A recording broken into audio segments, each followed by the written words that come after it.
Just needs to hit the bleed. Oh! Yes! He did it! The madman! All right. Unbelievable.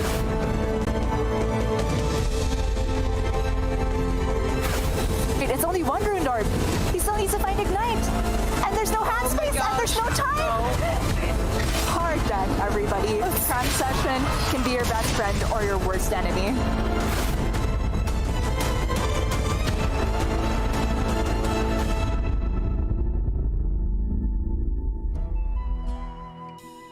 Greetings, adventurers, and welcome to a new year of competitive Hearthstone. While I'm still personally coming down off the high of seeing Possessi be crowned our world champion at the end of last year, I need to get my head in the zone, Gia, and get ready to find out who is going to be on their way to being our new world champion at the end of this year. How are you doing jumping into things? Doing great, Derek. Like you said, the grind begins again. It is 2022 now, and not only do we have a fresh meta off the Onyxia's Lair mini set, also the name of our Masters Tour, we have a fresh system. Now anybody can qualify through to the World Championship without having to be a Grandmaster, and it all begins here at the Masters Tours. That's right, everything is being shaken up. It's a very, very exciting time to be a professional Hearthstone player with the new seasonal championships that all of our Masters Tour events will be feeding into. And of course, we've still got 2 more seasons of Grandmasters yet to come later in the year, but that's a story for another day. For today, it is the first of our 6 Masters Tours for the year, and so we need to be finding out who is going to be crowned our champion, getting them that much closer to the World Championship, and of course, getting themselves a very hefty amount of prize money as well. Running us through how this Masters Tour is going to be working, we have 367 competitors, a very, very big field of players with lots of the best names that you'll know from Hearthstone competitive history. And of course, a lot of newcomers trying to make their stamp on this scene as well.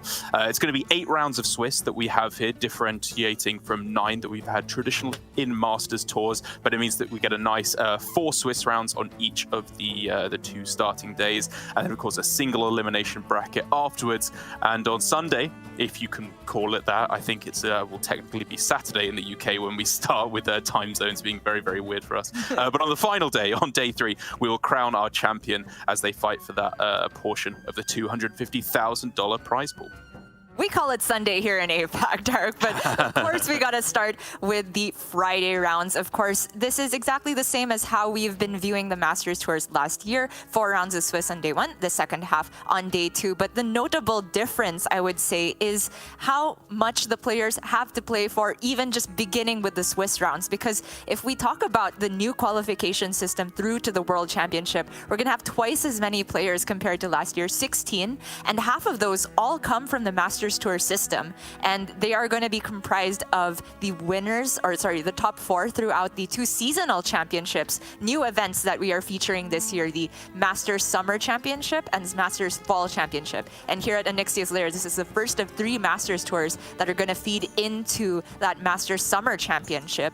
And in order to qualify through there, you either have to win a Masters Tour or be one of the 13 highest match wins players throughout the Swiss and the top 16 portion. So every single match that you take that W matters for this year.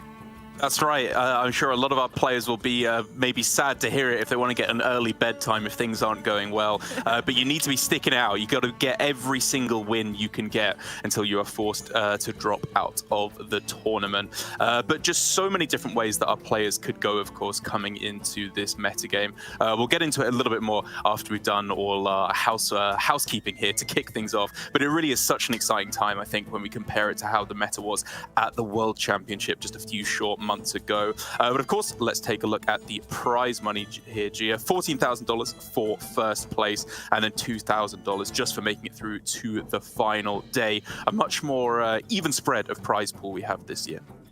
Yeah, I would love to see it. And also, of course, depending on how many match wins you get, you can also walk away with a good amount of money, and more importantly, for some people, a qualification through to the next Masters Tour, because it's that consistency that is going to be so rewarded this year. Just making sure that you can get a lot of Swiss wins from every Masters Tour. Even if you don't necessarily make it all the way to first place, there is a path to the World Championship there, and that's what I'm super excited for, Derek. On top of what you mentioned, the brand new meta. I think a lot of people thought that the mini set wouldn't be too impactful, but boy, were they wrong. Or at least I was wrong. Day 1, all I faced was Kazakhstan decks, and it feels like it up until today. Yeah, exactly. Kazakhstan will definitely be, I think, the spiciest new inclusion that we have out of all the cards from Onyxia's Lair. But Onyxia herself, in her new raid boss form, I think may be making a few appearances as the days go on. But even aside from that, just the range of decks that we have here is just so expansive. There are so many different ways that all our players could go for, even aside from the classic kind of archetypal lineups of aggro, control, anti-aggro that you would usually have. There's a lot of mixing and matching that I think you can go for, and we'll be getting a very good look at that in our first game as well, with a particular world champion. I won't mention which one quite yet, bringing some very, very spicy decks indeed. And they are, of course, all our players going to be playing in Conquest, same as it is for all of the Masters Tours this year. It's the pretty much the premier format that we play in competitive Hearthstone at this point. Last Era Standing rearing its head now and then, but for the most part, it's Conquest, where you bring 4 decks per player from 4 unique classes. You get to ban 1 from your opponent, and then you play a best of 5 match where when you win with a deck, you tick it off and you don't have to play it again. And so it's really just about shoring up any weaknesses in your lineup. You don't want to let any one of your decks be swept by your opponent. And I think that's where a lot of the strategy is going to be coming in here, with Druid undeniably being the spiciest, most frequent deck I've seen on ladder since the mini set came out. I think a lot of players have been eyeing up that aggro strategy to try and beat down on the Druid before Kazakhstan can even come down. That is a very good point. I mean, in this tournament meta, there's no exaggeration when we say there's 20 to 30, maybe even more viable decks that you could bring to this tournament. There is every single class available with at least one archetype for them. It's been a while since we've had a meta like that. True. And so you could say it's really tough to come up with a hard target strategy because people could be bringing so many different things. You might not land your target consistently enough. But Druid seems to be that one exception just because it's been so ubiquitous on ladder recently. And I think it's a pretty good call to say a decent amount of the field will be bringing it to this tournament. The 4 aggro decks lineup I've seen is pretty frequent throughout our players here. And Face Hunter's got to be one of those. There's aggro Druid, you could say Paladin to a certain extent, Burn Shaman. There's a lot of different ways you could approach it. And on top of that, you go one level higher and say that if there's going to be lots of aggro lineups targeting the Druids, do I just go for the anti-aggro, bring the Control Warrior type of thing, maybe some Quest Lock, Vulner Shaman? There's so many ways you could go about it. And I'm excited to see who is going to come out on top. Me too, but I think for our first match, things might be not necessarily painting a good picture of what to expect over the entirety of this tournament, because both of our players have something a little bit spicy heading into this first game, as I believe it's going to be hunterace versus Judgement, 2 players that you should know at this point if you are intimately acquainted with competitive Hearthstone. hunterace more so, obviously a former world champion, one of the absolute greats of Hearthstone history, but Judgement, a former semi-finalist, if I'm not mistaken, at Masters Tour Silver Moon, where he narrowly lost out to A-Rock. It felt like the pressure just got to him at the end, but up until that point, he was playing some very solid Hearthstone, especially for a player who is pretty much just a complete unknown entity. It's not often that you see players, especially UK Hearthstone players, that get to a Masters Tour without being in some way initiated into the practice circles that a lot of the other players like Meaty, Pocket Train, Paradox might be a part of. But he really is keeps to himself and comes up with these very weird lineups as a result of it. Indeed, we do have something of a David and Goliath story here. And looking at the lineups overall, there is, not that much overlap among the classes. It's really just the Demon Hunter that both players have brought. And even then, it's not the same Demon Hunter, because I'm going to go out on a limb here and say that hunterace's Demon Hunter is unlike anything else in the entire field or anything I've seen on ladder. Primarily, on ladder, there's maybe 3 or 4 ways you can go about Demon Hunter right now. There's the old OTK with Il'gynoth, which seems to have fallen off quite a bit. There is the Fel Demon Hunter with Jace and the Quest, which I think is the most popular and probably the strongest right now that I've seen. There's the Brute Demon Hunter, sometimes featuring the new card Razorglaive Sentinel. And then there is also just the Death Rattle Demon Hunter. I think that's not completely fallen off either. But what hunterace has right now is a Kazakhstan Demon Hunter, which still has the Quest and still has Kurtrus Demon Render, but not the Expendable Performers OTK. And it also has Razorglaive Sentinel, the new card that draws you even more cards when you play anything from the left or right hand side of your hand. And there's no brutes in there, so it's just like a lot of different pieces together, but maybe the thing that makes the deck viable is the Glide in there, which I believe is the most powerful card in this current meta. Yeah, I mean, hunterace is going full Arrakis right now because this spice must flow. He has given me no explanation about what his thought process has been behind it. He's just been for 2 straight sleep-deprived days spamming me with just endless nonsense deck lists as they slowly get refined. I mean, if nothing else, he will give us a great show here as hunterace. We'd love to see him dipping his foot back into the competitive circuit. He's kind of been in and out over the past couple of years since his obviously most impressive victory in his World Championship trophy that he took down. But I think whenever he really applies himself to it, he is one of the few players who can really find these out there decks that seem to have absolutely no rhyme or reason, but most of the time, I won't say always, but most of the time, come together with a very cohesive strategy, and he can get himself some very reasonable I suppose I would say like cohesive strategies where he's targeting one thing in particular, because if we look at the overall overarching strategy of his decks, he has this very weird Demon Hunter with topping out a Kazakhstan with no Brutes, no Il'gynoth OTK, anything like that. But for the most part, it's an anti-aggro deck. If we want to distill it down to that, it's still got the heart of an Quest Demon Hunter there. He's also got himself Quest Regular Hunter as opposed to Quest Demon Hunter that I think should also have a pretty good matchup against aggro. It's got a lot of removal, a little bit of health gain at the end thanks to Beastalker Tavish in the hero card. And then when you pair that with, of course, the Shaman, which is just a dominant anti-aggro deck right now, I think he's got a lot of bases covered here with a ban Druid strategy. Sorry, I just saw the archetype name for the Demon Hunter. I'm like, not a typo. No. You just trust in the Kurtrus. That has to be. At least I believe that's what Raven was going for. But oh my goodness, hunterace, what can we even add to this legacy, right? There is just so much that he has accomplished in the scene already. Of course, did make it to Grandmasters and eventually relegated out and kind of fell off the scene for a bit. Maybe took some time to discover himself, but makes his grand return to competitive Hearthstone with, I guess, a bit of a roleplay on his name, Demon Hunter and Hunter in the lineup, and a classic Casper mishap because it looks like he was not aware of the webcam rule. He does not have one available, and if you fail to apply for the exemption beforehand, that unfortunately means you get a game loss here, so hunterace will be starting off the series 0-1. What a way to kick off the year. hunterace sabotaging everything. We thought we'd shaken things up, but actually we're just right back to our old ways with him not knowing anything about how Hearthstone works, despite being the greatest Hearthstone player of all time.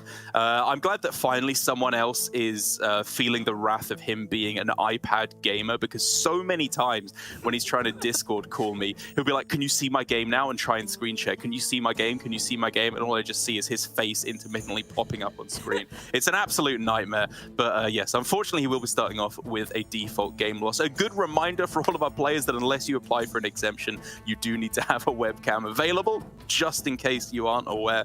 And we do call upon you to come on stream at any point. But with that out of the way, I'm trying to take a look at what that means for the deck that takes an automatic, or the deck that gets a win for his opponent. That hasn't been updated quite yet. But I suppose now that we've taken had a talk about some of hunterace's decks, we should talk about Judgment's lineup, because even though I don't think it's the most standard of lineups, it's the kind of thing that we could see crop up more than once, as these are pretty established meta decks, even if the combination of them is a little bit out there. Indeed. We have Judgement as a relative newcomer to the scene, and you did say that the lineup is a little bit out there, but I would say all the individual decks are just very, very powerful ones in the meta right now, and that is a very valid way of approaching a meta where you don't have a good read exactly on what everybody's going to bring. Maybe one deck in the Druid seems relatively popular, but the rest of the lineup could be anything, so you could just fall back on your comfort picks or just overall high power level decks. And I've heard that about the Fel Demon Hunter and about the Miracle Priest in particular. Miracle Priest is one of those decks that if you're confident on it can scam so many matchups, and I prefer this version that Judgement is running that does not feature Rally or Drekthar, and I think it's just a lot more consistent, especially with the addition of Horn of Rathian as essentially insight number 3 or even number 4 if you're running both copies of those. Yeah, I think that Priest as an archetype, or as a class overall, has been my favorite over the last couple of days to see the very rapid evolution that it's gone amongst the hands of our very adept deck builders. Because obviously at first, players were thinking, okay, Lightmore Netherdrake is just an instant 2-of. This card is absolutely busted. A 4/4 that deals 3 damage to all minions when you play it and is very easily activatable with the Holy and Shadow spells both being very common in any version of Miracle Priest. That was an instant inclusion, but kind of quickly players realized it's not necessarily so simple. Guaranteeing yourself either Nazmani or sometimes Malagos off of your copies of Insight and, as you said now, Horn of Rathion to be able to increase your consistency is very important. You need to get those discounts with the Nazmani, and if you're just drawing yourself Nether Drakes in the non-aggro matchups, it really does wreak havoc with your overall game plan. And so I think Judgement has hit a very nice middle ground here, where he's got obviously the 2 Nazmanis, the Malagos, and then 1 copy of the Nether Drake in there as well. Just to have some game against aggro, shore up that matchup a little bit, but on average, his game plan against the controlling decks is very much still on track. But in classic caster fashion, we have gone in depth on the deck that actually gets banned away in the series. Very unfortunate there, Derek. Some good analysis. I like a lot of your points, but maybe another series, because hunterace has decided to get rid of that Miracle Priest, whereas Judgement has banned away the Rampant Druid, I want to call it, from hunterace, because this Druid is also not very typical at all. He's got the Raid Boss Onyxia and the Yasharj, which is kind of similar, I suppose, to the old Strongman type Yasharj Druid from last meta, but now features, of course, that Onyxia and Wing Commander Mulverick. Very cool stuff in there, but we are going to see the other cool decks instead, because hunterace has that Quest Hunter you were talking about. This is a deck that I feel has been a point of contention for a lot of players. It seems like it had potential with the addition of the new cards Dragonbane Shot and Furious Howl, which give it more consistent quest completion and card draw, just the things that the deck likes to see. But a lot of people are saying the deck is garbage because you can play specifically around it to not play minions. There's a lot of decks that don't need to get on board right now necessarily to have a win condition, which kind of strands a lot of these targeted spells in hand for the Quest Hunter and makes it tough for them to complete quest or even get the damage post-quest.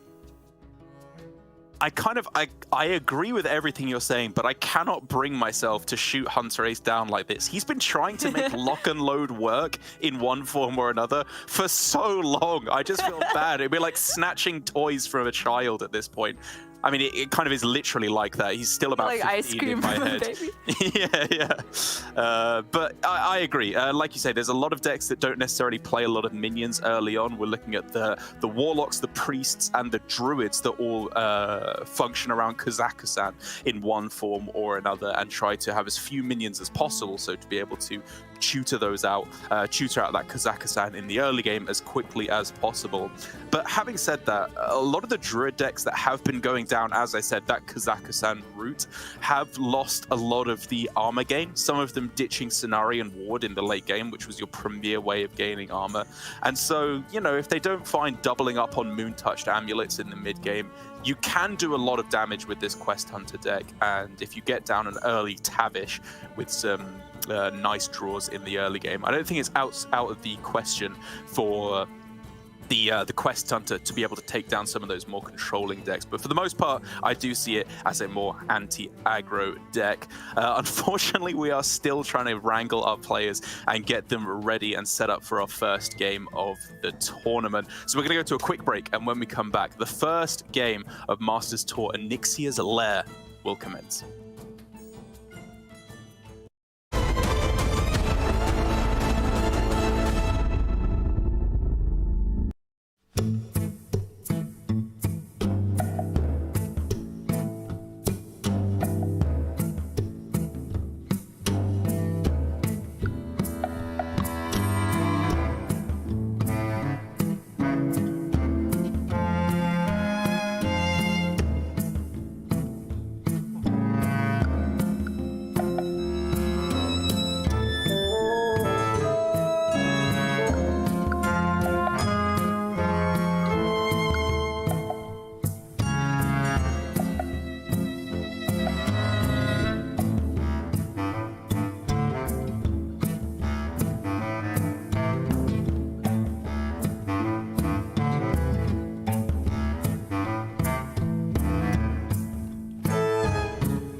Welcome back to Masters Tour Onyxia's Lair. It appears that our players are ready to go with our first game of the match. Not sure how it's going to work with obviously hunterace's default game loss, given that he didn't have a webcam prepared for this first game of the tournament. But either way, his druid has been banned, Judgment's priest has been banned, and I know this is a bit of a tough question to answer at the moment, Gia, with these all being new classes, new builds of lineups, but who are you favoring jumping into this series in terms of their overall archetypes?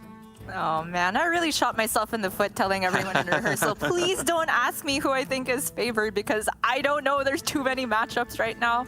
Of course, you're still gonna ask me that, but I actually do have an answer here. I think it's Judgement because he's up 0-1 because hunterace didn't have a webcam. And on top of that, I actually think hunterace's Quest Hunter does not have a good matchup here. You're talking about how if a deck doesn't play minions in the early game, it's kind of tough for the Quest Hunter to have enough targets or efficient ways of completing the quest. Like if they shoot all their damage phase, they're eventually going to run out for the damage post-quest completion if some of that doesn't go into minions.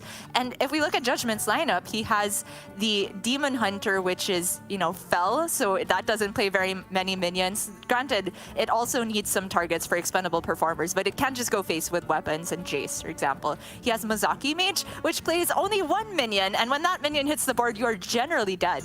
And then he has Miracle Priest, which is, you know, kind of halfway in between because he does have a couple of minions in there and you do need to hit them on board pretty early, but they're of the size that it's difficult for Quest Hunter to remove them very easily, especially when you're not running the Professor Slate, which is not in hunterace's list. Yeah, I think you're right. The one point I'm seeing where maybe the Quest Hunter could sneak in a win is against that mage, because like you say, usually if you just launch all your burn face, you are going to run out. But I think with a decent draw, there's enough redundancy and refill here for hunterace to be able to just keep pointing everything face and hope to be able to get there with, of course, lock and load, if that's nice to you and gives you some more spells, can refill you to an appropriate amount of burn damage. And of course, that Furious Howl, which we haven't seen in action yet. Obviously, this is the first outing for this mini set in a competitive experience. But from what I've seen on ladder, it can do some pretty powerful stuff, especially if your deck is running incredibly low curve, which this deck is. It tops out at 6, and the vast majority of it is 2 or less in terms of the mana cost. So I'm holding out for that one for hunterace to be able to take a win with that hunter. Outside of that, like you say, the warrior, I really struggle to see that one getting there unless he has some mind-blowing late game potential that I can't quite imagine right now. And of course, the demon hunter just has so much healing with the Jace package, all the Fel spells healing you back up twice over a lot of the time, to the point where that's probably going to be the Achilles heel for hunterace, so I'm excited to see if he can get that one done. The only point of contention I would say for Judgement is that mage that I'm talking about, again, where it feels a little bit weak to the hunter, and the burn shaman as well, as I think will be one of the premier archetypes going into this tournament. That can just get the job done very, very quickly by doing pretty much the same thing, launching a lot of burn face. Yeah, of hunterace's decks, I would say that the Burn Shaman is the most conventional here, and thus I believe it's going to get a win at some point here. He has the Rustrod Viper tech in there as well, which we don't see in very many Burn Shamans, but it's going to come in handy if he does face up against that hunter from, the warrior from Judgement, which does have access to Bulwark of Azzinoth, one of the most difficult cards for Burn Shaman to deal with normally. He is also featuring Instructor Fireheart in Burn Shaman, which I've seen a lot of people cut, honestly. And I've also seen lists that are cutting Wind Chill entirely and just relying off getting them from Sleetbreaker to kind of make the Primal Dungeoneer more consistent in drawing nature spells. But we see that hunterace is not running that card whatsoever. So he is completely reliant on the multicaster for the card draw, which, you know, if you do get it, that's kind of your card draw sold for the game, because you are going to copy that effect with the Brilliant Macaws, etc., etc. And that's what makes Burn Shaman so consistent right now. I also expect this deck to be one of the most frequently brought throughout the Masters Tour, and thankfully after a few rounds we're gonna see how it's been doing overall, because I've been hearing whispers that it's also perhaps one of the most targetable out in the meta. Potentially, yeah. It's one of those weird decks where if it gets the right curve, it can obviously just destroy aggro. If you're getting yourself Bloom Wildpaw Caverns, there are very few tempo-based decks that can keep up with that.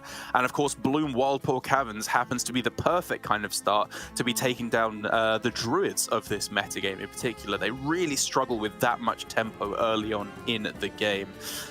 So I think for me, Burn Shaman is one of the decks I'm looking at to be one of the best performers. It does well against aggro, does well against control. It's just whether that tech, the extra healing, the extra armor gain that you talk about, a lot of control warriors, maybe could put it in its place because it has enough damage to do 30 to 0, but much more than that, and the Burn Shaman really does start to struggle.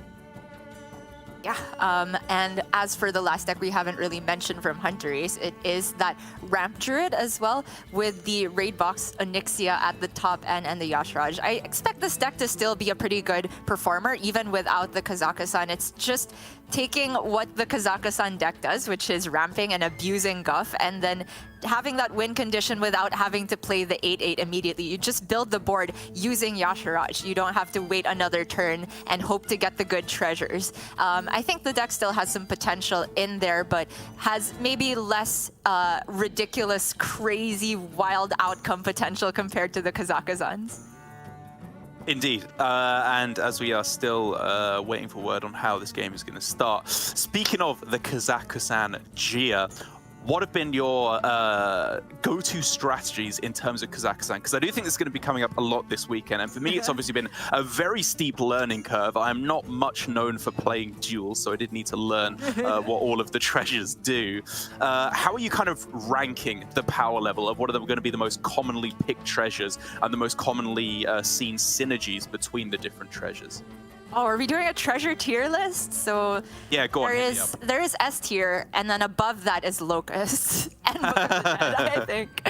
And then there's the rest of them. No, I mean, honestly, I am still making my way around it. Just yesterday, I was playing in call with a few people in Pony Dojo, watching them play the Kazakhstan Druid, and there is one treasure in particular that I've been underrating too much, and that is the Gnomish Army Knife. I feel like that has one of the most the highest anti-aggro potential of a lot of them. If you just manage to stick a minion, you can get so much healing from the Lifesteal Wind Fury, and just kind of recognizing the spot that you're in and predicting whether your opponent is even going to clear your Kazakhstan in the first place, or if they're going to ship everything to the dome because they feel like they need to race you from the point that you replace your deck with treasures.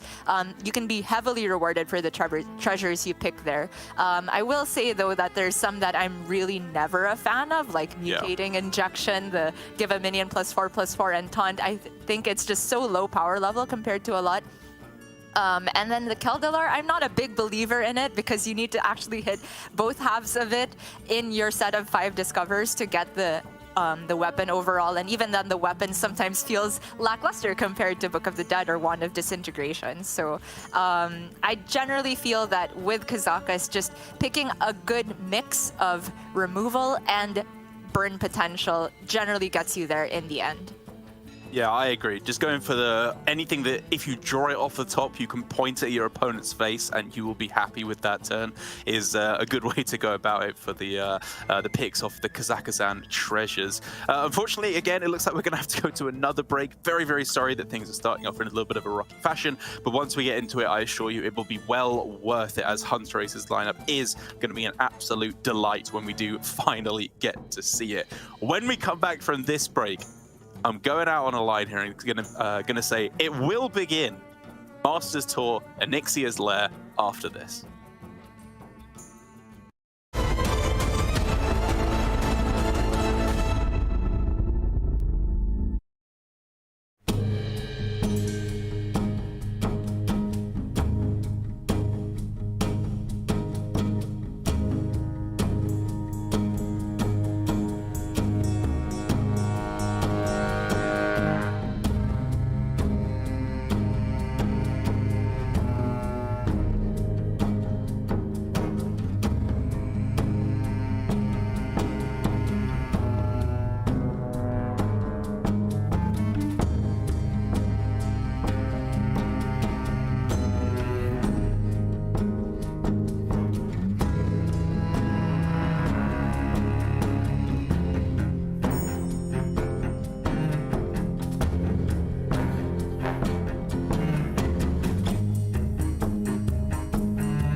time's a charm, as it looks like we are actually ready to jump into our first series of the tournament. First series of the year, as we are, of course, kicking off a brand new system for this year of competitive Hearthstone.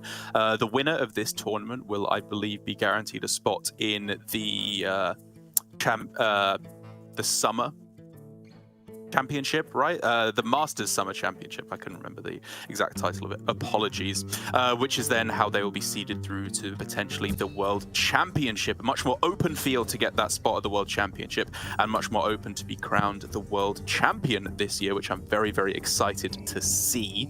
But another thing I'm excited to finally get to see, Gia, after much fanfare, is hunterace's Demon Hunter, the Kurt Trust Demon Hunter. Source, trust me, dude, this deck is good. What are we even looking at here? I still can't make heads or tails of this. We're looking at 30 cards. One of them is Kazakhstan, which is not something I have seen in Demon Hunter in particular. I've seen it in many, many classes, but not this one.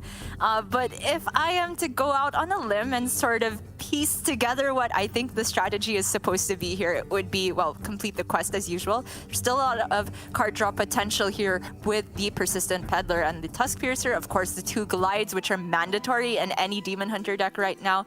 And the new Razor, oh gosh, what's the name of it? The Stargazer Luna. That's what I've been calling it. Razorglaive Sentinel. It has the same sort of effect as the old Stargazer Luna, but both left and right hand side cards. And then we have the Fell Demon Hunter on Judgement side, which I believe is one of the most popular decks and one of the strongest in the current meta. You play the one of Expendable Performers and the one of Fellfire Deadeye for the combo potential towards the end, but that is by no means the only win condition, because you can get there just by playing all the usual Fell things, Jace, and going face with your Eldrazi Warblades to sustain your health total, and then the Magtheridon as well for some board potential. Yeah, that's exactly right. Against a lot of the aggro decks, just removing, healing up, and then playing Jace at the end, as you said, is often going to be good enough. Magtheridon early on against Druid, yeah, that can get the job done. It's just an early 12-12 if you can plonk that down, and then they're forced to play their Kazakhstan the turn afterwards to get their win condition online. Then you're maybe looking at the potential to just get there with a little bit of extra burn damage over the top. But overall, it is that main win condition, as you so perfectly laid out in the Expendable Performers for Judgement, in addition to the Deadeye and the new hero card, Kurtrus Demon Render, to be able to take down your opponent. I can't say exactly how I think this one's going to go. I would guess that the ultimate win condition for Judgement does put him in the lead here, because for hunterace, his build feels a lot more anti-aggro with the armor vendors in there, the sigil runners for a bit of extra draw early on, no brutes in there as well. It's really just down to Kazakhstan to get him there against this non-aggro mirror. And it can get there. Imagine you complete quests and then go Kazakhstan. Wait. Yeah, and then that means all of your treasures will be cheaper, right? And you get to play the Elden, because that's an aura, even if you do replace your deck. I honestly don't really know how it works, but I am going to trust hunterace, as the deck is called, to show us how it's done. Of course, both players with the quest in the opener. I just wonder whether hunterace is going to keep that Sentinel, whether it's a consistent enough card draw engine. There is a version of Brute Demon Hunter out there that is running Murloc Tiny Pins and Desk Imps to really get that amazing level of card draw from the Razorglaive Sentinel, but hunterace is just going to toss that for now. Looks like he is going to go for the cheaper card draw versions, engines of Tusk Piercer for now, which seems wise. Yep, just keeping his card draw engine online as much as possible, trying to complete that quest, reduce everything down, and even just getting himself the hero card here is really not bad at all. I will say that hunterace is not going about it in the way that I think most players would advocate it for right now. I think the more standard game plan that we're seeing from our players is hero power on 1 and then quest on turn 2, because then that upgrades your Kurtrus Demon Render that 1 card further as well. Just to be able to make sure that you have as much buffs on the minions that you are going to be summoning from that as well. Indeed. It's still a bit dependent on your opening hand, though, because sometimes you do need to be aware of the possibility of top decking, something that you would want to play from the right-hand side. Some people go for the Spectral side on turn 2, even if it's not going to complete the quest. Dependent on the matchup, of course. Maybe you need more resources versus aggro, but generally, it is a very important thing to note that squeezing in every hero power is going to buff that purchase a little bit more. But the early Kazakhstan is not what hunterace wants to see. It's possible, though, that it's going to get glided back if Judgement goes for that on his outcast position next turn. One last piece of housekeeping before we jump truly into the action. As you may have seen, hunterace has not been given a game loss here. He does have a webcam, but I think Norwegian tundra internet strikes again, and it's not quite a quality to be able to be shown, but he does technically have it available. So we get to see the full series at least, which I am very happy about, and that nothing is decided by something as annoying as that. Judgement, though, kicking things off with just a nice, swift glide. Not something that hunterace wanted to see, because he had a 7-mana Kazakhstan in hand, which obviously is pretty much the only card he's looking for at this point in the game. Yeah, and Judgement really had the go signal on that because hunterace had completed the first stage of his quest, because sometimes you don't want to go for the glide on both hands if it's actually going to complete the quest for the opposing Demon Hunter, which is only possible on the first stage because of the 4 cards drawn. But hunterace responds with a glide of his own. He did name the deck Glide Me Dude on Twitter, and that is exactly what he is doing. He comes off with the Sigil after that to keep the card draw train rolling, and another Spirit Jailer. It's a pretty good post-glide hand to get. The only awkward thing is the Fell Scream Blast, I suppose, locking in the other glide from outcast position. We've come full circle, Gia. A few years ago, it was APAC net decking hunterace each week. Now it's hunterace net decking APAC. Just glide, glide, glide. They're picking up our tech and implementing it into their own gameplay here. Both players, though, at this point, coming along very, very nicely in terms of their game plan. Another quest completion here guaranteed for Judgement with just a Chaos Strike, I believe, or a trade of the Rust-Rot Viper. And then for hunterace, he's just going to spin the wheel again. Hope for this time he ends up with Kazakhstan, because outside of that, his deck is not doing much at all. Yeah, even if he does end up with Kazakhstan, right? The last glide would finish his quest, so assuming he would play Kurtrus on 6 mana, what's he doing until he gets Kazakhstan? I think he would rather the Kazakhstan be in the deck until after Kurtrus is played, and then you draw it, and then it's going to be discounted to 6. So it's kind of like inciting Kazakhstan over in the Priest version, or at least that is my on-the-fly interpretation of how to play this very Casper-esque deck. Yeah, that is a good description of it. It's Casper-esque, and it's also, if I was to play this, Kafka-esque, because I think it would be about as effective as a giant beetle on his back. Well, all right. He has the potential to dump the entire hand. Maybe not what he discovers from the Illidari studies, but generally dumping as many cards before going for glide is ideal so that you thin your deck as much as possible. And he can also shuffle back a ton of resources from Judgement. Gonna hold off on the studies here and maybe use that last mana.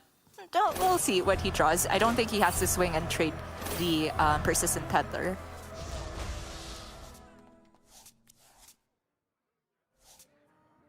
Okay, got himself with a hero card. Obviously, double jump here, you're probably just looking to save to get yourself a little bit more discount off of the Kurtrus. Sorry, the right-hand Kurtrus, the hero reward Kurtrus, as opposed to quest reward Kurtrus, as opposed to hero card Kurtrus.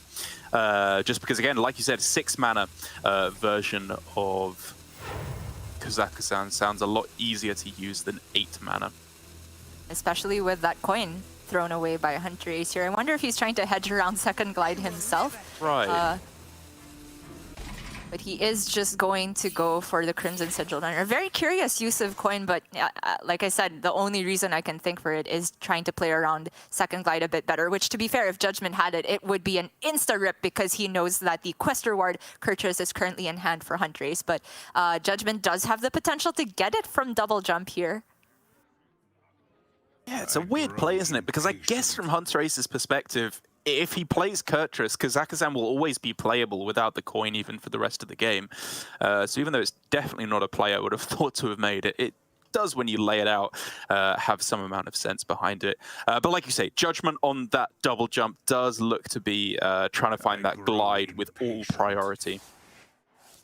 Oh, okay. Starts with the tradable Need for Greed. That's fine. He still has the mana to go double jump into Glide if he sees that as the best play. But I'm honestly not seeing any alternatives. I don't think the board is nearly threatening enough that he wants to preload a Magtheridon. But it looks like he's trading away the Viper, not looking to Glide here.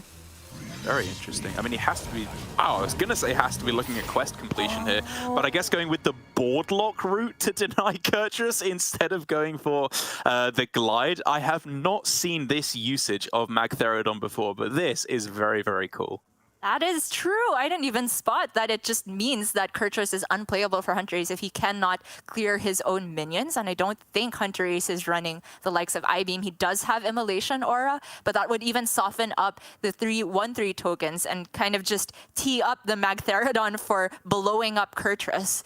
And it makes things very awkward for hunterace here, reaching for the double jump to see what he gets off of it. He could just say, screw it, play the hero card, get that active, but you miss on the rush minions that you develop, which I think hunterace kind of needs to deal with the Magtheridon when it wakes up.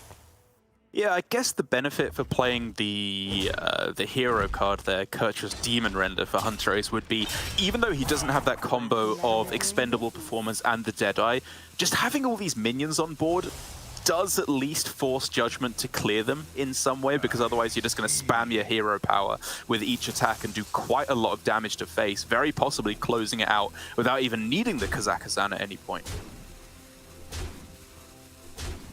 It is starting to rack up. Judgement with the Eldrazi Warblades pre-equip does have the potential to Reno up a little bit, especially once he has that Kurtrus Demon Render hero power active. It just depends on how long he wants to greed this Magtheridon, because he could say this is still just 7 damage. I could just develop Kurtrus here and then go face. But by that point, if he plays any other minions, which he will get from the Kurtrus Demon Render, hunterace will have access to trading off enough board space that he can play his Kurtrus quest reward. Okay, just lining up the hero Kurtrus of his own.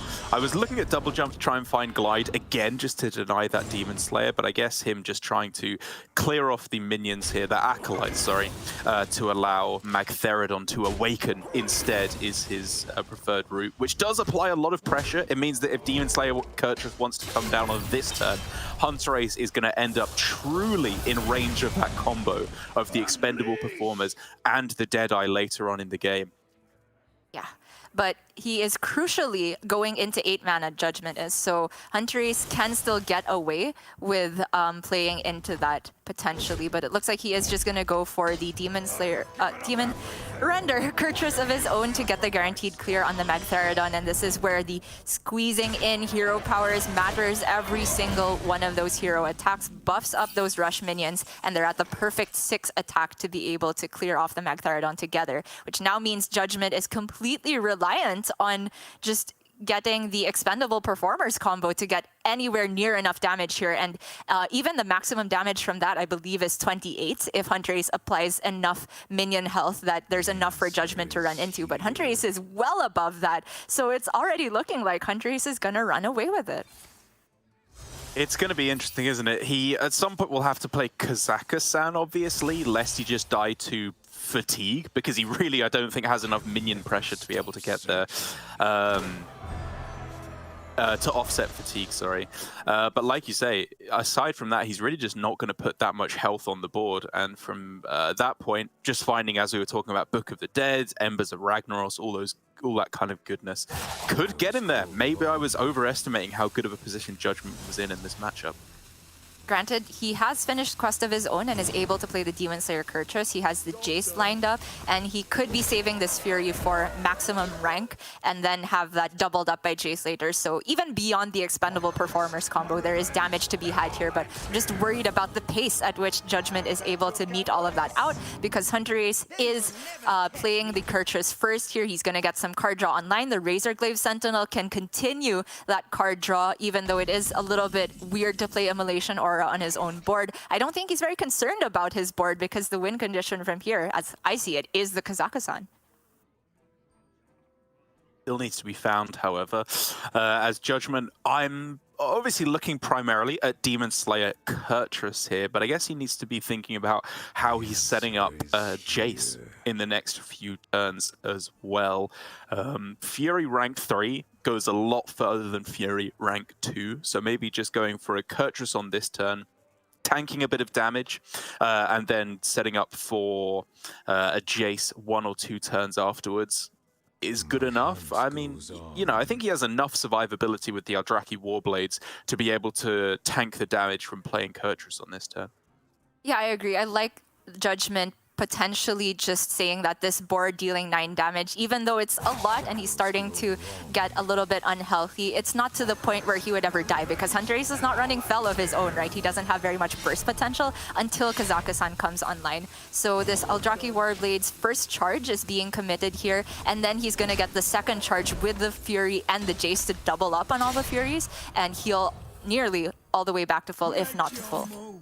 I see it all.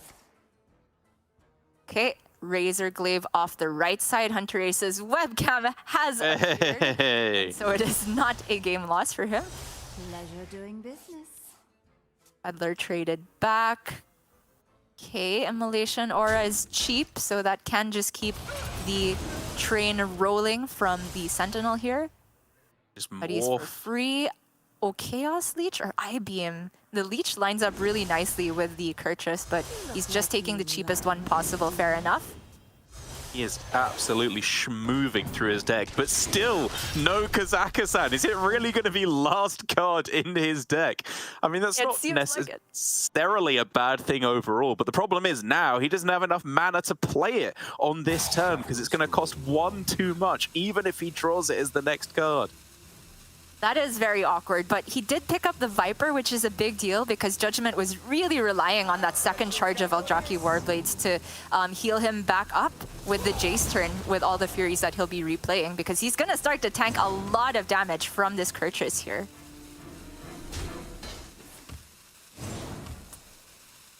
All right, hunterace getting in even more hero powers. Maybe Kazakhstan isn't the only win condition here, we'll see. But Judgement, of course, has some clear potential with the Immolation Aura, with the Jace, with the Fel Scream Blasts. Just depends on whether he thinks he can get away with fitting in a Fury. I have to admit, I have not been keeping track of how many Fel spells have been played so far. Yeah, it doesn't feel like many, does it? Like we haven't seen the big clears with Immolation Aura or any of the Furies coming down. And obviously without the Eldraki Warblades equipped, Fury becomes a lot less effective anyway. Digging with Skull of Gul'dan is the best he feels he has here, which is a very, very heavy mana investment, but it does find in the Talented Arcanist if nothing else. So this is a guaranteed board clear. He can at least start to claw his way back into this game and hopefully for his sake set up some kind of a combo leading into that Kazakhstan turn that hunterace is clearly lining up. Shadows grow long. It's just on Judgement to find an alternate win condition here after he does clear the board. He has to expect that the Kazakhstan is going to come down online right after that. And so if he cannot get the kill on that immediate turn, does he think he can beat the random treasures? Maybe he's hoping hunterace doesn't draw too many of them, but hunterace still has the glide available, so he could glide into treasures that cost 2 less. But Judgement here with the glide of his own, trying to reset hunterace's hand. And based on Casper's expression, it seems like he still has not hit the Kazakhstan. He has hit the Razorglaive though, so there's still chances to draw it and play it this turn. Armor Vendor, very cheap. The whole deck, very cheap. Yeah, it's 100% now, right? He can guaranteed get it. He can even draw some of the cards from it as well, as there we go. Soul Fragment, Kazakhstan last card. He's going to refill his deck with new cards and draw one of them right away as well. And here are some of the cards that we have been looking for. That is the holy trinity of Kazakhstan treasures right there. I think those are literally the 3 best cards that you could get at this point. Finding them all in the same discovery option is not fantastic, obviously. But I think as he went with Locust there, that's a lot of damage. Freezing Cold is yet more damage as well. Okay, this third one was a bit of a whiff, and here probably just take exercise. I mean, if I'm hunterace here, I just want any amount of burst here because he can draw so many things with the glide, right? He can dump his hand, glide into insta treasures. Honestly, I was looking at the embers over the locust because I'm not sure about how much board space he'll have. But then again, if he is worrying about board space, that means he has stuck a Kazakhstan and he's winning anyway. So it's just finding as much burst as possible. Locusts here in the hand. That is 14 burst if all board space is available. Well, obviously, Judgement here is faced with a very nice, healthy board, which is kind of exactly what he wants to see. As we've been talking about, his combo with expendable performers to go with his hero power. And of course, the Fellfire Deadeye that allows him to play his hero power as many times as he wants on this turn for as many minions that are attacking. This is exactly what you want to see, but there are none of the pieces in hand. The Deadeye nor the expendable performers, and even if they were, hunterace is at 34 health right now, which is too much for him to be able to deal. And it looks like Kazakhstan is just getting the job done here. It's not only a ladder stomper, it turns out, but also getting the job done in constructed tournament play. I can't believe that the deck is working. You always trust in the Kurt trust. Always. All right. Now, Judgement going for what little board clear he can achieve, and to be fair, it's enough for this wave, but there are many, many waves after that. The reason Locust is just so much more powerful than most of the other treasures, and more powerful than any of the treasures that develop board, is because if you get one copy, you essentially have 4, because every discover from Kazakhstan shuffles 2 copies in your deck, and this is a twin spell, so you just have infinite refill, it feels like, by this point in the game. Not to mention, they can go face immediately. It's just absolutely busted here. There is nothing that Judgement can do. A Jace Darkweaver can, of course, try and clear some of this up, heal some health back as well, maybe get hunterace into that range where he would die to the expendable performance, plus Dread-Eye combo. But at that point, he will already be dead. I think the Locust should be able to just mop this one up on the turn after very, very easily. Judgement wishing he was playing the old Zai version to have another Jace, but then even with the Zai and another Jace, it's not enough waves to get there versus the other half of the twin spell of Locust versus the 2 other Locusts that hunterace can eventually play once he hits them. It's just the power of Kazakhstan. I honestly didn't think that the card would be viable anywhere but Druid, but hunterace is getting the job done. Maybe you are just supposed to play 4 Kazakhstan decks, who knows? I didn't think it would be viable anywhere. Like, even after it came out, I was coping so hard for hours. I was like, nah, this is just a bait. It's actually trash. It's too slow. It's going to get stomped by all the aggro. But time and again, on ladder, I've been proven wrong. And in the first game of the year, in terms of competitive Hearthstone, I've been proven wrong already, as I plan to continue throughout the year. As hunterace gets the win with the Kazakhstan, the spice is coming in hot here for him. It's getting the job done. And he's 1-0 up against Judgement. Ticked off.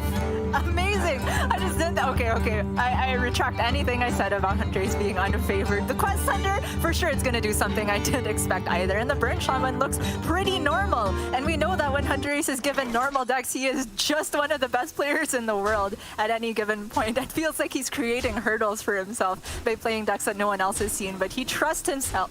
And that is why the deck is called such. I can't believe I didn't even make a comment on that. Both our players are playing the superior Illidan skin. It got replaced fairly quickly by the Demon Render Kurtrus, but I love that we are running with the cute tiger cubs. Indeed, yeah, super cute skins coming in for what Anduin as well with the lion cub. Very, very adorable. But I liked what I saw from Judgement, I will say. It felt like towards the end he was starting to just play cards, which you know, I don't want to be too tough on him. It looked like the game was kind of over at that point anyway. But that mid game felt very, very strong. That realization that he can use Magtheridon to shut down his opponent's quest reward Kurtrus was a very, very inspired play, and slowed hunterace down for that one crucial extra turn that maybe gave Judgement an avenue back into that game if his draws had been a little bit kinder. Wasn't to be, however, as hunterace is now moving on to his much more conventional deck in the Burn Shaman, which is still a slightly different list. As you were laying out before we jumped into the main portion of the series, Instructor Fireheart is a little bit different. Rustrot Viper is kind of only here and there, cutting the Dungeoneers, and only one copy of Snowfall Guardian I find very surprising, because that card, even nerfed to 6 mana, is just an absolute terror. Yeah, Snowfall Guardian, a lot of people, that's the card that makes the deck viable. This and Bullner Shaman, because it's the card that says you don't need to point any of these burn spells at minions. You save them all for the face, because those minions will never get to attack if you just go Snowfall into Macaw. But it seems like hunterace kind of predicted a less board-based meta by cutting one Snowfall Guardian. To be fair, that card doesn't do very much against the likes of Control Warrior, the likes of Mozaki Mage, and he's got the Viper in there as well, so he does have sort of a lean towards dealing with combo decks a bit more consistently. And I would say that one less Snowfall Guardian is probably useful as well versus the Fell Demon Hunter, because when they are playing lots of minions, they are going to be rushing into your minions and also hitting you in the face for a lot. All right, Judgement here with a hand that I think can probably still afford to go with the hero power on 1 if he was so inclined, but instead trying to prioritize his mana utilization as quickly as possible on just getting quest completed turn after turn, which I could also respect. It's not likely that the one extra attack on the bats when Demon Render Kurtrus comes down will make a big difference, and so just setting up for a very, very likely quest completion on turn 3 does make a lot of sense. Yeah, seems good. I would also, if I were Judgement here, be planning towards when I can get this Glide Outcast here. That is another very powerful card versus Burn Shaman, because they tend to collect a lot of spells in hand when they are setting up for the big damage with the Novice Engineers, the Lightning Bolts, the Overdrafts, etc., etc. hunterace with a bit of a grimace over the lackluster 3-drop that he got from the Serpent Shrine Portal, but just the fact that he's willing to play that out on curve here when, you know, in other matchups you might want to save that to go along with the Novice Engineers and other, Novice Zappers and other spell damage minions. He knows that he needs to be emptying his hand and keeping it relatively scarce to play around Glide. Yeah, things coming together nicely though here still for Judgement. I definitely don't like the look of playing that extra Chaos Strike here. I think you want to hoard that extra card draw as much as possible. But given that it's a Glide on the following turn, you could actually look at getting rid of an Immolation or a Fell Barrage, because generally removing minions isn't really what you need to be doing in this matchup. It's much more about focusing on completing your own game plan as quickly as possible before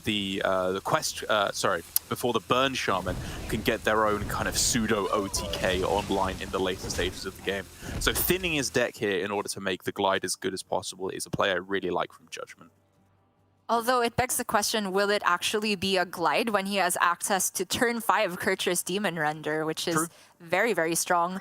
It depends, I have to say. And because hunterace has been playing so heavily for tempo here, the brilliant Macaw copying nothing because no Battlecry minions have been played, I could see Judgement holding off on it here. As long as he's able to get damage consistently to hunterace's face, I think it's fine for Judgement to take a bit of damage in the mid game, because he does have access to healing with the Eldrazi Warblades and the Fellscream Blasts, whereas hunterace does not have healing outside of discoveries. I think you're absolutely right. I think this is a good Judgement call from Judgement based on how hunterace is playing. With him clearly not having too much card draw, he's not setting up for a multicaster. The Dungeoneers are not even in the list. He doesn't have the Sleep Breakers either. Quite clearly, whatever his hand is, it's not good, even if you don't have a very precise read on what it is. Judgment's hand, unfortunately, though, grinds to a halt at a very awkward moment. If he could have got himself an extra Spectral Sight, a couple more tradables, that could have been a gorgeous turn to get an extra layer of quest completion in. But here, it ends up being a pretty lackluster turn, you know. Obviously, he's setting up for that Kurtrus, which is very powerful, as we were laying out. But is it worth the cost of delaying an entire turn of quest completion when he could have just gone for the glide? I'm not entirely convinced. Yeah, it's hard to say, and that's the delicate balance you have to run with this deck, because compared to the old OTK Demon Hunter, you have to fit in a lot of cards that don't necessarily progress your quest, and sometimes you just have to take it when it's available, any quest progression. But that being said, having the Kurtrus quest reward online as soon as possible is not as essential to this deck, I would say, compared to the Il'gynoth OTK version. So I think Judgement is still fine here. He gets the great trades with the perfectly sized rush minions from Kurtrus here because he's been squeezing in the hero powers every turn. Okay, some card draw finally starting to come together for hunterace. If you have to use the brilliant Macaw here for an extra sleep breaker effect, you'll do it. It's not the best use of it, but it does just keep things flowing in the next couple turns. And then a landslide to sweep things up means tempo is not lost for him, especially with this Wind Chill Cavern coming in with more and more ice stags, I don't know what the token are called, to just keep the tempo rolling and keep his opponent's health total nice and low for when he inevitably does draw that big combo later on. Frozen Staggards, I believe. I know that because the arts and mercs as well. The game mode that only I play. The awkward part, once again, of Judgement not going for Glide, like you said, is now he's ended up with a hand that actually has more cards than hunterace. So if he were to Glide, it would be the same whether he used the Outcast or the right hand one, unless he had any sort of read on the quality of hunterace's hand. But he could just not go for it again here, maybe dump even more spells from the hand here using Immolation Aura, and then going for the Glide seems like a good halfway point, using the cheapened one because, I mean, mana expenditure doesn't matter. If you're going to shuffle it back in the deck, it loses its discount.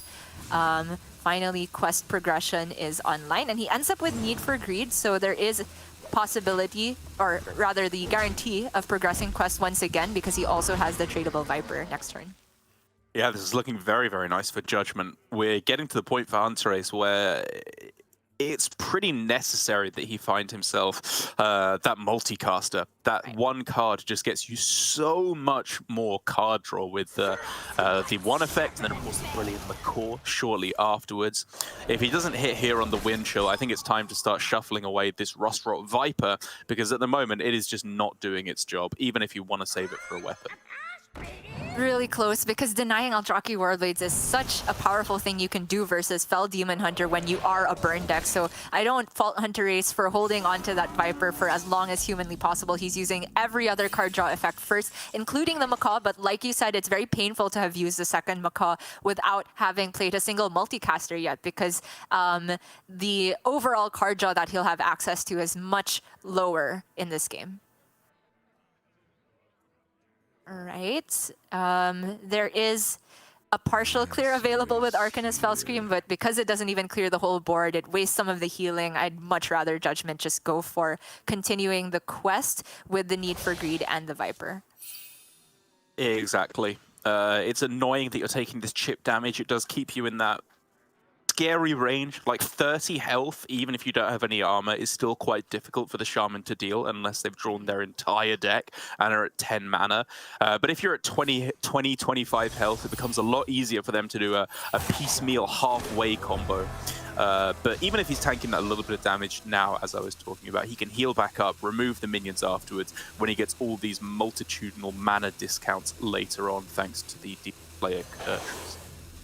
Glad you brought that up, because Burn Shaman, even though it plays somewhat like an OTK deck in the later half of the game, has no clear breakpoints that you need to be aware of. Honestly, it takes experience and playing through the deck over and over, keeping very careful track of how many burn spells have been shipped at minions and not at your face, how many have been used already, to kind of get a feel for whether or not you can survive. But you always have to have an inkling that something bad is coming if your opponent has been hoarding tons of cards. They've played the Primordial Studies, they have spell damage minions saved up in hand, and that can be very scary indeed. So I assume that Judgement is going to start clearing the board here and healing up with the talented Arcanist. He can also play Demon Slayer Kurtrus, so it seems like a very clean turn to me.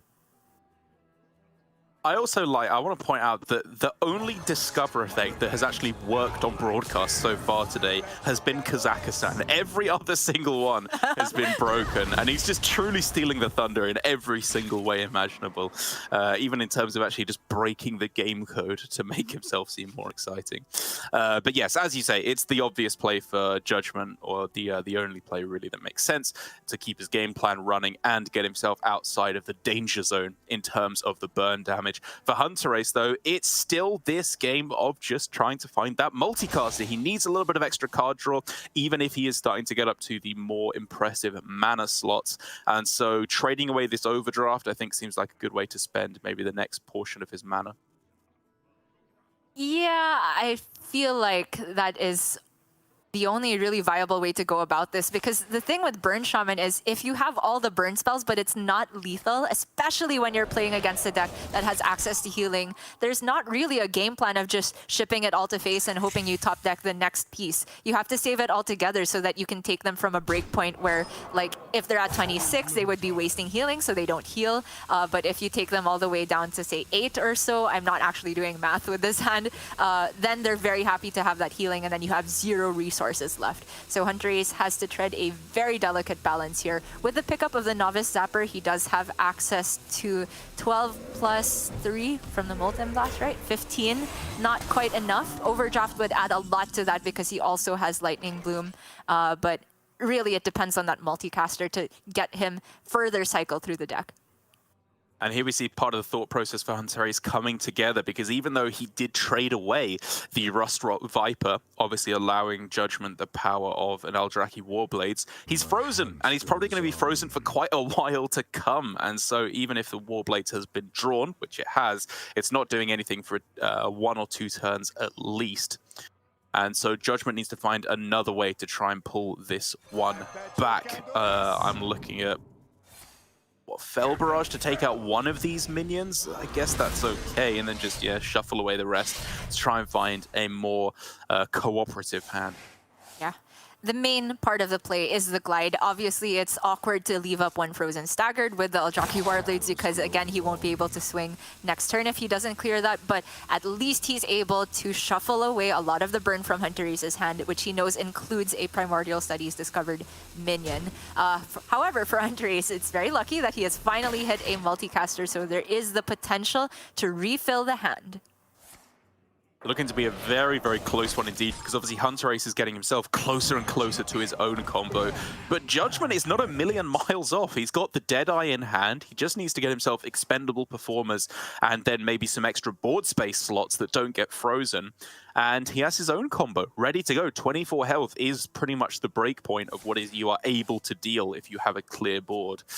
And so for both players, it's really coming down to the wire now in terms of their own combo coming online. hunterace just maximizing that cycle, that card draw to try and get himself lethal in 2 turns' time. It is, but I think he has quite a few ways of stalling here, right? The staggered sticking means that Judgement once again cannot swing face. He is not able to get the lifesteal nor threaten the combo potential if he's not able to attack with Kurtrus. And also, there's the Snowfall Guardian 1-of for hunterace, which if these minions stick around for Judgement and all of them are frozen in place, there is very little board space to work with, even if Judgement does manage to unfreeze his own face. Hero powering here for hunterace, I think, is still fine, right? Because even if the expendable performers come down at some point later on, they don't die if they attack into it, so it makes it not necessarily so good of an option for Judgement to attack into to guarantee himself that combo later on. But now things starting to come together. Still no performers, still slotted down right at the bottom of his deck, but Jace can start to push a lot of damage in his own right. It's true, but I think Judgement really wants to save Jace for when he is unfrozen and can get the Furies or whatever buffs he has on the Eldrazi Warblades to double up on his healing, because it's starting to get scary indeed for Judgement here.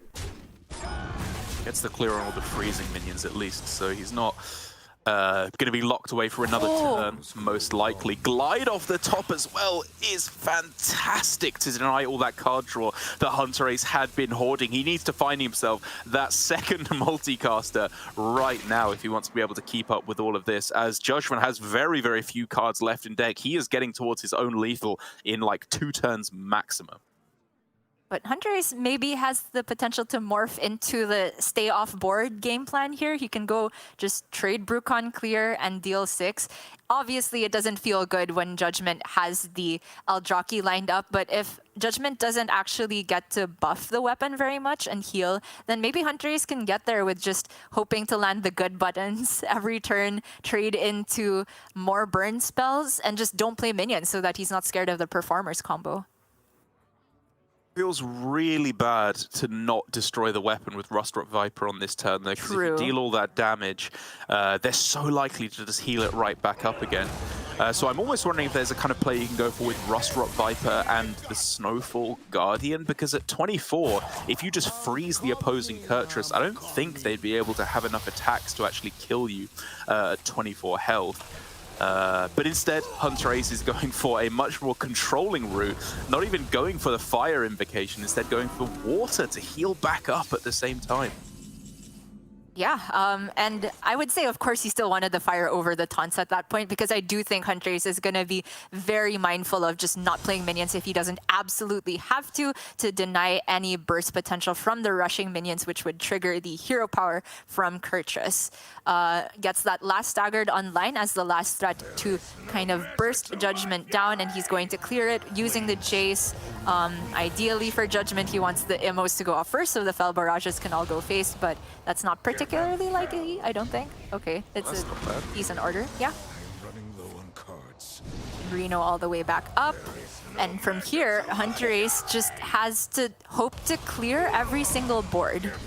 And there's not many of them left. Actually, Judgment's just fatiguing. He is fatiguing, but he's dealing a lot of damage in the meanwhile. It's 20 on this turn, and then of course he has just hero power, hero power, hero power for the next few turns. And then if a single health is played by hunterace, the expendable performers can close it out.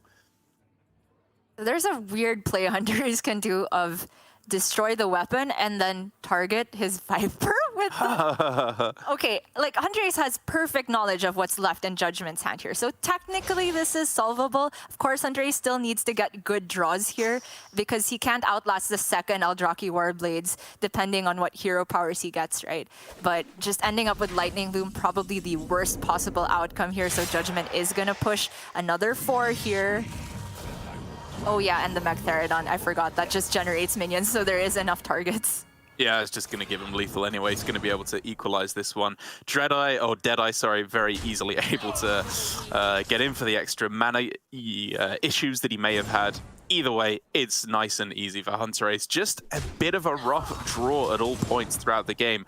Unable to get that extra card draw at the start, in no small part due to the lack of the Dungeoneers, which give you a little bit of extra consistency in your card draw to find those sleep breakers as well. And then later on, when he did finally get himself the multicaster, it was just shuffled right back into the deck anyway, and so nothing doing for him whatsoever. Nicely played by Judgement overall. I think he kept a very level head and clearly knew exactly what he was looking for in the matchup. I think the early game was very solid, just spotting that maybe delaying the glide for a bit to get the Kurtrus down early and squeezing in those hero powers, making sure that he saved the Jace for when he was unfrozen with the Warblades to get the maximum amount of healing together and survive any threat of burst, and just making sure that he glided at the optimal times. Like you saw him rip it when he got it off the top, even though he had some relatively good cards, just knowing that hunterace had built up too many cards in hand that was too threatening, put that all in the deck, make sure that you can delay, and ultimately have that Mechtherodon as a win condition. I keep forgetting that it's not just there to be a 12-tone board clear, it's also there to generate the 1/3s, which provides 9 health worth of minions that you can rush into, which is a lot of burst available. It's not quite the 28, I believe, maximum if you just rush into natural minions on your opponent's side, and you don't need to use any board space on anything other than the performers and the Deadeye, but it's enough to get the job done here. And hunterace is now going to switch onto his other very spicy deck in the Quest Hunter.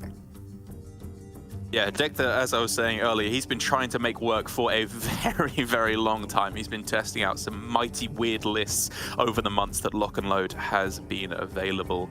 But it seems like he's finally settled on something that does at least make sense. Beastalker Tavish is a very nice addition to the deck, of course, to be able to give you a bit more survivability. And it means that you're not necessarily locked into just going for the quest completion in order to get the win.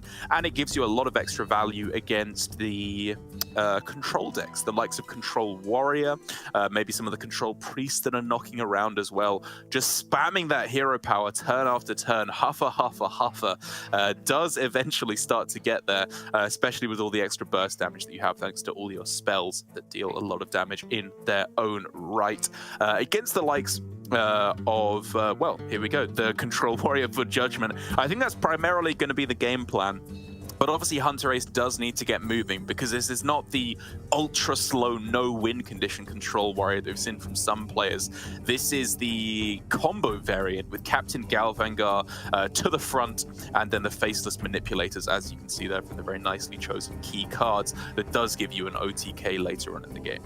Yeah, 36 total damage available, because the Galvangar goes up to 9/9, and then you play 2 copies because of the Faceless, and then they have Wind Fury, and that is more than enough to deal with Hunter, even if they have gained the armor from playing Beastalker Tavish and you've dealt 0 damage throughout the entire game, which is not necessarily going to be the case, because Warrior can also just go face with the Outrider's Axe charges if they've gotten enough card draw. It is going to be a clock for hunterace here, honestly. It's just weird that I say that, because the Hunter is usually the one putting the clock on the Warrior, but I feel that the Warrior has so much armor gain potential that it's really just a matter of time before they get this combo together. But then again, I am not a Quest Hunter aficionado. Maybe hunterace can do something that I have not been expecting, and maybe it has something to do with this lock and load, which we hardly see in this list. Now we're talking. Getting himself the ability to generate some extra spells, some extra minions, to be able to pressure down the Control Warrior. Who knows? Maybe we're still living in like 2014, where Savannah Highmane is the perfect answer to Control Warrior and the one thing they can't answer. But either way, the Selected Breeder is a very nice start for hunterace, just to be able to get himself the Mana Feeder Panthara, I would guess, or okay, the Rustrot Viper to destroy the Outrider's Axe now that he's in the Corsair cache. Just keeps him up very, very healthily in the mid game. It means he won't be falling too far behind or giving Judgement too much card draw. Yeah, it's the card draw denial, which is a very big deal, I would say. Outrider's Axe is the main card draw engine, not only because of its natural effect, but it cheapens the cutting class. So a lot is dependent on that one weapon from Judgement sticking around. And hunterace with the double Vipers is prepared to deal with both of them. Tracking gives him access to a relatively early Tavish if he wants to hold on to the coin for a couple more turns.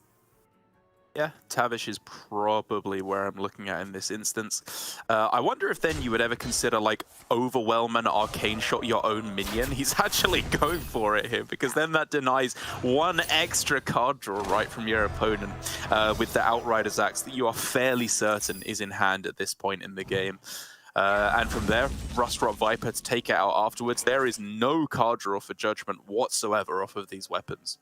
Yeah, I love the line from hunterace. Not only does it deny the Outrider's Axe card draw, it just progresses hunterace's quest, because you just won't really have that many minion targets throughout the game, given that Judgment's only minions are either removal types, tech cards like Viper and Barov, or they're the combo towards the end, and he will not be playing those for tempo. So hunterace just taking any window he has to progress his quest with the minion-only targeted spells like Overwhelm is a big deal. So Judgement, pretty curious that he plays the Outrider's Axe that was not drawn by the Corsair cache. Maybe because he expected a Viper coming from the Selected Breeder, so he wanted to use the one with less charges on it. But you never expect the second Viper. That's right. That's what's really going to be crushing Judgment's mid-game plan, because like you said, it's not only the weapon itself, it's the cutting class, and then things slow down a lot for Judgment. He's just going to be hit with hero power after hero power, beast after beast from the Beastalker Tavish as well. I don't know. All these matchups, I seem to be just completely backwards in terms of what my expectations of them are, because already what was looking so good for Judgment, I don't know, maybe he can just fend this off with enough armor gain to be able to just deny any amount of huffers or hero powers that come through from hunterace. But I'd be surprised if he can, as it currently looks, because his card draw is just so limited. True. And honestly, if hunterace finds a freezing trap from here, it's just never gonna go off, right? Because Judgment is never gonna be able to go off with minions until he has the combo, and then that would ruin the combo. However, no freezing trap discovered for hunterace, which is not ideal. I would say having that in your back pocket to deny the Galvan Jar combo seems pretty decent, but I guess you just take the cages, yeah. He is gonna stack up minions eventually with the hero power. It might take a while, but yes, eventually. Judgment here. Buckler, okay, yeah, I mean, I kind of felt like that might be the kind of thing you'd save until they're representing more damage each turn, but I guess that's going to be so far off anyway. So this only has the Panthera left for hunterace. Can go and summon every single time. I do love the design on Tavish because it takes the always huffer meme into reality. Is this worth coining another Panthera maybe to be mana efficient, or is the coin necessary for something a bit later? It is a refresh on the hero power if he does manage to finish the quest, but it seems a long way off, honestly.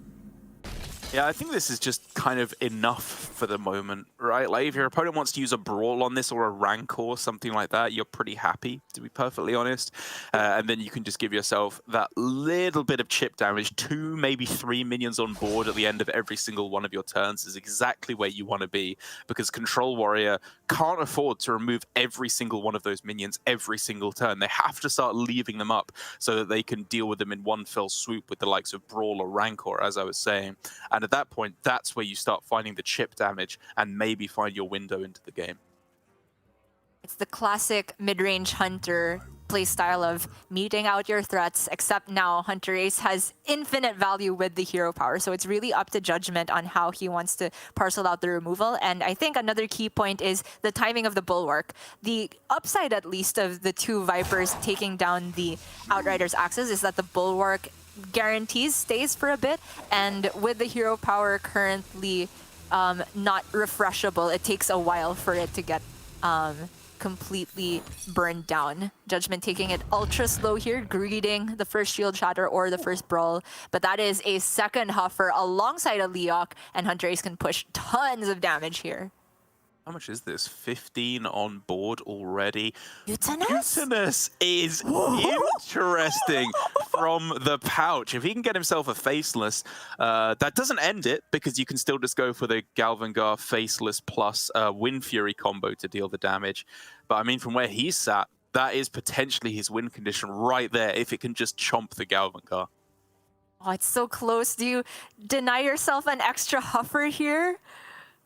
Another 5 damage, but if you are expecting a Rancor, which, you know, there's only one copy for Judgment, but he has drawn a fair amount of cards, then maybe it is just Mutinous, right? Rather than feed another target for Rancor and hopefully have something else that survives. Yeah, I think he's just trying to wait until that crucial moment where it's most likely to be Galvangar in hand, because he knows one Faceless isn't enough. He knows that one Battlegrounds Battlemaster is maybe enough, because then that maxes the combo out at 27 damage, right, instead of 36, which he could theoretically survive, you know, if he can not tank too much damage from any other sources over the course of the game. Maybe that could be enough. Does look like he suffered from connectivity issues here on not getting his attacks in time, because that is quite a lot of missed damage. Yeah, looks like he missed the hero power and 5 attack worth of damage from the 2 minions. It's a very big deal indeed. Something that a lot of our players are not used to necessarily playing on iPad on a different server as well. A lot of outside factors to contend with, but Judgment here, the play would not have changed whether or not he had less 10 health here. It's just going to be a full board clear. All right, time to get those attacks in nice and quick then, hunterace. Is this a lock and load turn, perhaps? Nope, it is the Mutinous coming down, the Chomp, the Faceless. Not the ideal target, but it does, you know, reduce the total available damage for, or rather the redundancy of his combo. Yeah, that's right. It's okay.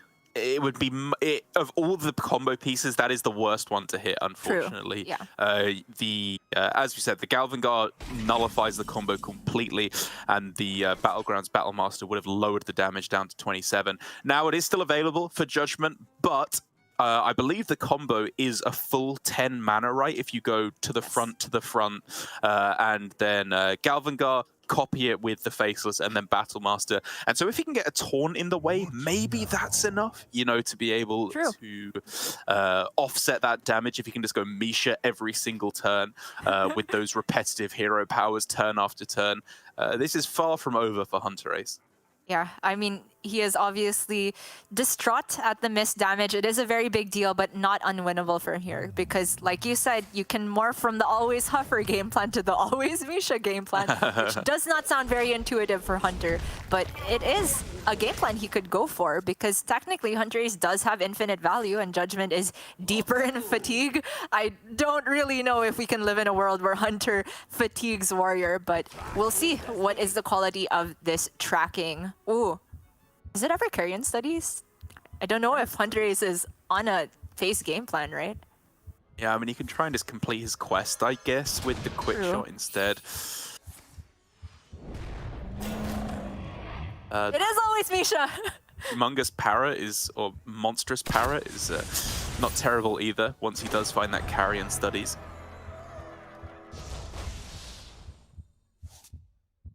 Right? And here we go. Relatively late quest completion, but this is not one of those quest decks that is concerned with finishing as soon as possible. It's concerned about maximizing damage. Oh my goodness, and now the army of Mishas coming in, boom, boom, boom.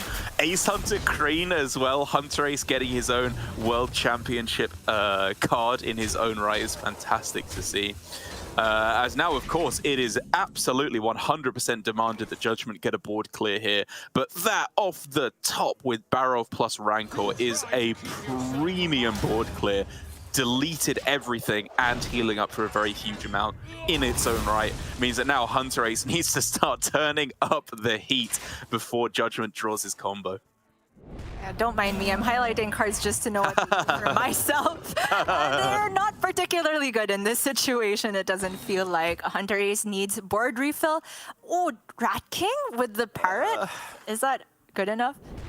I think it's just chewing up a board space, right? Like that Reborn minion, you're not really, or the Dormant minion, I don't think you're really looking for that. And so I do like just going for the Dragonmaw Skystalker. True, does get some synergy with the Parrot. That's a lot more immediate. Judgment with 2 combo pieces in hand, but none of the minions. He's still quite some way off, and we're seeing the long-term effects of using the Vipers on those Outriders axes. Judgment still has 3 pieces of big board removal, the Bladestorm being the hardest to use because it's a bit conditional, but if the board state does end up in a spot where it's all Mishas, then it can still clear the entire board. The Brawl, of course, still going to leave 1 minion, very likely 2 because of the Death Rattle on the Skystalker here, and then the Shield Shatter also leaving up the Skystalker. So hunterace has done a very good job of building a board that is not simple for Judgment to remove. I'm honestly not sure which piece of removal he is supposed to go for here and whether the heavy plate gets traded or not. I think for Judgment, like heavy plate being traded is probably a good idea, because what you want to do is clear as much of the board as possible and keep your armor above 10. That is a very important part of this game plan, because then Shield Slam costs, or the Shield, what is it called? Flurry? Shield. Shatter, sorry, there we go. It stays at 0, and then you can use that on the same turn as your combo to clear off any niches that are in play, and then go for the full 36 damage. At the moment, though, it doesn't really look like that is going to be possible, because hunterace is going to be dealing a huge amount of damage on this turn. He has, of course, the ability to get freezing traps as well. Does he just have lethal here? It's a lot. Oh, look at all these Leoks. I know. Always Leok? It is just lethal, right? With Arcane Shot. And he doesn't need it. It's just... Oh my goodness. I was underestimating how much that was, and doing the math on whether Leok or Hoffer deals more damage, of course, depends on how many minions you have left, but hunterace, one way or another, found the line there. Judgement maybe also underestimating how much he could get away with leaving on board. I did think he had to go for some board clear, but obviously it was not clear which one he was supposed to go for, because all of them left some awkward amounts of minions back there. So hunterace gets through with the unconventional quest hunter as well. Very cool stuff. Yeah, I fully agree with you. I think at the end there for Judgement, it was a little bit greedy, if you want to look at it one way, or a little bit overly optimistic about what the rest of his game plan is looking like. I think from that instance, you had to take a 1 or 2 turn gamble that you would draw your OTK in those 1 or 2 turns, and use all your removal, all your defensive options in those 2 turns, because outside of that, it's just not going to work. I appreciate that he was afraid of freezing trap, and that would shut down a lot of his combo potential anyway. But, you know, you're afraid of that no matter what. Like, you are going to be losing to that in the next few turns. You have no extra rush minions to be able to take that down. And so I think he just had to go as aggressive as possible, hope that by some miracle he is able to get there. But it wasn't to be so. And so now Judgement is on his Mozaki mage with just 1 win left for hunterace, our former world champion, to be taking a victory in the first round of Swiss. And here, it's been a little while since I've seen Mozaki mage, and it is, of course, a much different beast from what it was when this deck was first available, with Incantus Flow now all the way up at 4 mana. It really makes you question how this deck is playable at this point. Just gets the Flesh Giant treatment, you know, tick it up 1 mana every time there's a new round of nerfs. But I think it's warranted. Mozaki Mage has been one of the most powerful decks in the format for quite a while now, and one that is one of the most difficult to interact with. There's not many ways of stopping it outside of chomping up Mozaki itself if you are running or discovering, in hunterace's case, Mutinous. But he is, of course, on the Burn Shaman now, so no access to that necessarily. It is just going to be a battle of who can get their burn spells to face more efficiently, because both of our players here don't really have access to healing. It's very conditional, I would say. Judgement with the barrier, maybe if hunterace gets to attack, but I think hunterace will stop attacking if he gets to a point where barrier is a bit later in the game and hunterace is not on the board-based game plan anymore, and then hunterace maybe can heal up with the BruCon hero power. But of course, when Mozaki Mage gets online, they're not really interested in dealing incremental damage the way that Burn Shaman does. Mozaki Mage will just take you 30-0 if they have all of the right setup. Very strong start there for hunterace now. He's got the 3 schools of spells sorted already, with Arcane already played, Frost and Nature in hand. Lightning Bolt is really the nature spell I would like to play least, unfortunately. It's really useful later on in the game in order to get a bunch of damage with extra spell damage, juice up your... just basically juice up your damage in a variety of different ways. But I think if it does mean he gets himself a turn 4 multicaster for 3 spells and there's no other options, yeah, I'd throw it down. Oh, but he gets a Lightning Bloom now, which I think is much more expendable than the multicaster. Lightning Bloom, of course, can still be counted as burst in a way if you're fitting it into an overdraft turn. But if it means that you get quicker card draw, I believe it's worth using it next turn, most likely.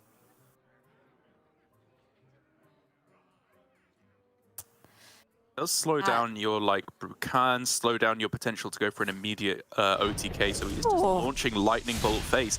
I mean, I guess you're not using it on a minion here, right? You are still pointing it to your opponent's face, even if it isn't necessarily going on the same turn as the overdraft, like you said. That is true. And it is already with some spell damage. So it is approaching its maximum utility, just not all on the same turn as an overdraft, like you said. Lightning Bloom committed just to have enough mana to play the multicaster, makes a lot of sense. Hits the other multicaster, that works really nicely. And another Novice Zaptor lined up and in the bank. That is a very big deal that you hold on to these for two reasons. Obviously, first for the burn, and secondly, not to put a minion that has the perfect health for Siphon mana on board. I think avoiding that where possible is a big deal to kind of slow down the mage. Card draw coming together for both players now with Guild Trader plus the Cram Session to get himself 3 cards drawn on this turn. Multicaster to follow afterwards, where I think Frost, Arcane, and Fire all played as well. It's a race of 2 players getting pretty much the best hands you can draw. As hunterace looks like he's going to be getting down, what, another multicaster? I feel like that's even better mana utilization than the Wild Pour here. True. I think the caverns aren't really the way that hunterace is going about the game plan anymore. It's just about hand space, and he won't overdraw, right? Only 2 schools played for hunterace without any primordial studies. The problem is he'll be over... Oh, 3? Yeah, he's played the studies. Oh, he has. My bad, yeah. So that will be still just 9 cards in hand. Perfect. And it's clear where the players' heads are at, right? No bother getting on board with the 3/4s and getting that chip damage. He knows that it's easy for Judgment to remove or freeze those and maybe even punish them with a barrier being played. So hunterace is just working with 2 less hand spaces, it feels like. Or even 3, because the Snowfall Guardian isn't very good in this situation either. Really, the only thing missing now for Judgment is the Mozaki itself. Everything else is coming together really nicely. Plenty of cheap spells, Cram Session, Conjure Mana Biscuit as well to get himself that mana recoupment later on. It's all there, and hunterace needs to get moving right now if he wants to be able to fight back against this. Double Novice Zapper plus Lightning Bolt on its own is still a respectable amount of damage, and if he can get himself an Overdraft, a Frostbite maybe to go alongside that, it's getting to the point where it's not ridiculous that he could take the game, but with both blooms already used, it's still quite a ways off, and now both bolts used as well, his OTK potential is so much more limited. Yeah, it feels like he has to go for a Brukan game plan and try to get as many burn hero powers as possible. Doesn't feel realistic. And the very awkward thing with hunterace's turn there is that his hand space was so clogged up by the caverns and the snowfall that he couldn't just go for Macaw on the multicaster battle cry. And he is forced to dump a different battle cry now, which gets him less overall card draw, but I think is the right way to go about it, copying the Wind Chill instead for piecemeal card draw, because he simply doesn't have the hand space to work with. Oh, this is just so strong for Judgment. It's perfect. The exact 2 health target for Siphon Mana, refreshing Spring Water to draw more. He can, launch Ignite Face if you want to. Play the Solarian if you want to. Like, it's all fine. It's all winning the game. Yeah, I'd rather not launch anything that shuffles other things into the deck. So both the Solarian and the Ignite I would prefer for Judgment to hold on to, because it's just all about drawing the Mozaki right now. So I like that he plays the barrier to dump a card.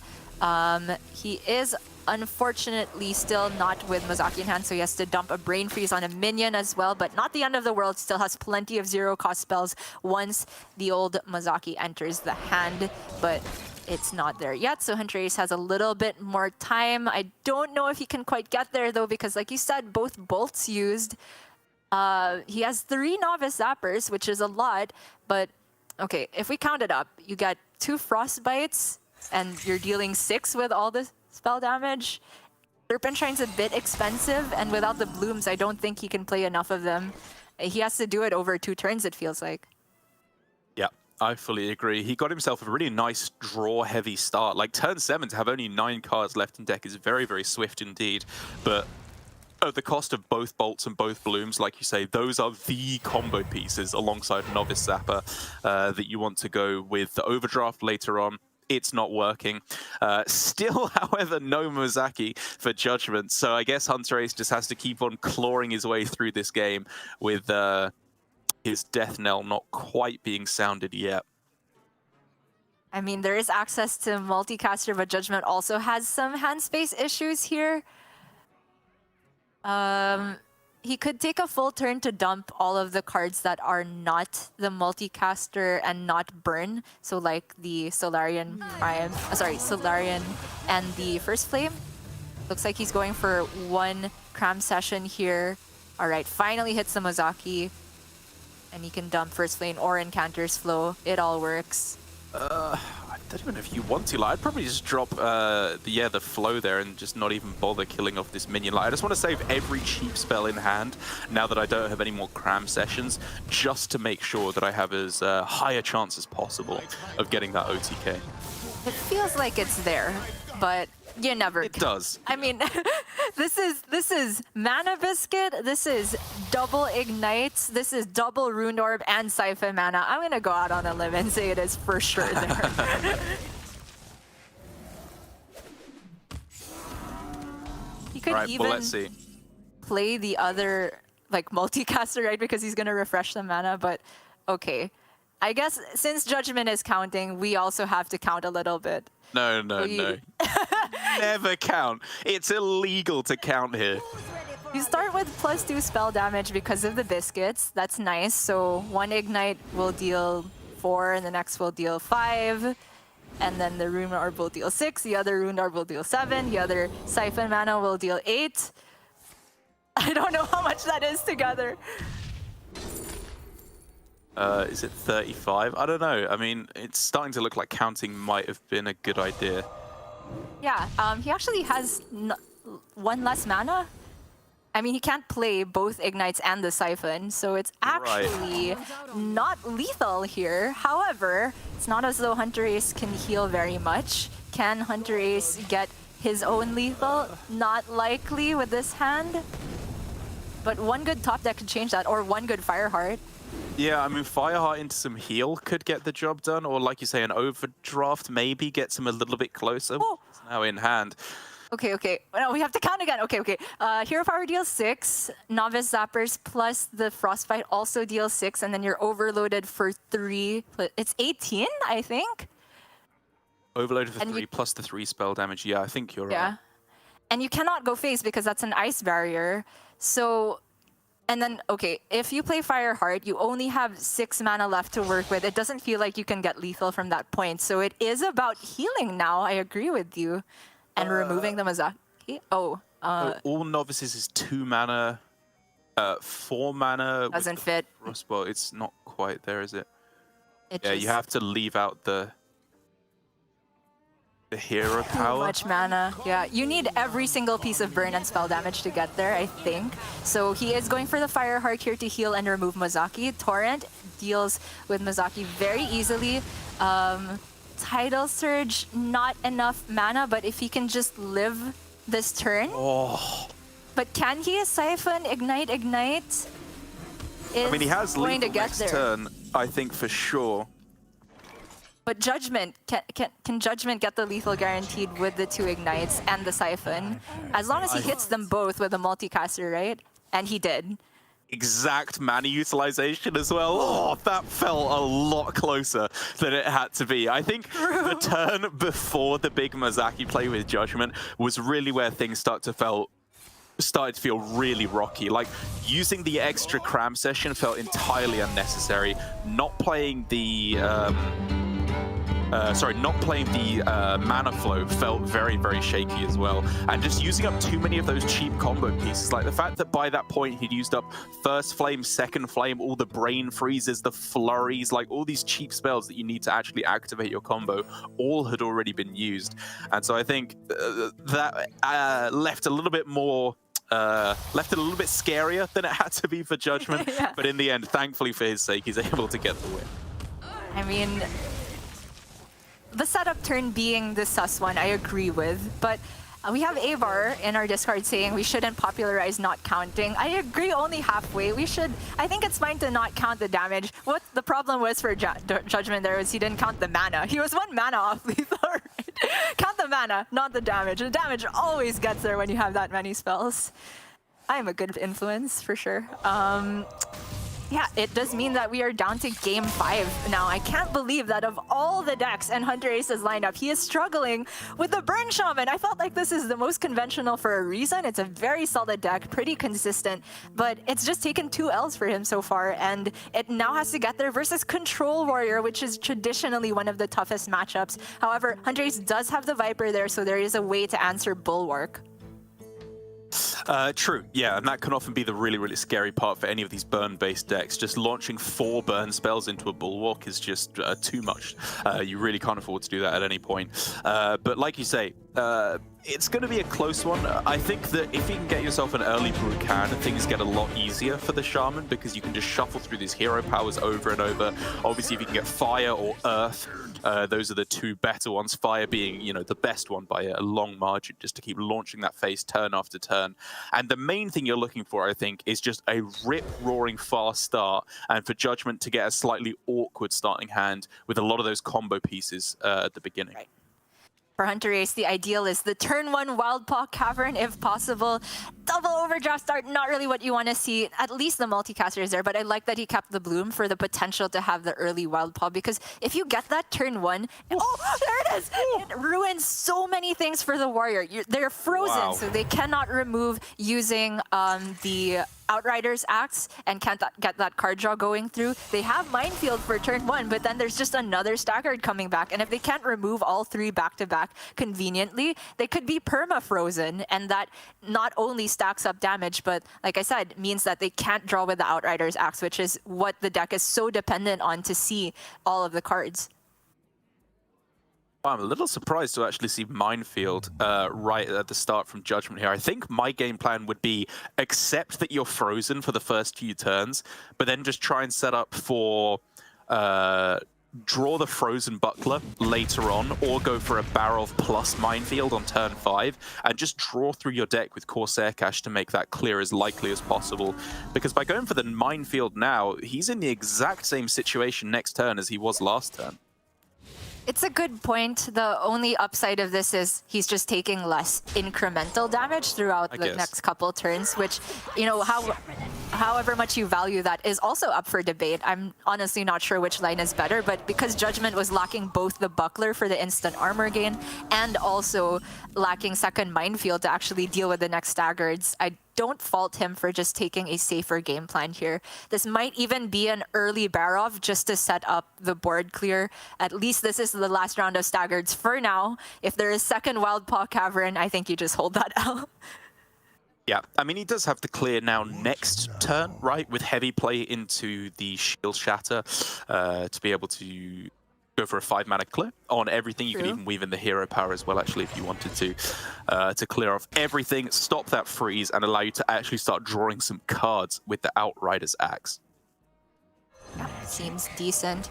There was the potential to pre-equip Outrider's Axe if you are just going to spend the mana on full clearing here, but because hunterace runs Viper, I'm not sure if you want to do that. Then again, you can make the argument that if they're Vipering not a Bulwark, then you're happy. But we're in a position here where hunterace is going for the beatdown, the minion half of the deck, more so than the burn spells later on. But it's the big stabilized turn for Judgement here. This combo from Warrior, just another premium piece of removal and armor gain. Not what hunterace wanted to see, but he at least has this multicaster to keep the card draw train rolling. Yeah, it's coming together very nicely for hunterace. If there hadn't been that big board clear, I'd say he was actually a pretty big favorite at this point. Now I think things get a little closer. We've seen a heavy plate be used, and Judgement is at close to starting health total. So hunterace is still very much in the realms of possibility that his OTK can get there, especially as both bolts are still available, one Bloom still available as well. But it does need to come down sooner rather than later, I'm going to say, because otherwise Judgement is going to keep tapping that hero power every turn, drawing to the Frozen Buckler, the extra heavy plate, Rakara the Valorous, which now gives 10 armor instead of 5. And at that point, I think the combo starts to become way too far away for hunterace. Use of the wind chill there for hunterace. Very disciplined, kind of sad that he doesn't get to attack with the minion, but I think he was assuming that this minion would be cleared one way or another anyway, so he just uses the wind chill while the target is available, because it's not like Judgement is going to play any minions of his own, and hunterace didn't want to necessarily have to spend 2 mana on a hero power to keep that cycle going. And we could see a similar principle with the Sleet Breaker being played again here, or the alternate line of just cashing in the Serpentine portals while the board presence is still semi-relevant here. Sometimes it gives a target for Outrider's Axe to kill, but I kind of like developing one last board here. Like, Judgement has drawn relatively few cards, and the Serpentine portals are really tough to weave into the combo with Novice Zapper because they're so expensive. Like, you could just say my combo is with the Frostbites and with the Lightning Bolts instead. You can obviously start using some of those damage to just get more incremental damage over the next few turns. Like you were saying, Frostbite and Lightning Bolt do feel like more core combo pieces to go for in the one big spell damage turn. So I like just double Serpentine here to get a bit of pressure on board, do a bit of damage. As Mutinous off the top, I mean, sure. It feels like too clean of a Blade Storm to me, but I think Mutinous could be clutch later. Even if it eats a single Novice Zapper, it's a lot of damage that it reduces. But I kind of like the idea of not taking the 6, because I think the amount that Mutinous reduces is not going to be more than 6 anyway. True. Yeah, that's a fair point. Gets to even the hero power as well. Very nice. Now hunterace is going to trade these overdrafts. Another Cavern, not bad at all. Just a good way to spend the mana. Keep stalling, honestly. Creating a bit of pressure, threatening to freeze the weapon while he sets up the combo. Yeah, if he can keep this equilibrium where Judgement isn't actually gaining that much armor each turn because there's enough minion pressure from hunterace to keep chipping it down, that's fine. This works out very well for hunterace, as he's going to be in a position where 30 damage is very doable late game. Any more than that does start to get a little bit trickier, especially now that a Novice Zapper has been munched up by Mutinous. Like you say, that small difference, seemingly small difference, will actually have a huge impact on the outcourse of the game unless he can pick up another Novice Zapper from this Primordial. It might be getting to the point where you even pick up Guild Trader or something like that. Maybe. It's quite expensive. hunterace reaching for the Brucon, but has drawn the Wind Chill now, which also seems like a pretty decent turn. Brucon is a weird one, right? You could say it's an investment because more hero powers you get to weave in every turn could be more damage, but it's only 1 in 4 of them that actually help your overall game plan. I don't think he ever wants taunts because those are just going to feed the Outrider's Axe for Judgement. And the Brucon isn't really doing anything about this Mutinous, and it is getting to the point where that 7 damage from Mutinous is scary, right? Because Judgement doesn't need the full combo to kill hunterace necessarily.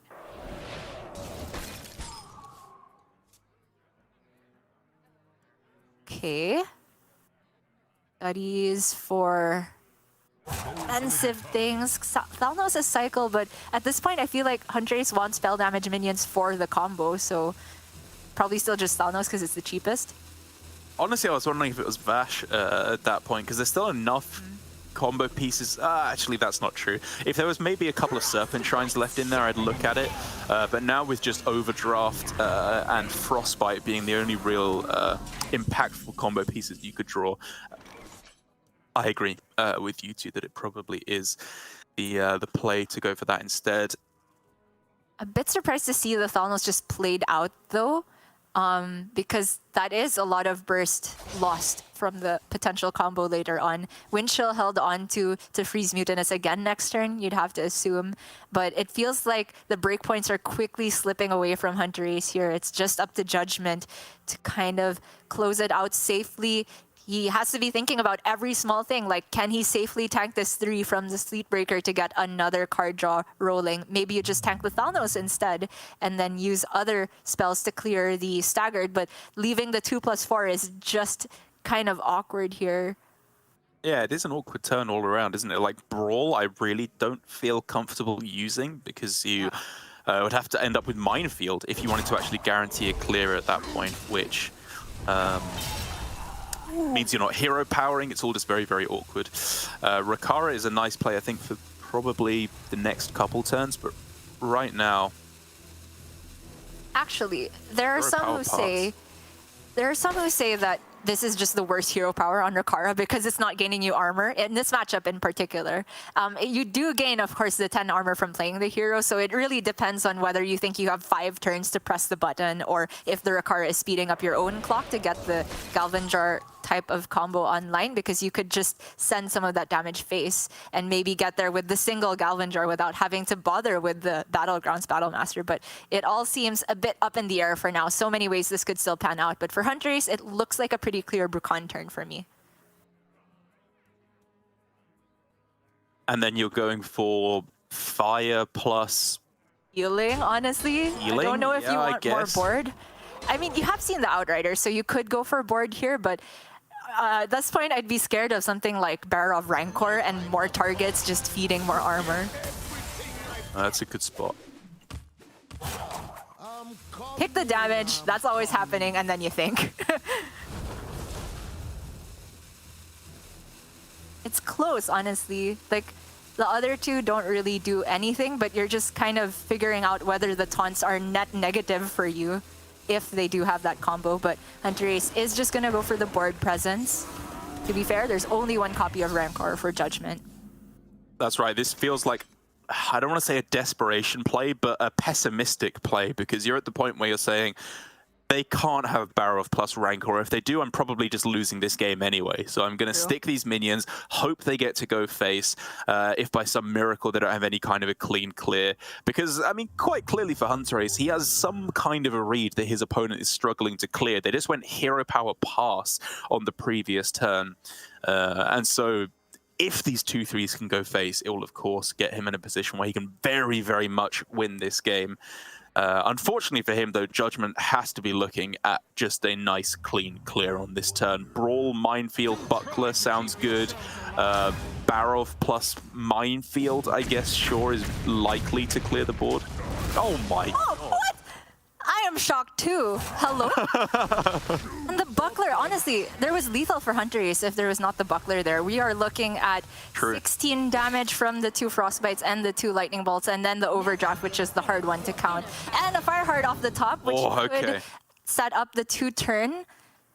Dunk Tank, that goes face. Just, but then the Buckler is kind of like, you're wasting some of that damage anyway. It depends. As long as you leave 5 armor online, it's still going to be maximized because of the 5 that he will lose the next turn. Yeah, I think you just want value at this point, and these spells are not giving it to him. We wanted, you know, another Primordial Studies, maybe an investment opportunity to draw through his deck. Guidance absolutely would be fantastic. Tiny Toys, you know, it's something, and he gets a little bit of extra minion presence, but he has to use a Bloom in order to do it. However, these ones that he is getting are much more like it. Guidance is fantastic. Okay, and yes, Rustwigs. Oh, wait. To the front, Calvinger. No Faceless though, so it's not enough. And the only armor gain here is the Rakara. Oh, this is a close one. I wonder.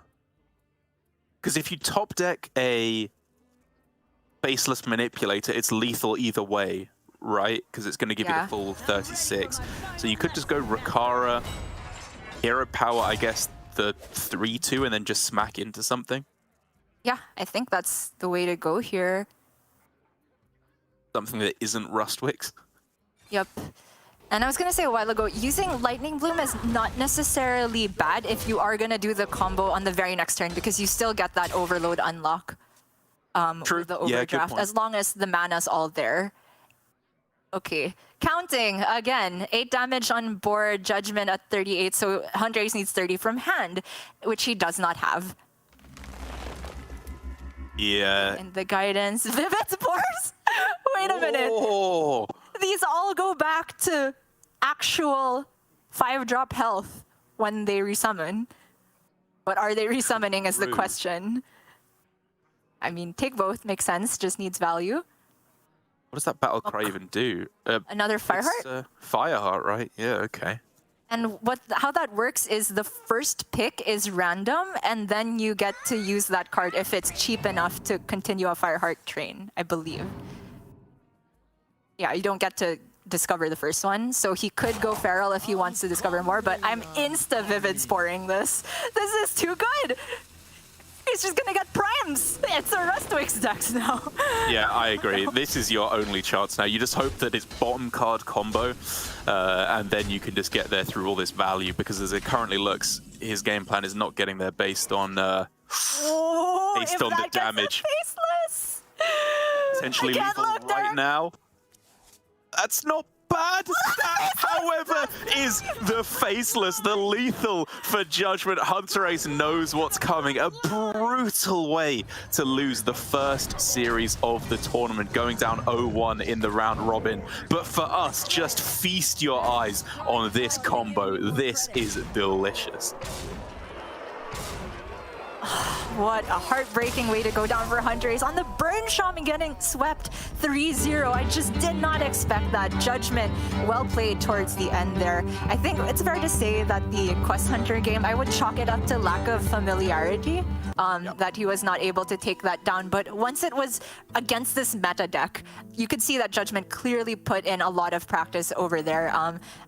Having that combo together and knowing his outs at every single point and getting there towards the end, very cleanly done. And it's just the first round of the day. So for Judgement fans, very, very nice start. But for hunterace, still the chance to pull it back, right? We talked about at the beginning of the day that every match win matters towards the qualification to the seasonal championship. So hunterace is going to be hanging in there, and maybe he can catch a few more people off guard with this very spicy lineup. Very spicy indeed. I think there's definitely potential for him here, but he will have to essentially go flawless for the rest of this series, or for the rest of the tournament, sorry, because with the way it breaks down now, 6-2 is basically not going to get you there anymore. You need 7-1, or of course 8-0 if you happen to do especially well over the course of the tournament. But for Judgement, it's kind of what we've expected from him thus far, for the most part, showing clearly very good understanding of the metagame, a very well-researched lineup. You can tell when players bring these slightly out there decision-making. Little bit of messy play in the middle, but for the most part, he looks like he's in with a very good chance of getting another semi-final spot at least. We are of course going to get ready for the remainder of the action here in round 1, I believe. But with that very nice victory for Judgement, we're going to send you off to a quick break before we come back with more action from Masters Tour and Onyxia's Lair.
Hello everyone and welcome back to Masters Tour Onyxia's Lair. I'm Raven and joining me is Lorinda, and we're going to be continuing with some more coverage of round number 1 after what was quite frankly a roller coaster of a match 1 on stream, right Lorinda?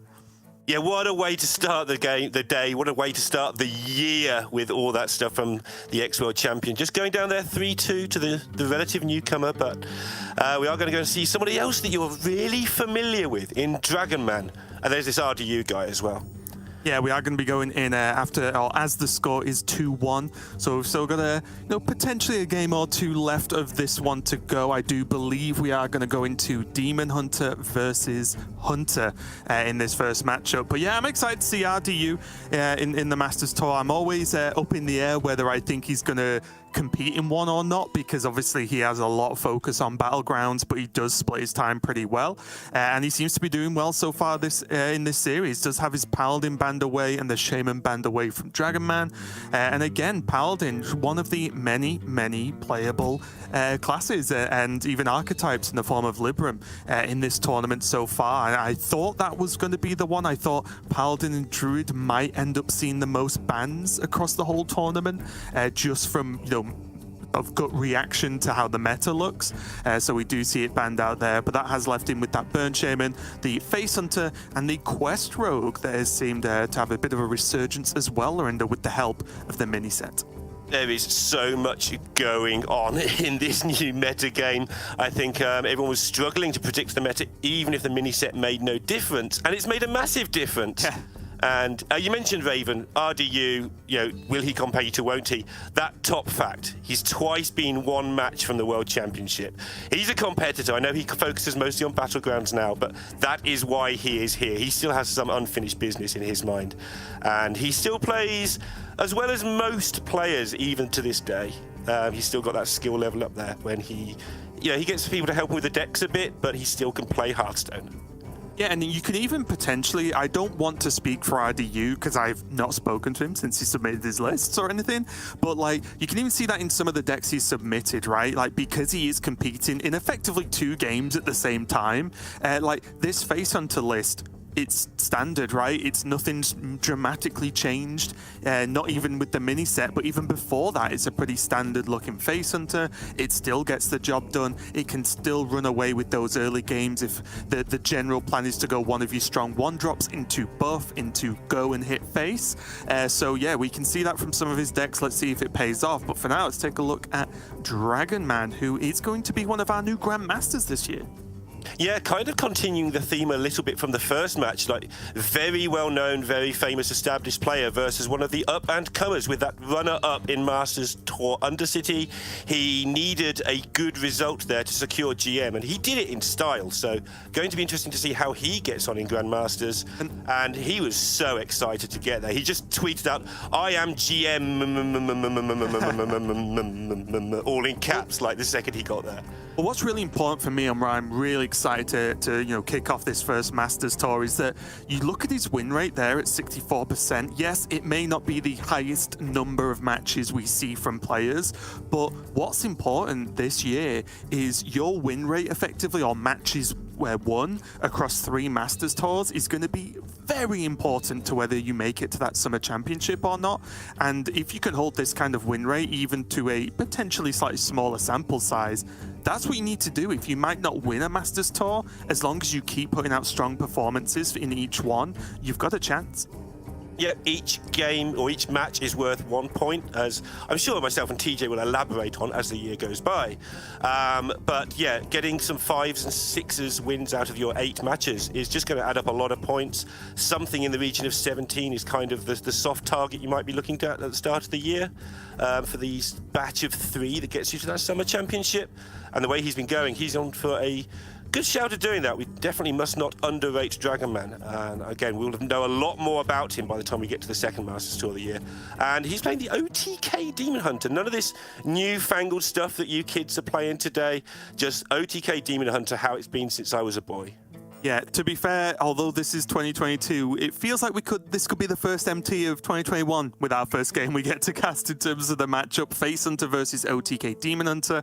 So a bit of a, old school matchup for now. Obviously that will change going forward, or even going backwards, as if you were tuning in for that previous match. There was all sorts of things going on in that one, so there'll be plenty more where that came from. But for now, yeah, we are going to dive into that first game for us. Fourth game for these two players here, and you can see, I think Gia mentioned it earlier, but looks like DragonMan is rocking the Illidan and Friends portrait there on the bottom, so we'll see how it goes. But just from that quick glance, Lorinda, it looks like RDU is off to about as good a start as you could want, with double Initiate in the opening hand. Yeah, one of the very best starts. No Divine Shield, probably the only very small thing that he'll be slightly sad about, but he didn't throw them away and try and get the Trogs and the Divine Shields. He is just going for insta damage, try and force DragonMan to use up those combo pieces. And I think this matchup has got slowly better for the Hunter over the last few months. They just added more and more resilience to board clear. Yeah, I was going to say, I think the thing, at least personally, I would be more unhappy with is no buff in hand to follow up on this double one-drop opening. Because if you can hit the Biscuit or anything, or at least plan for a buff like Ramming Man, perfect timing, going forward, that's really, I feel, how you beat the OTK Demon Hunter, as you mentioned. You don't have to make tons of 1-1s or 1-2s. You just have to make one big minion and hope they don't have that sort of early way to clear it off, because we have changed the game a little bit here, because as you can see, Moarg, 3 mana, right? That back in the day was 2, so it was more likely to get easy early clears off, whereas if a big buff lands on one of these minions next turn in the form of that Ramming Mount, it's just adding more and more pressure on here for DragonMan. But it doesn't look like he's going to get that weapon used up. Start cycling through some cards and take that first proc of his quest. Yep, not panicking either. He has got a perfectly nice clear with a Moarg next turn, so just ticking along the quest, realizing that RDU is going to be low on cards. That's kind of how this works. But yeah, that has allowed this ramming mount to do some severe ramming for 7 points of damage on this turn. He's down to 14 already. Obviously, loads of healing available. Obviously. Oh, back to full health. Yeah. Oh. When you're healing, you're not doing your quests. So there's that for RDU. But at the moment, he has no follow-up at all. I guess the Doggy Biscuit's something, but... Okay. That helps. It's about as good as you're going to get for that draw based on where RDU is right now. But the worry I can foresee here is, because DragonMan's completely stabilized his health, obviously back to full, he's got Spectral already in outcast position, he's got a Peddler ready to just cycle if he needs to, and 2 studies in hand. He can go any way he wants with these answers, especially with the studies, because he can choose to either play for removal or play for increased card draw. We can see the Chaos Leech coming down now. And even with Kodo Bane, based on DragonMan's hand, I feel like this is already starting to wind down, and it looks like DragonMan might be in control of this one. Yeah, the full heal back to 30 has happened as well, so he's got 3 or 4 turns, even if he has to face some of the bigger stuff. You don't have to play a minion, so you don't have to get rhinoed. So, yeah, RD is going to find it hard to accumulate this damage, assuming that sensible things happen from the Spectrum. Yeah, and you saw DragonMan there probably just a little bit upset, of course. Like I said, Kodo Bane was the best card RDU could have even had in this situation, but it's the fact that DragonMan healed up to full and has all of this card draw still left, right? If he had one or the other, tons of card draw or the full heal and those alone, he would feel in a lot more trouble. But I think with both, he should still feel pretty safe. Yeah, just happily going through the motions of reducing the cards, plenty of removal in hand. Pretty tough for Radu. Hungry, aren't ya? One of the problems you have in this matchup as well, like Warsong into Rhino, doesn't feel as good as it does in many other matchups, because there aren't often minions to target. So it's just, I play this 7-6 and hope something happens, hope it lives so it can just go face. What I find amusing about this Hunter deck is it's very much, it's a very well-tuned, well-honed deck now, but it's kind of like the first deck you ever build in any card game. It's like, oh, here's some things, they're cheap, and I'll make them do that. Like it didn't used to be like, you used to just play minion after minion, but there's so many good one-drops that stick around now that just the buffs are like baby's first Hearthstone. It's great. Yeah, and I like this a lot, actually. DragonMan had some inkling of what RDU's hand looked like, of course, with the Wrangler being played. And also, he gets to play the Peddler, which means at the same time of him completing his quest and getting Kurtrus for next turn, he's also winning on board now. And he played a minion into a turn where he knew he was going to shuffle, or not knew, but almost certainly knew he was going to shuffle a Rhino away. Obviously, there's a chance that RDU gets a Rhino back, but the fact that he can just throw it back to the deck, and it's about as good a time as ever to actually play a minion on board against Hunter. So a really good job there for DragonMan. RDU is pushing now with the Trog, but again, not quite as powerful as it used to be, right, Lorinda? Like, these Trogs would then duplicate with these stats, whereas now it's only the regular 1-2 version that gets summoned. Yeah, they're fantastic on turn 1 if you can stick them. Maybe play an Org Merchant on turn 1 because they multiply and you've got things to put your doggy biscuits on. But this late in the game, that extra 1 damage with an opponent still on 30, not really what you're after as such. And DragonMan now has got the opportunity just to get straight up ahead on board. Yeah, and there's even weird sort of fringe cases where filling your opponent's board with 1-2s and then not playing minions for them to trade into can actually work in your favor, right? Because you know there's only going to be, you know, X amount of damage each turn. Yeah, particularly if you're playing the Shaman deck where you just keep freezing them and they can't get their good stuff down to do whatever their good stuff's trying to do. Yeah, he's just gonna race him. And it's fine to do. Oh, even if he doesn't race for like the OTK, just based on what's available for both players.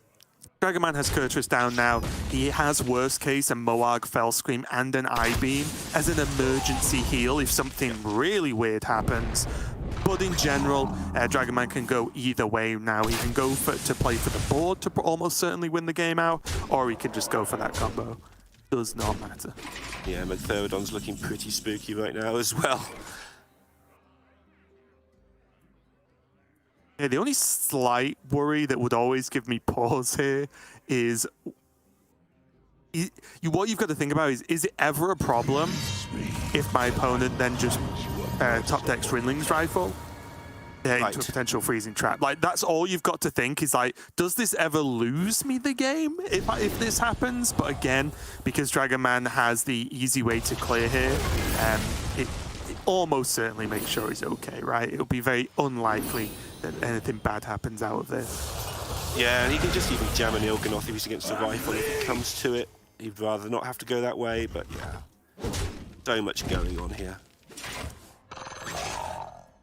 Okay, I'll do this quick shot. That's, again, about as good as it's going to get at this point. For a Rhino.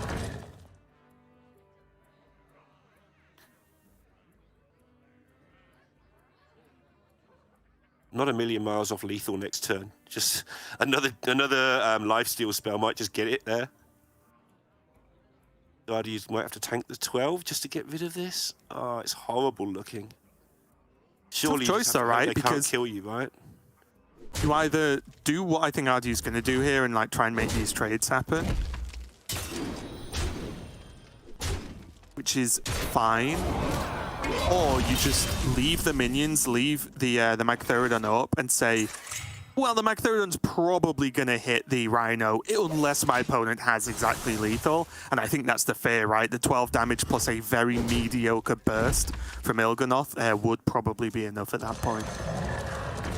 Well, the Rhino's about all there was left. He's already used a quick shot and he's already used Barracks, so this is kind of what he's at. This is what he's got left.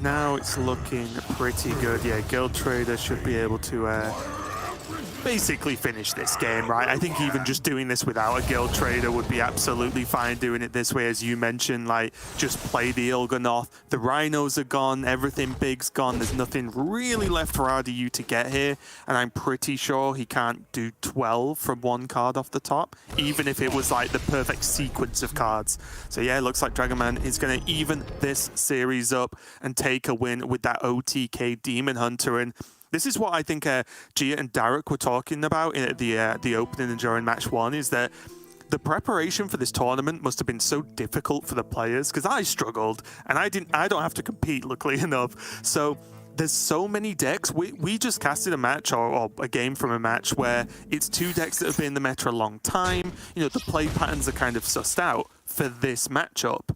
But then when you think about the other 1 million decks and archetypes the players could bring to the Masters Tour, you've got to not only keep your standards high of the matchups you already know, but then think about, okay, well, how does this interact with, you know, sort of a Kaz Druid or Ramp Druid or the token variant of Druid or Aggro Druid? And then you're like, well, those are just the Druids, and then move on. Yep. So the sheer number of matchups, I imagine a lot of players are actually half working out on the fly over the course of this weekend will be pretty ridiculous. Yeah, I think the mini set weirdly helped the lineup building just a little bit, because before the mini set, and there's still this many decks, but the decks were so evenly in tune for a tournament setting, not necessarily for ladders. There'll be people going, oh, what about Druid? Or what about Shaman? But they were evenly tuned. Like, what are people going to bring? Didn't even know what to target. But with the release of the mini set, and as you see there, Kazakhstan is going to do its thing today.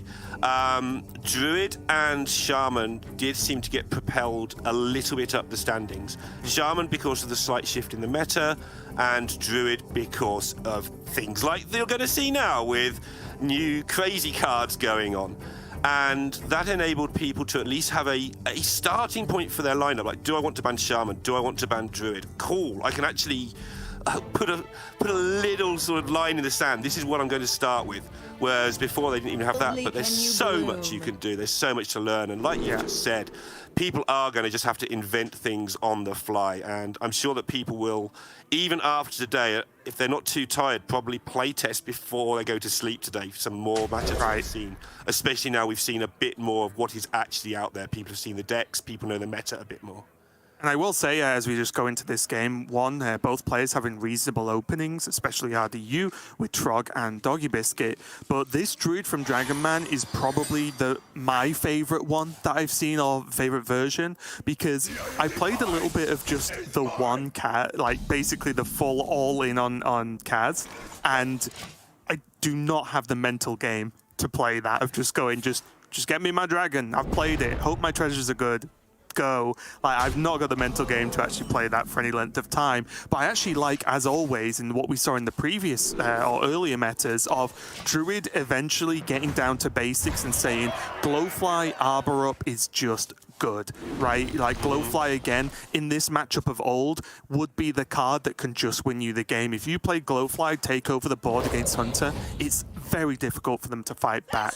You even see DragonMan keeping hold of the scale in his opening hand to try and do so. It's effectively a big Glowfly with Rush, which helps a lot. But this opening, Lorinda, from RDU, this is what you want.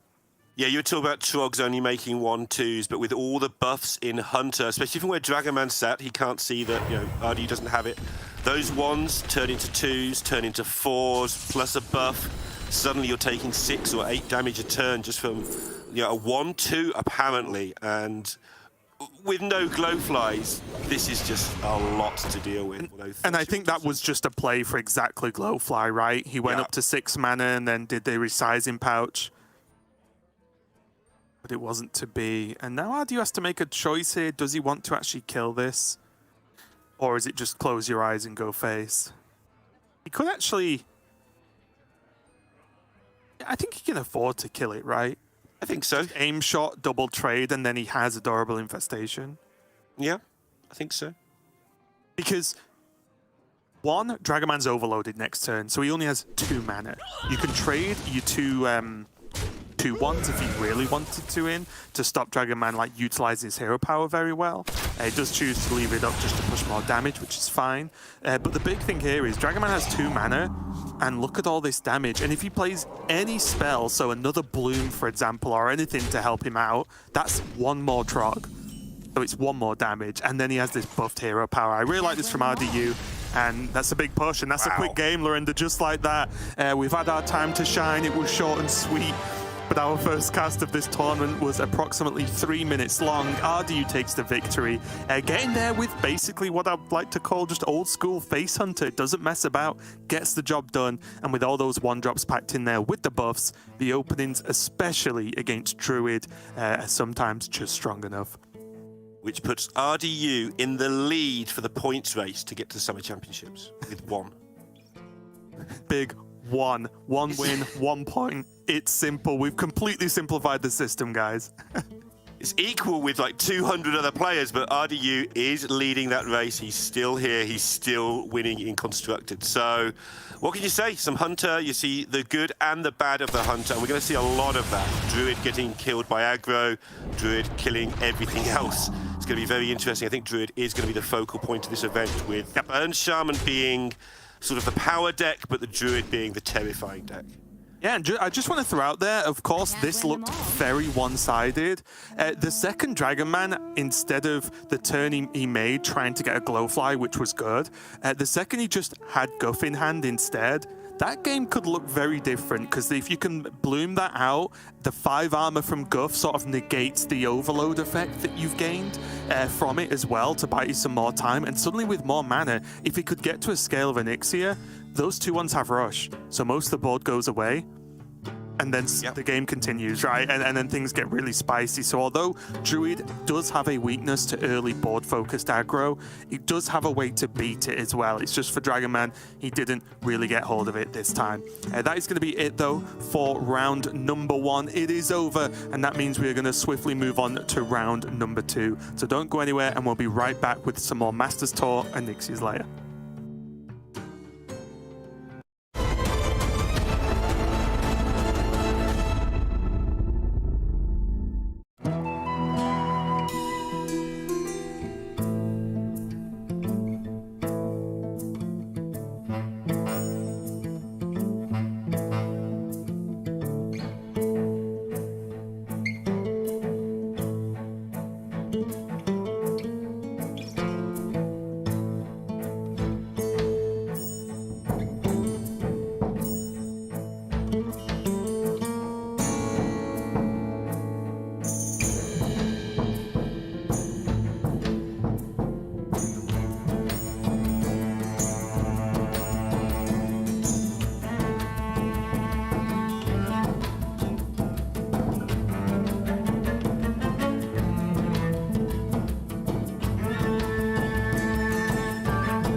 Welcome back, everyone, to Masters Tour and Onyxia's Lair. I'm Raven, and joining me is Gia now. Lorinda was only here for a minute, and now we dive into round number 2. It feels like you were only casting a few minutes ago, Gia, for that nice long opening match. But how are you doing? Are you ready for another series? Absolutely, Raven. Just had enough time for breakfast, and I am ready to keep going with the action. And between the round 1 initial, the round 1 matches, and now our round 2 matches, it feels like we were just seeing different decks every single time, and the trend is continuing here. We have Gaby versus SuperChicken. Gaby recently tweeting out that he nearly got swept in round 1, but managed to reverse sweep an aggro druid. None of that in this series, though. No druids to be found. Yeah, it's... Pictured as well. Oh, endless content this guy provides. It's fantastic. But yeah, this is something I mentioned to Lorinda, and we've spoken about before the tournament even began, but it's just, what do you submit when you can submit anything? I think is the big question for this Masters Tour, and I can't wait when till we get to top 8 and we see what those top 8 lineups look like, because I think it'll be really telling to just see what who actually got the good read for a tournament that was so difficult to read in the first place. But we do see the Demon Hunter, which I believe was OTK Demon Hunter, banned away from SuperChicken, and yeah, that Druid is going to be gone from Gaby. Do you think Druid's going to eat most of the bans in this tournament, Gia? I think it's going to be one of those decks where if you're not running the lineup to target it, the aggro decks, then it's probably an auto ban. It seems like the consensus from a lot of players, but I have heard from other players that it's just not good enough. Maybe you can just take the L against it if you're playing sort of a half and half aggro lineup, but it still remains to be seen. SuperChicken with a very cool lineup here. I think a lot of these decks are lean towards OTK. He has the Owl TK, he has the Bolner Shaman, which he'll be queuing up first, and he has the old OTK Demon Hunter with Il'gynoth, just saying that the old tried and true combo decks are good enough, plus a Libram Paladin in there. So these are mostly old archetypes that we've been seeing, but it just seems like SuperChicken is saying it's still good enough in this meta. And he has a certain tech in this Bolner Shaman, which I think is going to give Gaby potentially a hard time. The Devolving Missiles in here, very good against the Miracle Priest, which Gaby's running. Yeah, it's really interesting, and this is something I thought we would see quite a lot. Obviously, I've not had a chance to look at every single player's lineup, but I did wonder how many players would go for the plan of, okay, Onyxia's Lair is going to be out, just over a day or so before submission. What if, what does the lineup look like if I just stick with the good decks I know, right, and not mess about, not try and be too adventurous? Obviously, there's a couple of cards in the list here and there. I think we saw, some of the new ones in that Shaman list there, but it's just very interesting to see which players try and go wild and win that way, or just try and stick with what they know. And speaking of which, we are going to see another Mozaki Mage, Gia. That'll be the second cast for you of the day of this deck. And what do you think about where it sits right now? Because obviously Incanter's Flow has been heavily nerfed since the card first came out. But what do you think about the deck now that Incanter's Flow is 4 mana, and just where the deck sits in the current meta as it is?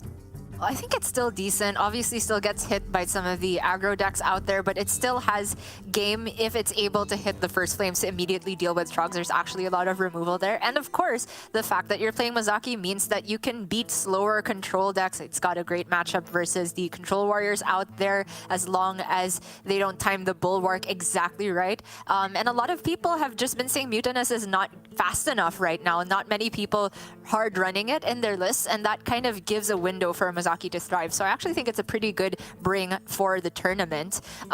Gaby running up into these OTK decks, I feel like Mozaki is faster than most of these from SuperChicken. So at least for this matchup, I think Gaby should be pretty happy with that bring. Yeah, it's an interesting point about the Mutinous, because at first I was thinking, look at all these big dragons everyone's playing and all this ramp and everything, but I think it is a symptom of Druid that Mutinous isn't fast enough a lot of the time. Yes. Because of the likes of, well, one, they ramp, so they get to the high mana cost before you. Also, they have Bloom, and then if you're a deck that can't do that and can't accelerate your mana, well, if you wait till turn 7 to try and snipe the big target, it's probably already hit the board 2 turns ago, right? So it's just a big waste, but we'll see how and when that may pan out in the future. But for now, we are diving into game 1 of this series. We are in round 2 now, and it is going to be SuperChicken on the top versus Gaby on the bottom. The Shaman versus the Mozaki Mage. 2 decks that are basically all cycled around that sort of late game OTK style. Yeah, and both of them reliant on multicaster. Although for this matchup in particular, this is one of the decks that still has Mutinous surviving in the list, and it's there right ready to go because the Bullner OTK Shaman is generally much slower than Mozaki, and they have so many useless cards in the matchup, like the Snowfall Guardians, all of the removal, the Don't Stand in the Fire as a new spell added to the deck, which also keeps the multicaster even more varied and can draw more cards. But doesn't really do much in this matchup. It's really about trying to land the Mutinous snipe, and for Gaby, it's maybe to the point where he'll be holding on to extra minions if he can conjure them up with Primordial Studies, and maybe even holding on to a multicaster if possible. Yeah, it's about all you can do, right? I guess taking from some of the potential discovers you get with this deck, like taking Font of Power as well to just try and get an additional minion sometimes can be something if you're really worried about it. But a lot of the time you've got to work with what you've got, so we'll see how that pans out going forward. But even just looking at this from both players, relatively slow start here, as you mentioned, as always, for the Shaman deck when it's not against aggro for SuperChicken. But Gaby gets his flow on 4 now. I'm not sure if I'll ever get used to seeing that number next to Flo, but we'll see how it goes across the weekend. I mean, we've been calling Flo just kind of like playing 28 Innervates or whatever it was. Now it's kind of like playing an Overgrowth on the same turn as well. Feels a lot fairer when you put it that way, right? So crucially, Gaby here did not get the full refresh from the Spring Water here, which means that SuperChicken is aware that there is at least 1 minion in hand right now. And from his perspective, that could be Mozaki. And he's sitting on Coin and Lightning Bloom. We could see the Insta Mutinous next turn, but it's really hard to tell when the best timing for that is. Yeah, it's a big call, isn't it? And I think one of the things you have to ask yourself when you're in a position like this is the Mutinous going to get better? Because one, it's relatively early big minion as well, because you know there's a minion in Gaby's hand, as you said. But also it's just like, if it's Mozaki, I just win. If it's not, then it's one of these few other minions that is still pretty strong for him to eat, right? Like denying a multicaster is still good for SuperChicken, but it looks like he is just going to keep piling on the minion pressure here as well. Is that both medics out uncorrupted here? Yes, and that means that SuperChicken is completely off the Yasharge game plan. He is all about trying to chomp Mozaki, it feels like, and in the meantime, put some pressure online, because he still has to finish the game, even if you remove all the spell damage, right? You can't just let the mage play a million ignites naturally. And you asked a while ago, does the Mutinous get better? And from SuperChicken's perspective, it probably does, because he has Bullner in hand. If you just wait one more turn, you're able to go Coin, Bloom, Bullner, Mutinous for the full 9 mana, and potentially get 2 chomps. However, he's seen now that the minion that was drawn from the Spring Water was played, if he was keeping track of the order in hands that they were. So he doesn't have very good information right now. There's definitely another minion again because of the Primordial Study. So it's up to SuperChicken if he wants to go for the double chomp here, and it will give him a huge advantage, if not end the game on the spot. Yeah, and so we can see that's on offer, but also now, because he's seen the spell damage minion being discovered for Gaby, could just not bother and continue to play slower. He is going to go for it. And that was the Bloom. Yeah, okay, wow. And he's what a play. I mean, you can never really tell, right? Because the Mozaki could be in the bottom half. It's literally kind of a 50-50 from his perspective here. And he does hit the Mozaki as well as a spell damage minion. And that is Gaby's main win condition out the door. It's not an insta-concede though. So it seems like Gaby feels like he still has some game here. I am struggling to see how, but there is a lot of discover potential from Rune Orbs. Maybe there's still a way. I'm coping as hard as I can. Yeah, I think the game's not 0%, right? I think from Gaby's point of view, because Mage has the ability to do some silly things with some spell discovers and such, but we'll have to see again. Just getting the Steward eaten as well did reduce some of the crazier things that you can discover, some of the higher cost Mage cards, but I also just love that SuperChicken, like, just ate the Mozaki and barely sort of reacted to it. Like, I would have. The restraint is incredible. I would have been going nuts right now if I did the chomp and then got Mozaki this early. But we'll see how if this is just common for SuperChicken, just ultimate control. You've heard McBanterface in the funeral simulator. We've got another attendee at the funeral. It seems like, no, just poking fun. I'm sure SuperChicken is just the level-headed sort of player, and you love to see that here and there. Just not getting complacent, because even though you have gotten yourself a huge advantage, you are playing against Gaby, who a lot of people laud as the best player in the world right now. People still saying that even after we have had Possessi win the World Championship and Glory go back-to-back finals at the World Championship. And for good reason. Gaby has managed to pull himself out of some very, very difficult spots before, but it's gonna take a true miracle this time. I don't think it's an exaggeration to say. No, you are right. There is a lot of spell discovers now. Him going for a Steward again to try and build up some more options, and now he's got that second Siphon as well. Like, Okay. he's piecing something together. You know, it's still a lot of stuff, and as long as he can get some of the maybe, I don't know, I'm just trying to think of what he could really discover that would help a lot. Like, because he does realize now that Bolner's gone. Can't catch a break, can he, with these minions? Bolner's gone, the medics are gone. So he knows he's not just going to get straight up OTK'd. So he could just still try and play for a bit of a sort of stalling long game. Sort of. He won't truly fatigue because of the ignites, so SuperChicken does have to end the game with minions at some point, getting that face damage through. That is a very, very big deal. However, Gaby is going to run out of removal at some point, so I think with the Primordial Studies played as well, he's kind of run out of options in terms of trying to cosplay Burn Shaman as well, because sometimes if you get a Phoenix, for example, or two of them, you don't even need Mozaki with enough burn spells in hand. Doesn't feel like a realistic outcome here, so Gaby is actually just playing control from the way I see it, and doesn't feel like there's enough spells to get there, but we'll see. Fire Sail off the top can help him deal with this board, and then from there, he can just pray. There's a lot of cycle here from SuperChicken as well.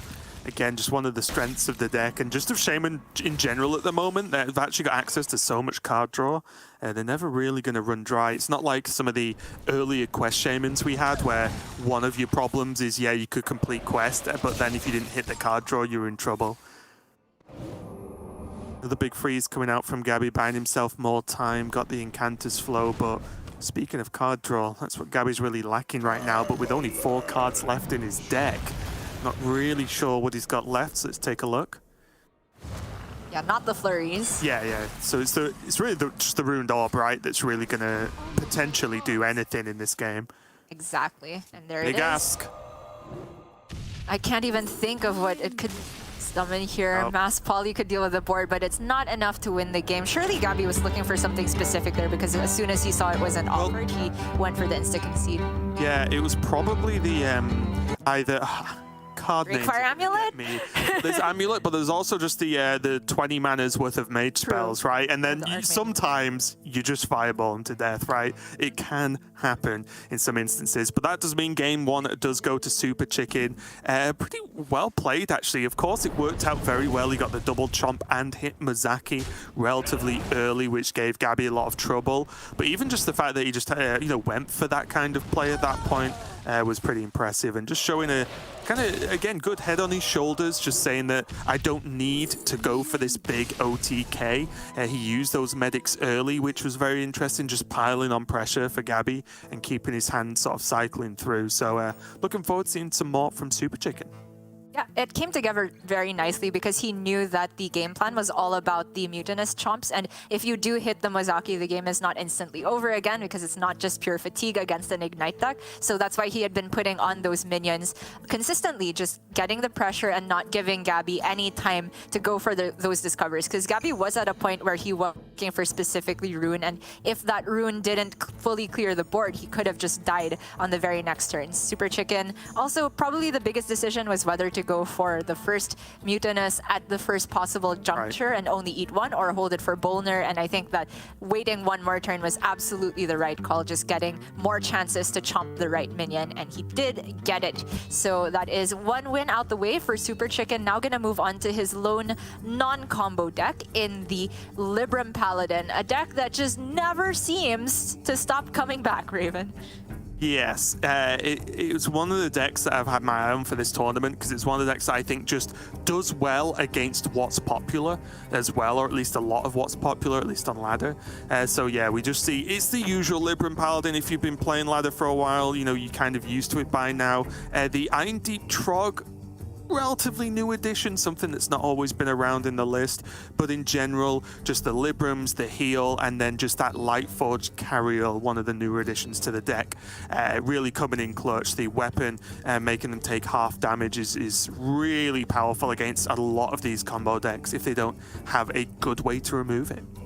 Yeah, it's the 0 new cards list. I've seen some running around with Stormwind Avenger. It's probably more popular in the just buff Paladin straight up list. That's the 3-mana 1/5 that says after you cast a spell on this minion, it gains +2 attack. But I really just don't think there's room for it in Libram Paladin. You need to run such a tight balance of card draw, of Libram discounters, and the Libram spells themselves that the list is pretty much optimized. But I do like the Trog being included in there because, like you said, it's been in and out of the list. But in a meta that is rife with druids, with burn shamans that really need to play spells to get on board, just dropping a Trog on turn 1 creates so many problems for these decks. And Paladin has the capability to buff that Trog and keep it sticking around for even longer.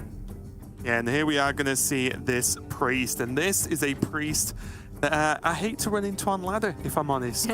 Every time, even if you're playing a deck with you know, strong removal, like hard removal, every time you think you're going to be okay, you're not, and you die.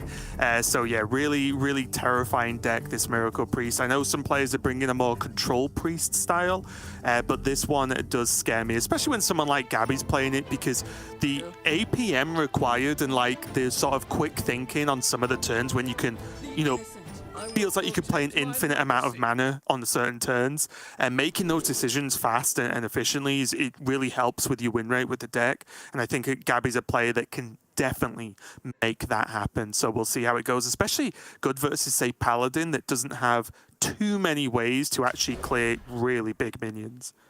I mean, it's true. They are cutting Libram of Justice, right, these days. Yeah.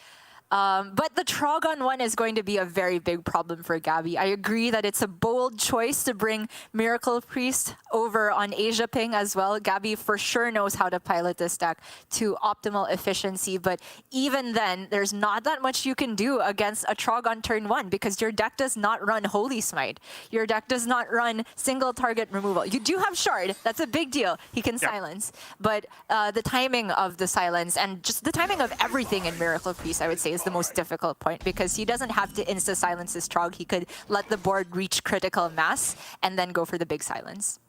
Yeah, and the big thing as well, like with the silencing, you know what Paladin wants to do. They want to buff minions with the Librams, Noble Mounts, so let them spend the cards, right? Let them buff up those minions, because Gaby, you are quite right, can just take a few turns of damage here, but also, I completely agree with the deck feels so easy to mess up with that like you do need some reps on something like this. It's a deck I wouldn't submit to a Masters Tour, mainly because of, not because of the deck, because of me.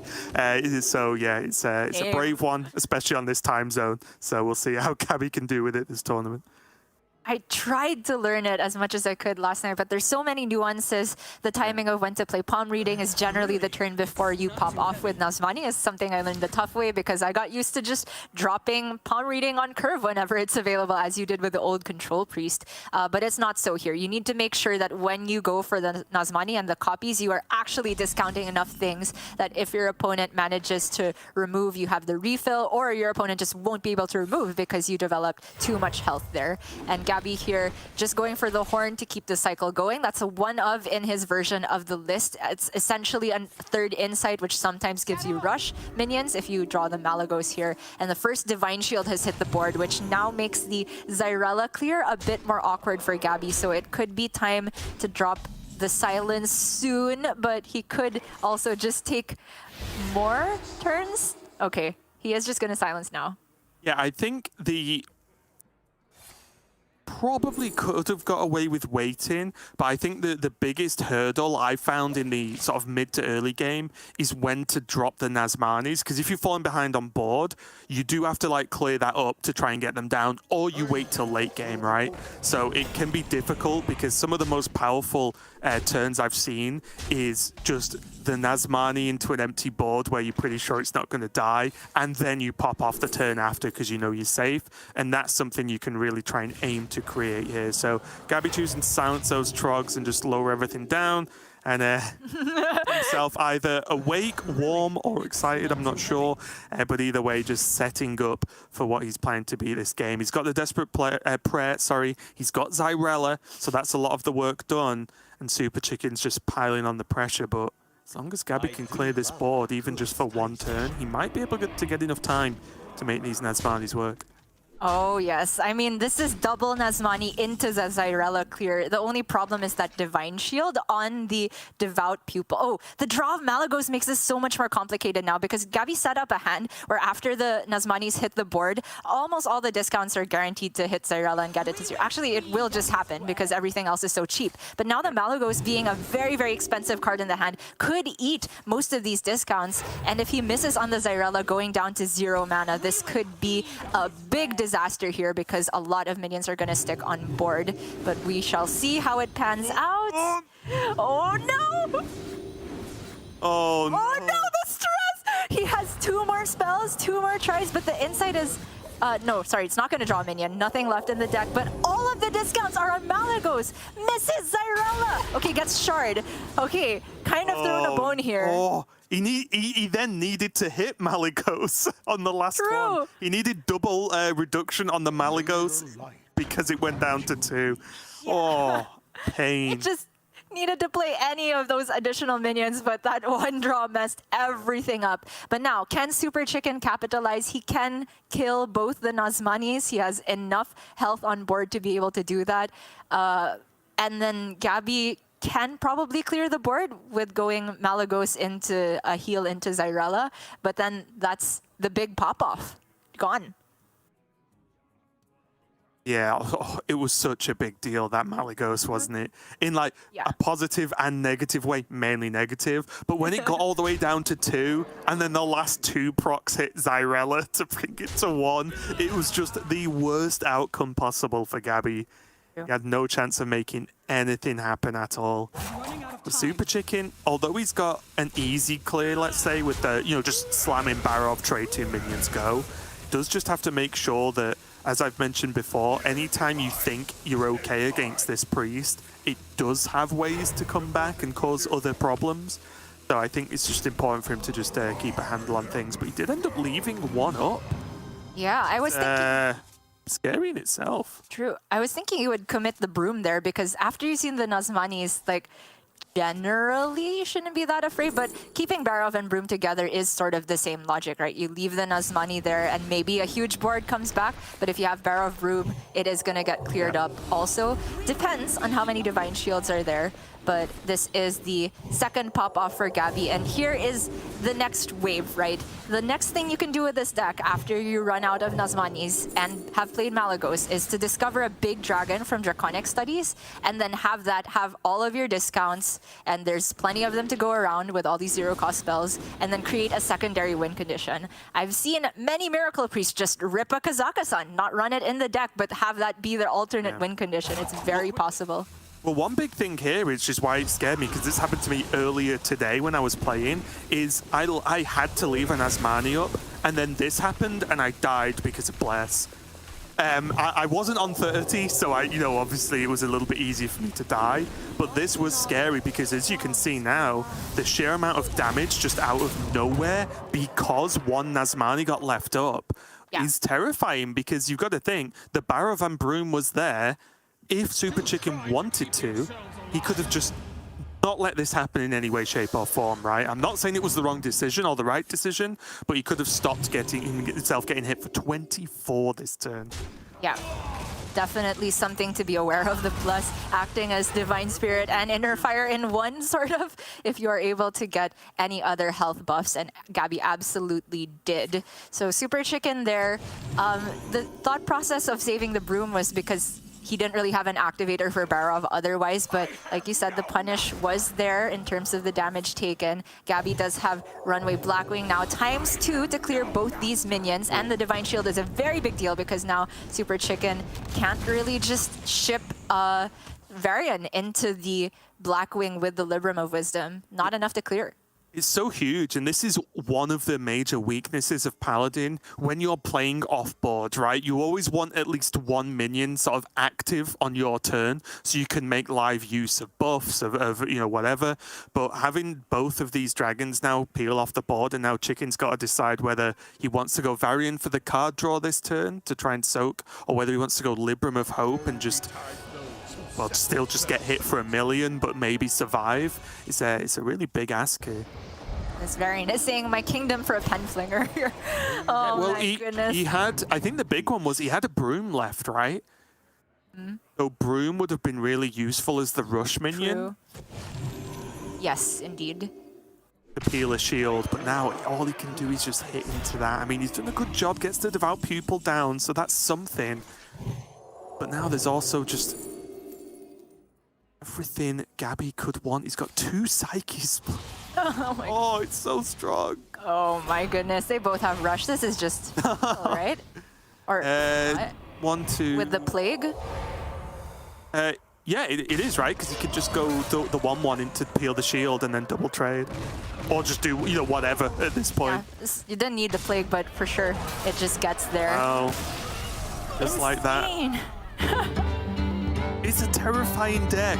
You think you're safe all the time, but you never are. This is very close to what happened to me when I played against it on ladder earlier today, where I cleared most of it but left 1 Nazmani up, and that was enough to really just help my opponent snowball the game. And it was really well played from Gaby, and again, a tough outcome to the mid-game for him when basically most of his board got dealt with, and the unfortunate discounts. If those discounts go any of the other directions, he's fine and probably just almost insta-wins, but they didn't, so well piloted to stay in the game and make something happen there for Gaby, and that is going to even up the series 1-1. Absolutely.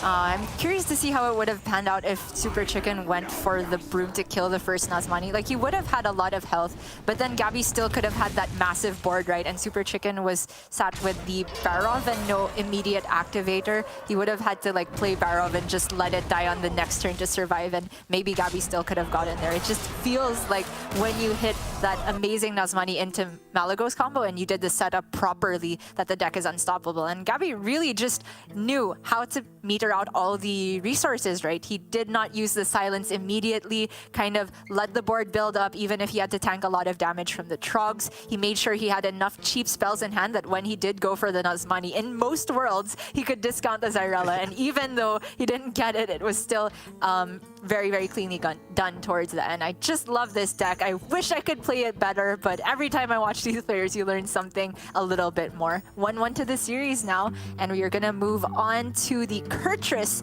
Demon Hunter for Gaby. This is the Fel version, which we are pretty much used to seeing by now.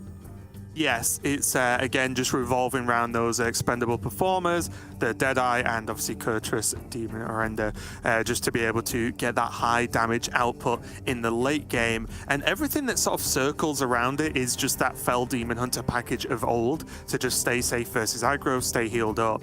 But I'm just interested to see, this is one of the decks where I want to just see more and more and more games of it against as many different matchups as possible, because on paper you can say, oh right, well it just does a combo for this much and so on, but you also have to always bear in mind that your opponent knows exactly what you want to do, and so they have like chances throughout any given game to try and deny that. But again, as we've always said, any Demon Hunter that's running Glide at the moment, and probably for the foreseeable future right now, is going to be looking very, very powerful indeed, because there are so many decks that rely on just having good card draw, having key combo pieces of things in hand. I think we've already seen Glide just sort of wreck games already on stream. Indeed. And the new list that has, honestly, I feel that this archetype was kind of unlocked by Need for Greed. It's a card that I didn't think was necessary in old OTK Demon Hunter, and I still don't think it is, but in this deck in particular, it gives it so much additional card draw that's also flexible because it's tradable, and you can get the quest pretty reliably even if you're not running the acrobatics that traditional OTK Demon Hunter would run. And your OTK pieces are also very flexible here. In aggro matchups, you don't necessarily go for the expendable performers with the Deadeye. You just go for a bunch of healing with your Arcanist and Fellscream Blast. In matchups where your opponent can't deal with huge minions like Magtheridon, like say you're going up against Druid or Handlock, you can just play the Magtheridon out for tempo and get that to activate and clear a board and win with the 12-12. And against control decks, you can use the Magtheridon to generate those 1/3 so you have enough targets for your performers to actually rush into. It's just such a flexible deck, and I think it really rewards players that know it inside and out. So it does seem like yet another high skill cap deck that players like Gaby can truly make the most of. This has been a pretty good start here for SuperChicken, though, getting the mount down, so he has Divine Shield and Death Rattle into an additional minion. It's kind of what you want versus Demon Hunter, right? Just as early sort of sticky minions as possible. It does have the Vindicator in hand, but very quickly we're going to probably see, based on what this card draw is, the ever-present fear in Libram Paladin, which is sometimes you just have a dead hand, right? You've got no card draw and your hand's a little bit too clunky. And it's getting close to that for SuperChicken. If these minions go down this turn, which they're going to, if this next draw isn't great or perfect even, he's going to end up doing something like Hero Power Pass, which is not what you want to do against a deck like this. Okay, Trog is decent. He still has to end up hero powering, but at least that's a measure of threat that hits the board. Libram of Wisdom to buff it up, but Gaby does have the answer with the Aldraki and hero power. Very clean, doesn't need to hero power for himself. The problem for Gaby's perspective, though, is that his glide is not going to be an outcast position ever, it feels like, locked in by the performers. But that's fine because SuperChicken doesn't really have that many cards in the first place, so Gaby can self-glide just to progress the quest and reset this hand because it's not looking too good for him either. I think this is one of the trickier matchups. This feels like a similar-ish to the matchup of Paladin versus Charge Warrior or Combo Warrior, whatever people want to call it. In the multi-layered sort of Divine Shield taunts that Paladin can drop down could be a bit of a problem for Gaby to actually get that big hit through with the Demon Hunter swing. So we'll have to see how that one pays off. But SuperChicken, again, not having those key draws. This is the consistent weakness of Libram Paladin. Yeah, it does have very distinct halves of the deck, right? You have the utility removal, like what we're seeing in hand right now, Barrow of Broomstick and the Samuro. Then you have the Libram stuff, and if you don't hit the early curve, which also doubles as your card draw, the Hands of Adal, the Knights of Anointment, the Stonehearth Vindicators, the deck just seems very clunky. But Gaby here going for a reset on his own hand, dumps the Fury beforehand because he doesn't want to draw it back quite so early. Ends up with Double Jump and Spectral Sight, which is further card draw, but unfortunately it looks like the Spectral Sight will be locked from outcasting in the near future. Probably a good thing, though. You mentioned that the Glide was never going to be casting Outcast. That's probably good, because I think after seeing the Samuro from SuperChicken, Gaby was like, oh, I don't want you to have these cards. And he just drew Libram of Hope again. The deck just stacked in completely the wrong order for SuperChicken. Can Gaby capitalize on this? I'm always looking for tempo Magtheridon plays if available, but it just probably isn't good. You can't even clear those 1/3s, and even if he could have a read that SuperChicken's hand is just the removal part, right? The 12-12 is actually the only thing that SuperChicken can do with his hand is to clear that. So Gaby can focus on just quest progression here, but the order of which to go about that is kind of complicated. Double Jump could get Glide or Spectral Sight. Okay. That is another quest tick if he wants to use Viper or Spectral Sight, but looks like he's holding on to the Viper for Cariel. Yeah, it's going to be clutch, right? Like, if he does want to do as big a damage as possible with the combo, he will need the weapon to be gone. And to be fair, I think in terms of Gaby's read on SuperChicken's hand, you are right. It's either some heavy removal package or it's got to be what 7+ drops sort of thing. Like, you know, it could be the carry-all, the variant, things like that, because otherwise SuperChicken would not be playing out a Samuro. He wouldn't be floating 3 mana on a 6 mana turn, right? So I think he's got a pretty good read of what could be in the hand here for SuperChicken. Well, the skull is super tempting, but Gaby does have to clear this board. It is getting to the point where he could just die to buffs from hand, right? If he leaves this much damage. It's 8 damage, he's only at 12. And the clear will be easy with the hero powers to clear 1 token, the charges to deal with other token, and then Magtheridon can wake up. So the skull is still taken here, but probably not going to be outcast. I guess that's fine. Just any card draw to finish the quest is where Gaby's at here. Yeah. Feels like such a big sacrifice. Those 2 bats did a great job, and now they're just going to die for it. It's now a 12-12 that even if, I mean, even if SuperChicken plays the Libram of Hope, that's still not exactly like threatening versus Magtheridon, right?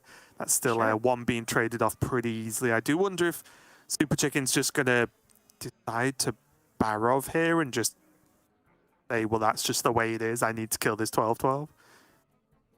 With the draw of the Devout Pupil, I feel like that play is slightly more viable because he can actually develop a threat after all of that. If he had not gotten something to pair with the Barov clear, though, I think it was going to be Libram of Hope. The timing from Gaby, pretty nicely done to just have that Magtheridon come online when SuperChicken most wanted to play Libram of Hope, which was a pretty decent read to have had in hand by this point with so many lackluster turns in a row. Okay. Instant Skull Outcast just rips the cheap spells and the board clear. Gaby through with the quest completion and is in control of the board. Everything coming up his way. Yeah, pretty terrifying overall that he just got that off so easily. Does have Kurtrus now, the reward to just play down next turn, which does mean as well that expendables, if he draws it within the next few turns, will be reduced to give him a little bit more options with how much damage he can potentially do. It is a pretty scary amount of pressure, though, developed for SuperChicken. 14 points of damage. He is not running Battlegrounds Battlemaster. It simply doesn't fit in Libram Paladin, in my opinion. So Gaby can just say, I'm probably alive, even with all of this on board. So he could just take the turn to go Kurtrus and maybe Immolation Aura to clear some shields, but maybe the Immo gets better a bit later. Yeah, I'm wondering actually, with the Eldraki Warblades, does he actually just go Kurtrus, Warblades, and draw cards to try and get expendables quick? And then he has an absolutely huge Warblades next turn, even if he doesn't maybe win the game off the back of it. If he's that desperate, he could just heal for 1 million. Yeah, I mean, it's very possible. Like, he has 0 mana Glide even, so there's a good chance he hits the full combo next turn if you wanted to say, like, commit the Deadeye and then go for the Glide with the Eldraki pre-equipped. So many different ways to go about it, but for now, he is just going to Immo away the shields, gets Need for Greed. So much card draw.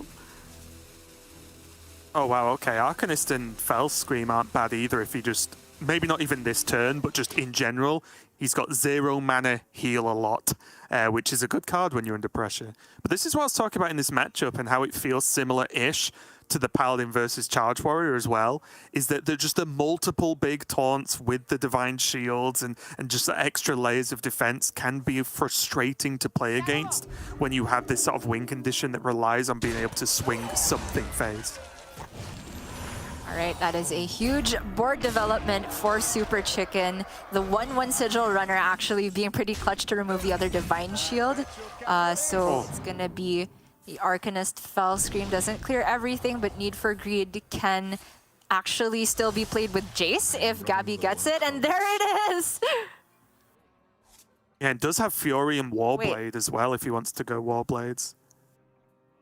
I don't think there's an opportunity for lethal, even though he has Fellfire and expendable performers. There's just not enough board space, and SuperChicken's all the way up at 30. So it does feel like this is just going to be a clear here with the Fell Barrage, with the Furies committed, with everything committed, all the Fell spells. And Jace can do its job with the 2 Immolation Auras played and Fel Barrage and the Fel Scream Blast. I think this is always going to be a clear.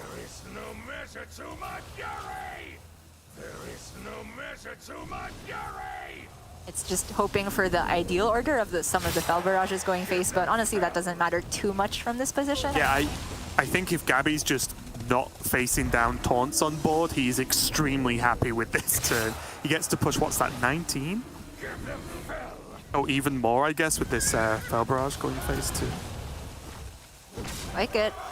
A lot of fatigue he's taken, but just completely aware that Paladin does not have access to burst. And if there is going to be any board development, Gaby simply goes for the expendables with Felfire Deadeye combo.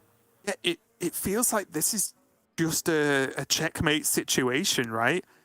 Chicken has to kill this 7-1 at minimum, because he will die if he doesn't, if he just passes this turn, let's say. If he plays more cards or minions or leaves minions on board, he dies most likely to the expendables. If he doesn't play anything, well, he dies because he's not playing cards in a card game. So I think he's just been put in checkmate because he knows Gaby has the cards, right? He knows he has the combo because he's emptied his deck. But Chicken's just digging for whatever he can, but I don't even know what the out here is. I think he's used both brooms, so yeah, I don't think there is anything. Like, if there were a way to play Carriel trade and then kill off the Carriel, that's the line, but there's just no way to kill it off. And just the fact that the Jace survived its own wrath, I don't see that very often, and it's a huge deal. Yeah, was Carriel the potential chance to live the hero, right? Because it kills the Jace.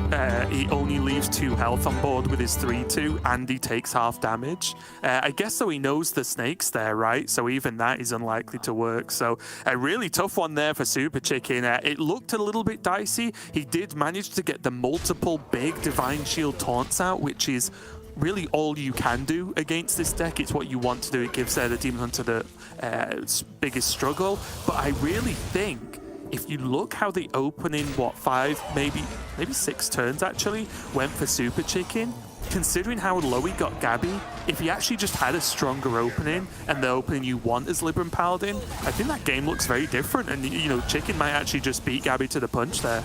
Oh, for sure. I mean, generally Paladin can get big threats on board before the Demon Hunter can threaten with the counter pressure of counter lethal of the expendable performers combo. So just the fact that SuperChicken didn't really get the curve but still got those towards the end, I think speaks to a good understanding of the matchup. Sorry, I just kind of blanked out a bit at the end there when he said Carriel. I'm like, Carriel's in hand. Oh, other Carriel. It's gonna happen so much all the time. Hero Carriel. It's a good spot. Yeah. Gaby did have the Rust-Rot Viper though, so even that situation he was prepared for, but good on SuperChicken for looking for any out if it was available. So that means now that Gaby only has to win with this Mozaki Mage, which I think has a very good matchup versus Libram Paladin.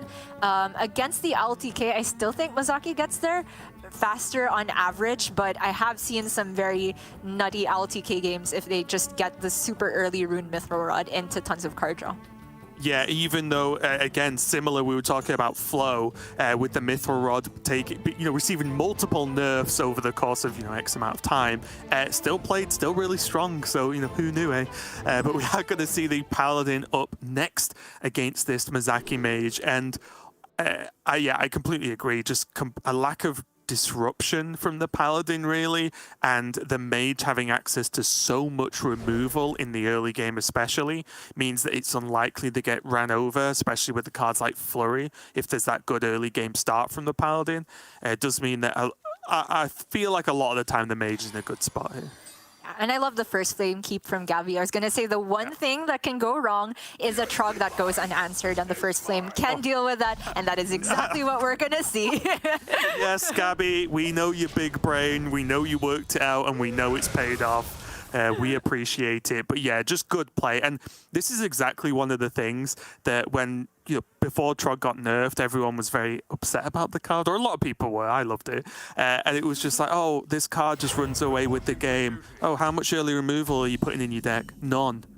Oh, well, maybe that's why then. But yeah, I just did like the keep there. We saw it pay off very, very nicely. But Chicken's got a much better opening than he had in the previous game. He's got the Banana Man, he's got True Seeker and Devout Pupil at worst for his next few turns. Got another one now as well, it's going to be buffed, so he can pile on some pressure. Just needs something to tide him over for the next turn or so.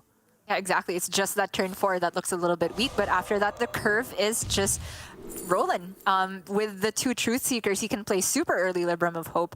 Off the Discovers for Gaby, I was going to say not great. I was looking at Fire Sale just to have another tradable that's actually not even thinning the deck. So he takes Deep Breath, new spell, which is kind of like big combustion is what I call it.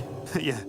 Yeah, it's and in Mizaki Mage, it pays off pretty well. If you were playing Ping Mage, maybe a few too many minions in there, but since it's based off how many spells you've got, yeah, it's a pretty good AoE clear a lot of the time there for Gaby. Picking up the multicaster on this turn is so clutch. He gets a lot of card draw going. I say a lot because I don't remember which spell schools have been played, and it looks like all 3. So all of them. Perfect amount.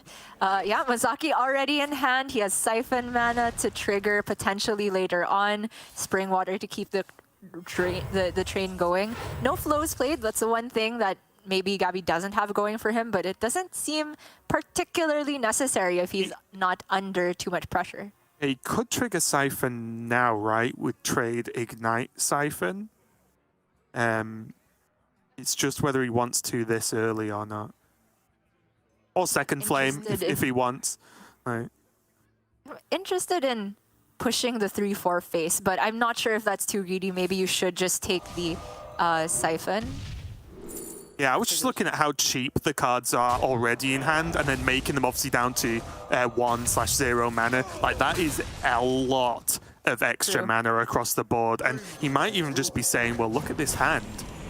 There's a chance I might just win in the next 2 turns, right? If the draws work out well. Because look how cheap it is, right? He's got to pay the 5 mana for Mizaki, of course. Ooh. Phoenix? Is that for a Phoenix turn? I kind of like that angle. If he plays it now, I feel like he can just win in 2 turns' time, right? Which lines up with his Phoenix, so I like this a lot. Completely agree. He has time to stall. It's taken literally 0 damage so far. Just needs to dump 1 card here. Can he ever not dump a card? And I guess he could dump Flurry. I'm just wondering if he just... What if he just plays the 2 mana Biscuit? And just calls it a day. Yeah. That is true. He has technically everything he needs in hand already outside of maybe second Ignite. That's the one thing I wouldn't want to burn. And I've seen people in this situation playing even like OTK Demon Hunter where you need the Il'gynoth say, it's okay, I'll take the burn. But here's the KZGXmg for SuperChicken that is mandatory to make sure you can survive. So Gaby actually needs to do a lot of math here. I don't think he can do 70 in a turn, which is... If there's something we've learned today, it's that the math doesn't matter. You can slightly mess up, wait a turn and win the game anyway, it's fine. So...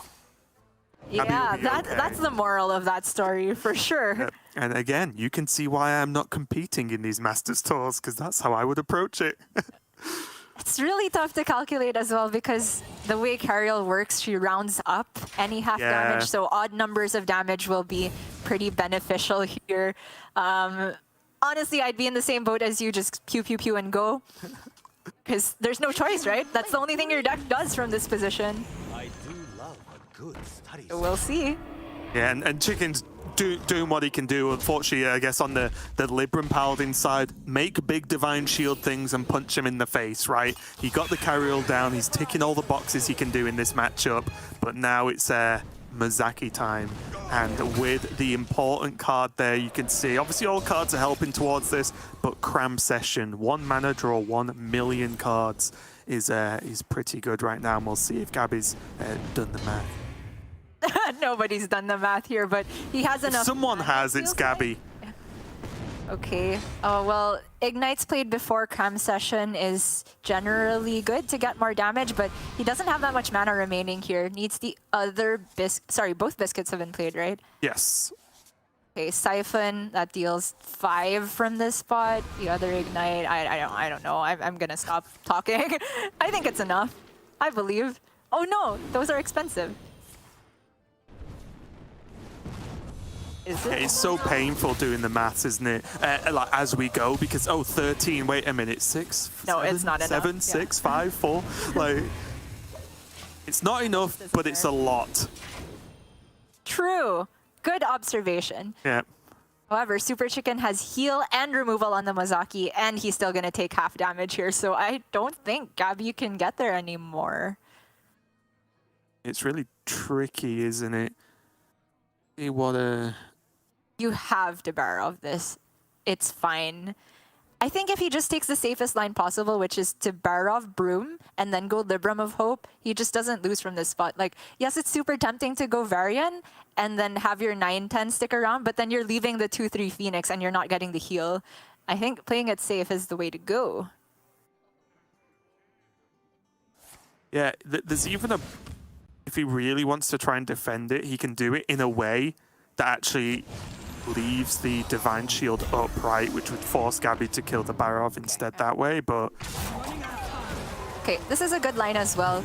I think he was hoping for the buff from the hero power to hit the broom so that he wouldn't have to commit a weapon swing, but honestly the weapon swing isn't a big deal, it's just 1 extra damage. So this is not technically the safest line, but it's probably the best line because he still maintains enough pressure as well in the world where Gaby somehow discovers like Rune of the Archmage or some alternate win condition, because we are once again in that kind of spot.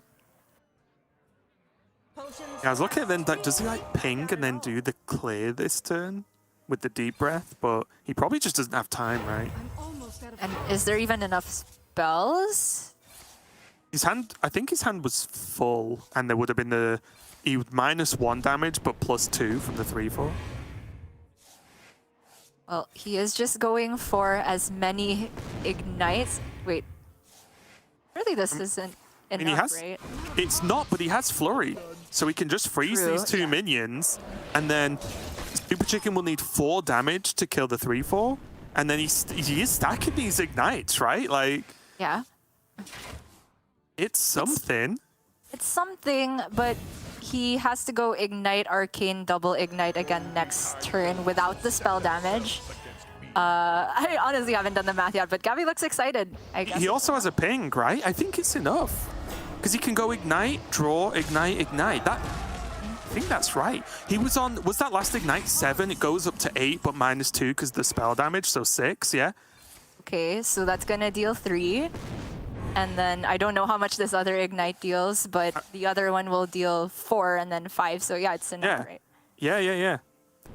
Sorry, Wow. 4 and then 4. Wow, actually still gets there. Yeah, that is, wow, what a game. And really impressive there, Gaby. Again, it looked rough when he went for the Mozaki because he did it into a carriole, which is difficult with the weapon, of course, but really good play overall. Knew, or at least hoped he could get there. It was one of those games yet again where things might not go perfectly. You played the Mozaki, didn't get the lethal, then Mozaki was cleared up, but the game doesn't just end, right? You've got those ignites, you've got potentials of discovering other spells to help out. So really well played there from Gaby. SuperChicken, again, I think he did what he could. He got the carriole down, but as we've talked about before, like the Paladin, it's fairly straightforward in its game plan in most instances. SuperChicken made the big minions, they had Divine Shield, he got the carriole down, but unfortunately the freeze effects were there to just delay enough for Gaby to get to the bottom of his deck.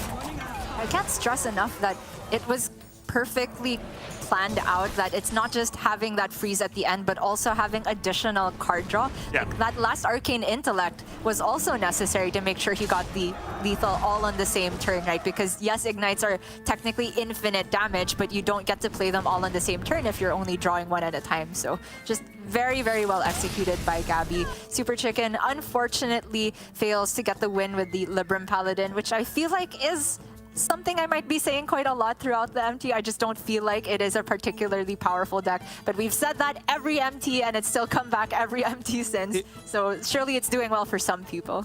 Well, it's another big question, right? And the tough thing about this tournament is that I felt like Libram Paladin will be strong, but because I was looking at certain decks that struggle versus it that are popular, but when you go against someone playing like multiple combo decks, you look at the Mizaki Mage, you wouldn't expect to run into tons of them over the course of a Masters Tour.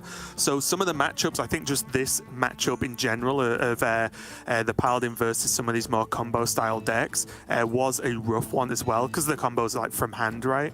So I think that was a tough one, but I do think Gaby played really well. We expect nothing less from him, and I'm looking forward to seeing how we get on for the rest of the day. Has anything really surprised you so far, Gia? Any sort of decks that have come out of nowhere, apart from Casper's Demon Hunter, which I'm just going to refuse to talk about? Yeah, not so much. I think that I did expect to see a healthy representation of Burn Shaman and the Fell Demon Hunter, and they are among the most popular, but maybe less Kazakhstan Druid than I expected, because, you know, a lot of people were playing it on ladder, and a lot of people looked like they were about to get baited, if baited is even the right term, because I feel like the deck is legit, but we are only in round 2. It's still going to be quite a few more before we have a good enough sample size to say whether it was the right bring for the tournament, and that's the exciting part. So much left still to unfold. Yeah, we've got plenty more to come up today, of course. We are going to go to a quick break while we set up some more matches for you guys to check out from round number 2. Don't go anywhere.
Hello, everybody, and welcome back to Masters Tour Onyxia's Lair. My name is TJ. I'm joined by one of my favorite human beings on the planet.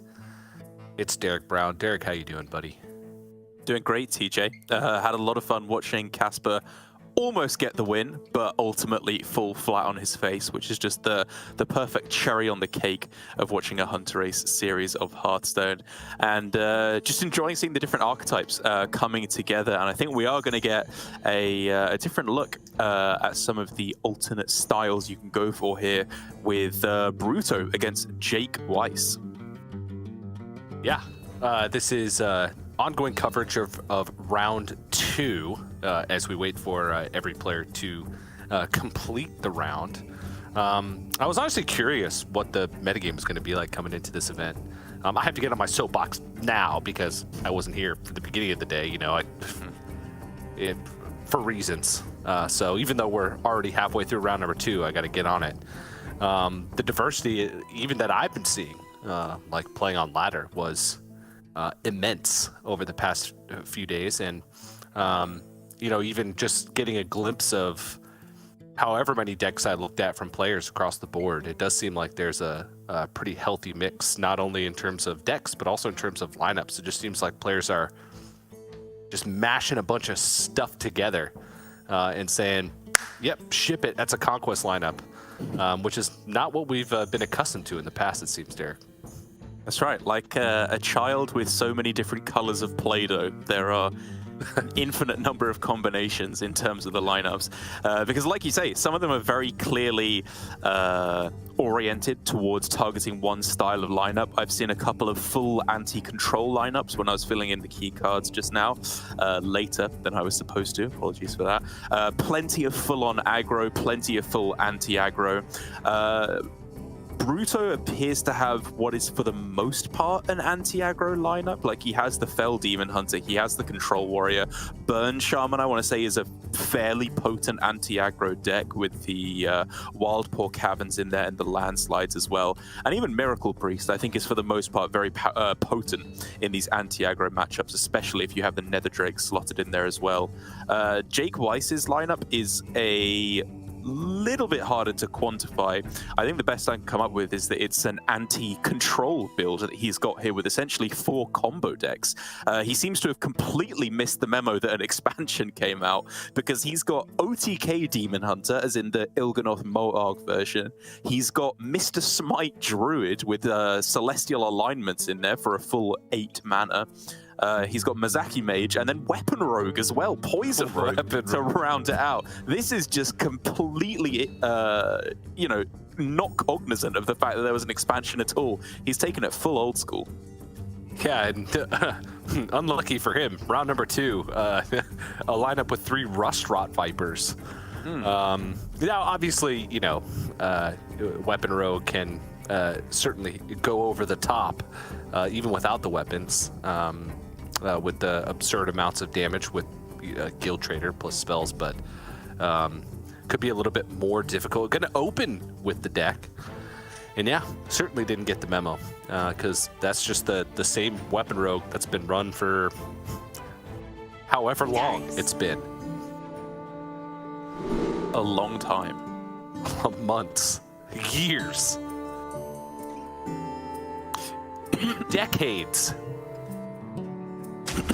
So long I've become an old man, apparently, and I'm dying live on broadcast. But yeah, it's good to see JheickWeiss still repping the colors, the national pride, as he was this close, I believe, right at the end of the last year to qualifying through to Grandmasters. Unfortunately fell just short in a very, very unfortunate series against Tianming in the quarterfinals. But getting off to another good start. I think from what we saw, he just got pretty unlucky, to be perfectly honest, in the quarterfinals. He was playing some pretty solid Hearthstone, and if he keeps up this level of consistency, I think he's a real contender to perform very well this year. Certainly so. Not the greatest in terms of opening hands here. Tend to draw to be able to get there. Going so far as to think about whether or not it's correct to swing with just the dagger on turn 1. The optimist in me would say, yes, you absolutely swing, because your next draw is certainly Swinetusk Shank, but JheickWeiss just going to say, nah, that never happens to me. I mean, even then, it wouldn't matter, because Swinetusk Shank costs 4 now, right? He wouldn't even be able to play it for a full extra turn. Yeah, I suppose.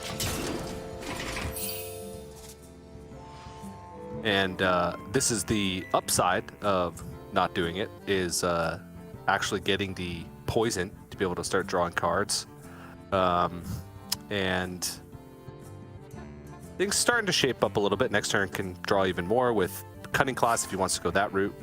Could also try and get a Swindle on board.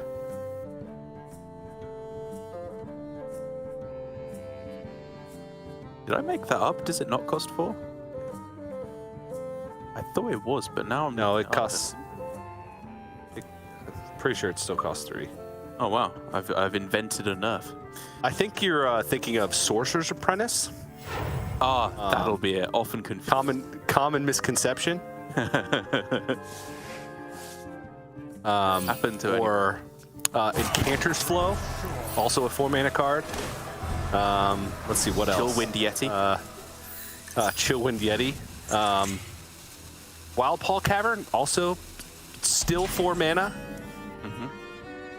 So, Wild Growth? No, maybe should be more. Damn it. Wild Growth. You're close. You were close.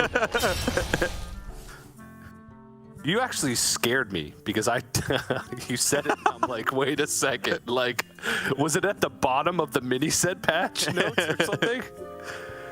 Jesus, come on, Derek. But things have happened in the interim as we're talking about nonsense. I mean, JheickWeiss, I feel so sorry for the man again, because all he is known for, to me, what I exclusively associate with him, is coming on stream and not drawing Shank. Because this happened in the previous series, in the quarterfinals that we saw from him in Undercity, where he just didn't draw it. He just got horribly unlucky getting all the poisons, but nothing on which to apply them. And there's just nothing he can do. He has to dig for the Shank, and if he doesn't find it, he is just completely out of luck. Meanwhile, BruTo's studies have been pretty atrocious, to be honest. Not hitting any of the premium card draw, glide, or spectral sight, instead being stuck with a Crimson Sigil Runner and other various tempo plays. So he's also kind of struggling to piece together this type of game-winning hand. Still going to be able to continue progressing, but that's nope, not going to be able to continue progressing, because not even going to be able to trade the Need for Greed away. So this is pretty BruTo.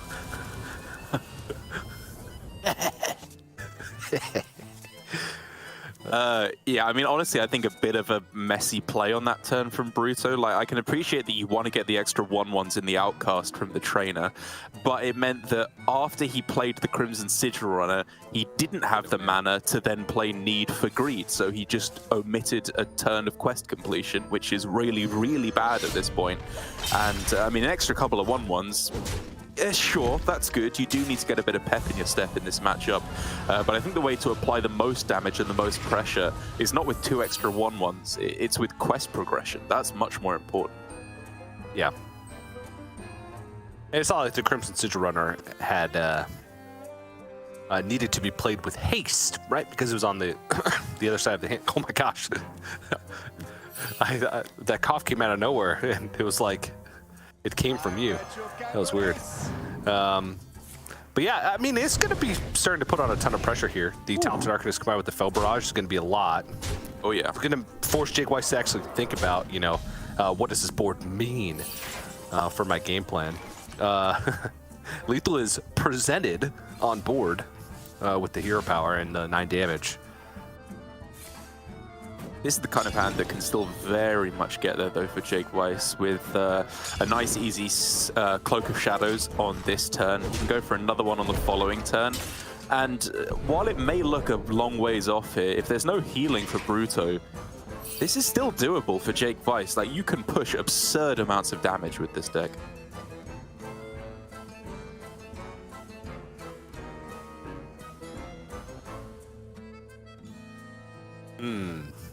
Tough choice.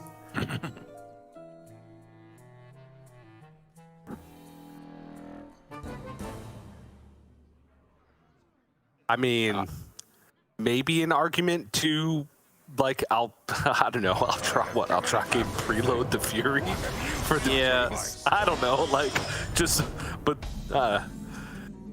that you have it equipped and you could Jace next turn and get a Fury off of it. Exactly, yeah. Like you could consider Warblades, but the thing is that if they don't play the Shroud of Concealment, or the Cloak of Shadows, apologies, you're going to kill them anyway, right? It doesn't matter if you gain the lifesteal or not. And so here for JheickWeiss, it's all in on digging for this Cloak of Shadows. He finds it with the final card of the turn. And now all of a sudden, things are getting mighty spicy. He needs to think very carefully, though, about how he's dishing out his mana, because I think this turn should end up with Cloak of Shadows and no prep, right? You want to save that for the same turn as the Guild Trader? Well, the Silverleaf Poison thins the deck and could set up for a better chance to draw Garrote Bleeds if we were to need them for the damage next turn. I think it works out to kind of be the same. It also gives him that sort of immediate draw. In case he'd have the immediate draw next turn, but this gives him one card deeper in the deck. That way it's more likely, should he need it, which he's going to. It's only a 4-attack weapon. Guild Trader, Sinister Strike, Wicked Stab. It also means that he has a higher chance of drawing scabs, right? Which is, I think, actually more of a realistic way out at this point in the game, because I think at 23 health for his opponent, lethal is an incredibly long shot on just 8 mana, even with a prep in hand. And so I do agree with this. He's just giving himself max chance of scabs, and that's pretty much going to be it. If he can hit it with the 2 draws off the top and off the Silverleaf, he's in with a chance. If not, I think he is just dead. Yeah. No lethal presented in hand, even if both bleeds were to be pulled from the Garrote, I think. There'd be 4 damage from the weapon. Wicked Stab's not fully upgraded. 6, 10, 14, 18, 22, even if both bleeds were drawn. Yeah, smack a minion because of the paralytic poison. Oh, does hit scabs off the top. Okay. Now we're talking 15 health now. It's going to be, I think, impossible for a kill here for BruTo, even with Fury into Jace being a pretty powerful play. With the Fel Barrage stuck in there as well. Yep. I think BruTo still should be, I don't know, double Garrote next turn. Yeah. JheickWeiss can actually play all of this stuff and attack for a draw, right? Still wouldn't be at 10 mana, so be 14, 19, 23 damage. Right. It would be at full life. Maybe he needs to go Hero Power Garrote on this turn and hope to draw another Wicked or Sinister off the top. Yeah, I think so. I honestly think you're right.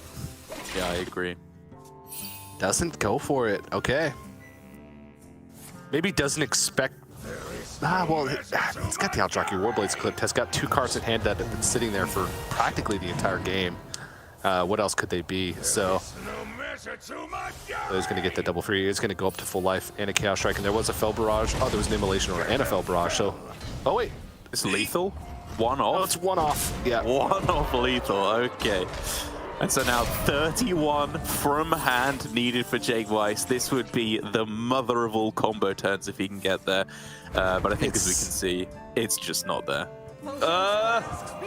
Wait, let's see. If every bleed comes out, that's 24. I mean, if every bleed, it's possible. He's got 3 draws, because he's got 2 from the Cutting Class plus 1 from the Silverleaf Poison on the weapon. Was that literally 0? Yeah. This was the one thing he didn't want to happen. Yeah. 4 out of 14, I think, was the beginning of that turn. Incredibly unlikely to end the game there. Well, in his favor. It was very likely to end the game, but just not how he wanted.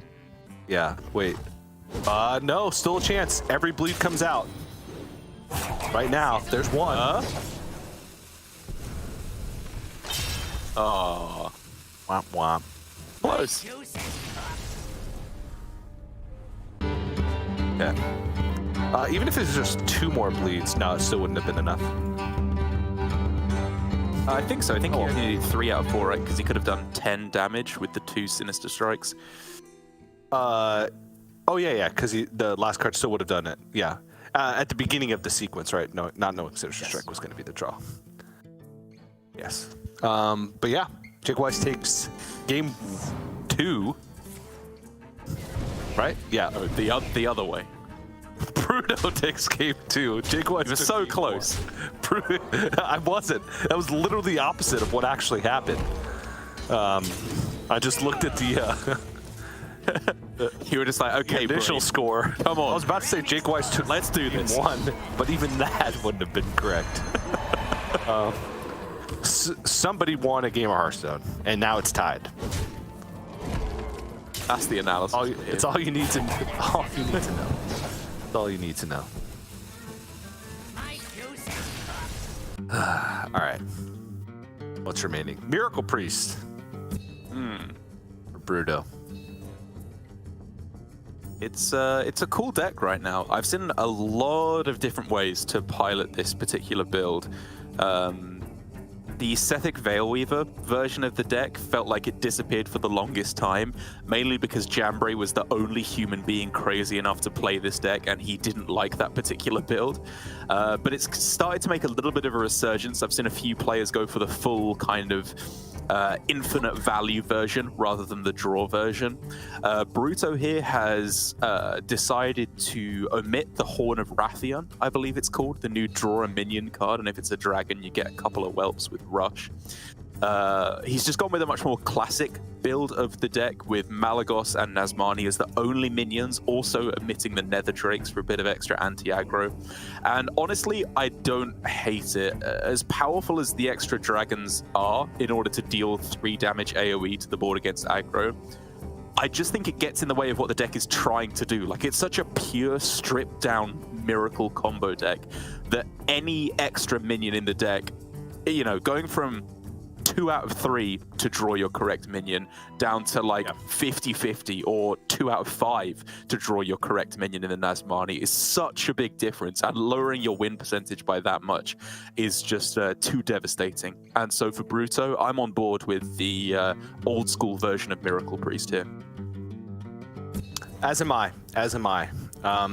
You know, these sort of, I don't really like to call them all-in decks, but essentially they are. There's not really any full all-in decks nowadays, right? It feels like every deck just has that little bit of extra power. Like even this priest deck, right, has Draconic Studies if it needs. If it like runs out of minions and is like, ah man, I'm out of minions. Oh, Draconic Studies, and you can discover something to win the game. I just like keeping it as lean as possible, right? And trying to make the one thing that your deck wants to do as consistent as possible. So I'm on board. All right, get into it. And keep in mind, as Derek said at the beginning, JheickWeiss is going to be playing the old school, I suppose it's old school, OTK Demon Hunter. Yeah, it's a deck that I think has justifiably fallen off, to be perfectly honest. The increase in mana cost from 2 to 3 for the Moarg Artificers is just such a deceptively massive blow to the deck. I know that at every single nerf along the way we've said that OTK Demon Hunter won't be able to exist anymore. With Il'gynoth primarily, now the Moargs as well, everything just gets that little bit more expensive, that little bit more difficult to play. But having to discount Moargs, Il'gynoth, Fellscream Blasts, Arcanists, and if you miss any single one of those, drawing them before you've got your quest reward down, it just makes it almost impossible to do the combo before turn 10. I just think it's a little bit slow in a metagame where druids are playing Kazakhstan on like turn 5. Burn shamans can easily deal 30 to you before you're going to hit turn 10. It's just, on average, I think against non-aggro decks where it's still very powerful, it's just too slow. Yeah, it's sort of become the new benchmark combo deck, right? Like if you're not faster than current OTK Demon Hunter, then you don't deserve to be in the metagame. That's honestly what it feels like. To me. But it does do what it needs to do very consistently, and in many aspects, I will just put 30 cards together in a lot of tournament lineups as long as 2 of those cards are Glide, right? Oh, yeah. And potentially 4 of those cards are Glide. So I think players are just using any excuse, hunterace, to find a deck that plays Glide that can somehow stumble into victories, right? And I'll throw this deck in here. And imagine, look at us, what is it, 6 months ago, when Il'gynoth was 4 mana, Moarg was 2 mana. Like how absurd the deck was. And it's still being played in tournaments, despite nerfs to a few of its core cards. Not really sure what BruTo's considering. I guess trying to just snipe the insight with going for a Shard of the Naru, which he does manage to do. So, okay, you can get down some pretty juicy discounts. Malygos in hand as well now. A 5/10 Nazmani Bloodweaver on the board on turn 4. This is unbelievably difficult for Demon Hunter to answer. They need some very, very precise combo of Arcanists and Moargs and I-Beams, all discounted off of the first tick of quest progression. He's close. No, he's got it, right? You trade Immolation, that's 3. Fellscreen Blast, that's 4. Oh no, it's 1 off. Wait, can't you fit in Arcanist? Yes, Arcanist, Moarg, Coin, I-Beam. Yeah, it is there. Moarg? Immolation, yeah, did I say okay. Moarg? Oh, sorry, yeah. Yeah. Sorry, no, I did it the other way around. Immolation Aura gets 2 bonuses from Talented Arcanist. Yes. I was thinking he was going to use the Talented Arcanist on the I-Beam, in which he would have been 1 short. So, yeah, but it takes a lot, but one thing that this does do is get his Glide into outcast position. That's true. Not that that really matters. It could once Malygos is played. And honestly, he does have the luxury of waiting that long because has other draw. And after seeing the Cyrella play on the far left, he's got a pretty good idea that this is Malygos, right? It could be the other Nazmani Bloodweaver. But there's no reason, I think, pull the trick on the Glide there because it just gives BruTo that type of advantage. I really like the play as well from BruTo as well to go with the Shadow Word, whatever that one's called, for 0 effect on Devour. that turn. Devour, there we go.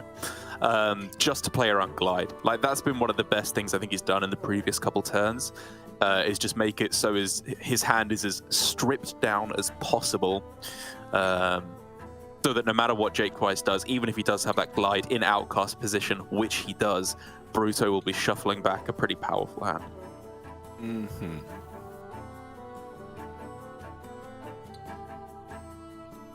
Torn here. Is this I don't think Nazmani is a Tauren. I think it's an elf or a human. Sorry. I forgot that you UK folk do not pronounce vowels. What? You just said torn, and that is applicable to like 5 different words in American. Torn? Well, Torn and Tauren are the 2 major players. Those are the 2 only players in that one. And then you followed it up with a what? Which is literally what, but without the meat in the middle. What, the H? I literally don't know what I could be omitting from that word. Yeah, you would. Well, Now JheickWeiss knows that Malagos is in the hand.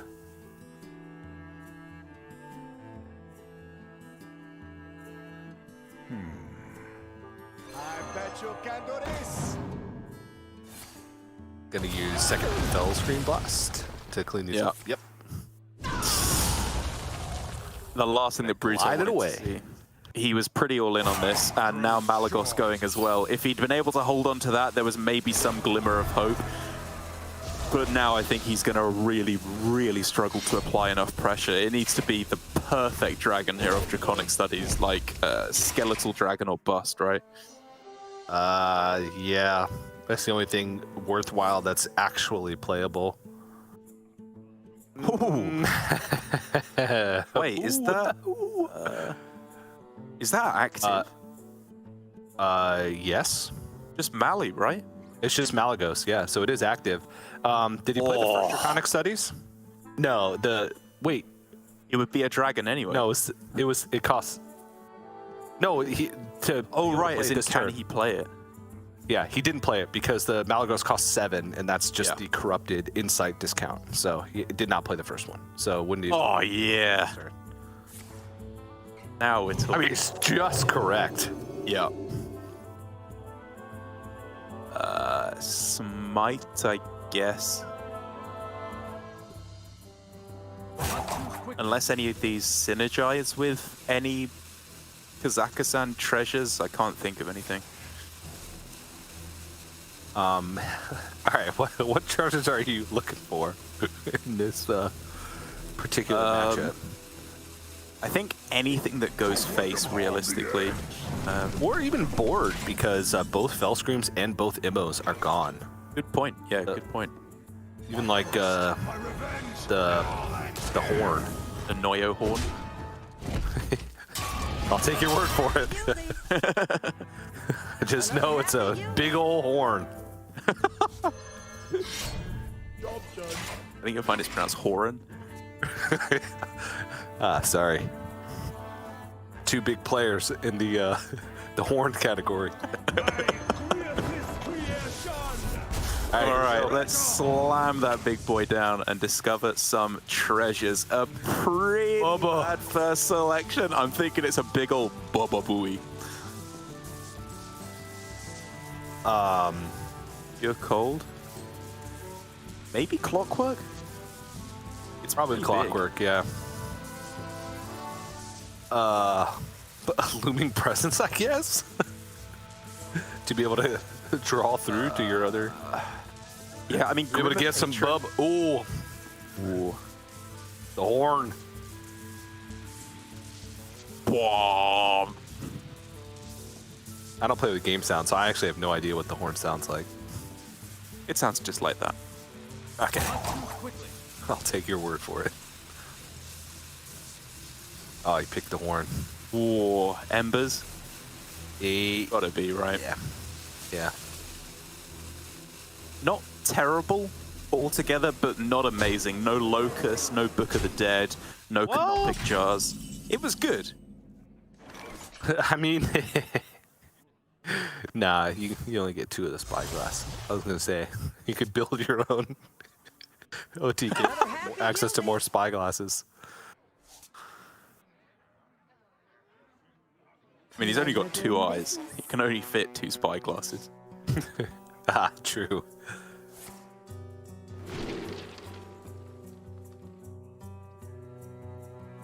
Don't think you want to glide here. Yeah, I guess you just copy a 1-mana Moog.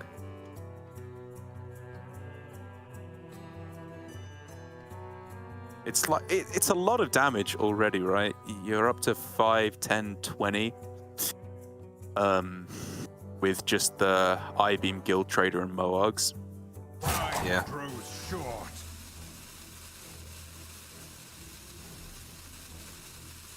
But I think you probably have to trade the Guild Trader still here. Like, you got to hit that chain of draws. Another happy guildie. Oh. just that little bit too expensive. Like, this is the difference I'm talking about. This is 3 extra mana when you compare a 2-mana Moog to a 3-mana Moog that you're having to play here.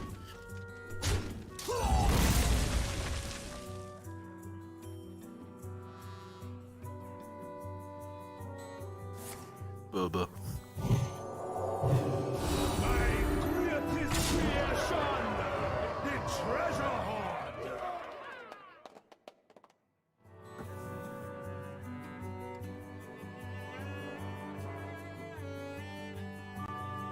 All right. You just chill with you. Yeah. I think I want to save that just in case, but sure. Okay. Easy come, Okay. easy go. Yeah, sure, whatever. Oh, slamming the glide. Okay, hoping for the perfect series of draws here. Like, you need the Il'gynoth, the 0-mana Guild Trader, 2 Moags. Like, I don't know. I don't see it. Pleasure doing business. Nope. Yeah, with all of these trades, it's just slipping away. It's too expensive already. Yep.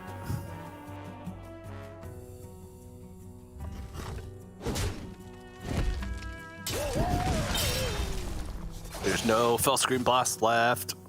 Bottom of the deck is just Moarks as far as the eye can see. Can stay alive. Not even gonna bother, as there really is just nothing more insulting and humiliating than losing to Bubba's big dumb face. Yep. Well, I did not expect to see Kazakasan win a Miracle Priest game, but alas, there it is. That's sort of what we were talking about, right? Just kind of having that backup of the Draconic Studies to kind of bail you out when the rest of your minions have been dealt with. I do think JheickWeiss did a good job of keeping control of the board. BruTo did play out his minions quite aggressively. The early Nazmani, just, if it stuck, it was nutty. And, with 5 mana available, dealing with a 5/10 on board is pretty difficult. So, but was a good spot. But ultimately just ran out of gas because he had to clear up those minions. So, and of course Bubba came in clutch at the end of the day. But now we move on to Charge Warrior, that's what we're calling it? Okay, fine, whatever. Charge Warrior for BruTo. That's an appropriate name, right? There's like nothing else that even has charge in the game right now apart from Osseous Might. Yeah. I suppose it is a big part of the game. It seems like the only, I don't know, it's a combo deck, it's also a control deck. Who even knows anymore? It's an aggro deck, whatever. Words don't mean anything these days. So true. Go off, King. And then I forgot what my point was going to be. Oh yeah, I was going to say it's as close to a control warrior as you're going to get, so I would call it that. Yeah, I mean, I've seen a few knocking around that run Kazakasan and Raid Boss Onyxia, which is a pretty out-and-out control deck, right? Just running a couple of big threats at the end to close things out. But I like the GheickWeiss build. I think that even though the obvious downside of that is that in the aggro matchups you add 5 bad cards to the deck. Yeah. I think the redundancy against aggro is just to such an extreme degree that you just always beat every board-based deck anyway. Like, nothing sticks against you. Shield Shatter is just such a busted control card that I think you're allowed to have 5 slots dedicated to just your OTK win condition. Sure. I think 5 is like the maximum. Yeah. In the sense that that's at least 4 of the cards, that's essentially all they do, are part of the combo, right? They almost have no other use, and just the combo. I guess GheickWeiss technically doesn't have to be, right? You can use it as a removal if you're desperate. I don't know. But the other 4 pieces, you just don't have any synergy whatsoever in the deck to be able to make use of them.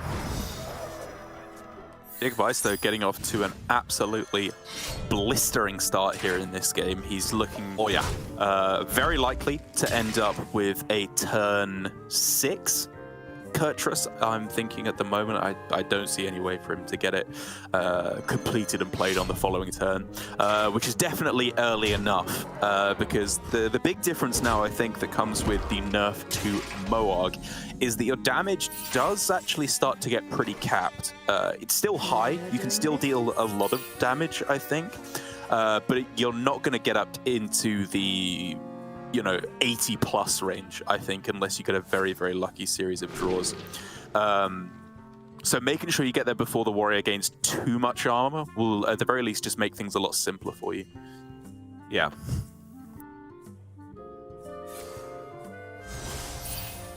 Not picking up any draw whatsoever from the studies, though, is going to hinder his ability to be able to do that. But is still going to be able to keep chugging along. It's just the post-Kurtrus card draw he's missing. But I guess he finds a glide off the acrobatics, so should be okay in that regard. Can throw back all these non-draw spells back into the deck. The Kurtrus, the Il'gynoth. Draw them back for cheaper later on. So true. People never consider the PKCD. So important.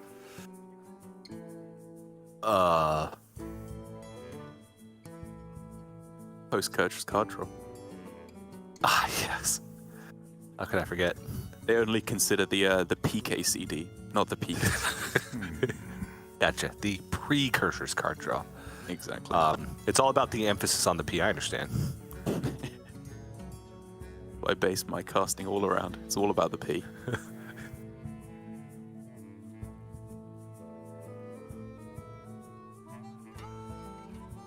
Well, you're slamming it, right? Like, I don't think GalvanGuard's even active at this point, right? Has he gained the 15 armor?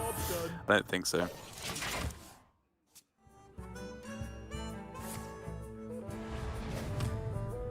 With Brakara, he will, certainly. Yes, yeah, but he won't be immediately dead if he plays, or if he played the Kurtrus on that turn 6. Yeah, the PRAG.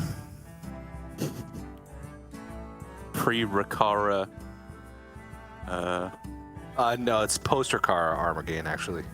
Oh, right, of course. Well, Yeah. obviously. You gotta listen for the emphasis on the P. It was a light P instead of a heavy P, so it's post.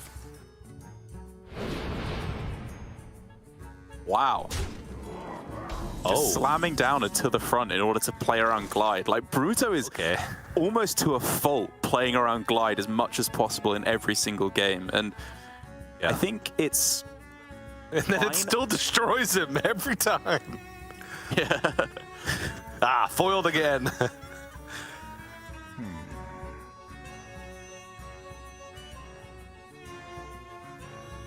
Okay.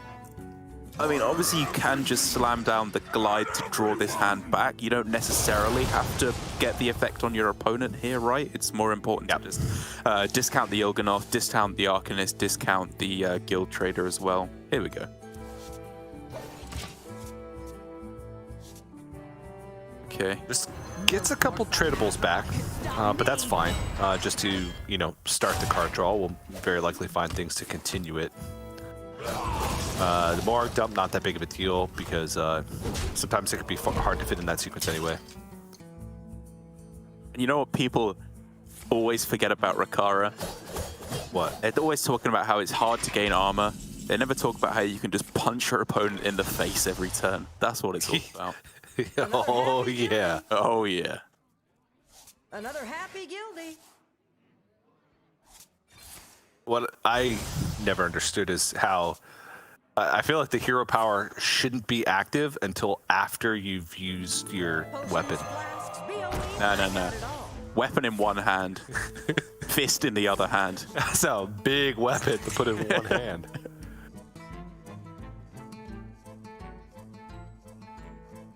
It just completely ruins my immersion.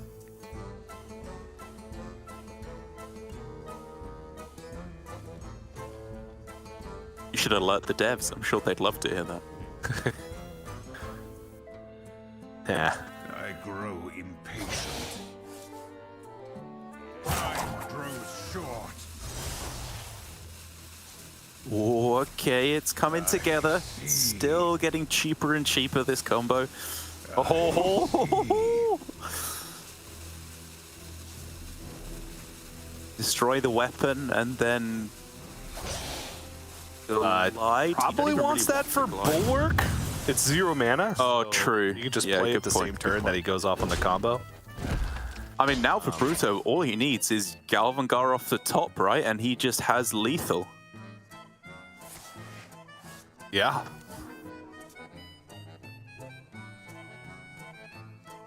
Okay, unlockers.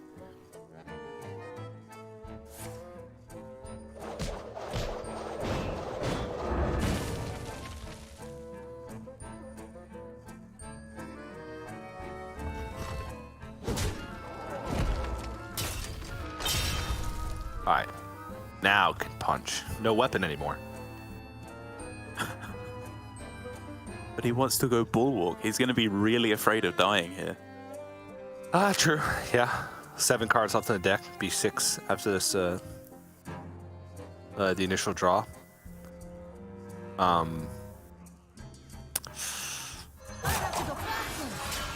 Yeah, I agree. Because it's not playing with any breakpoint, right? Galvangar is still going to be enough regardless.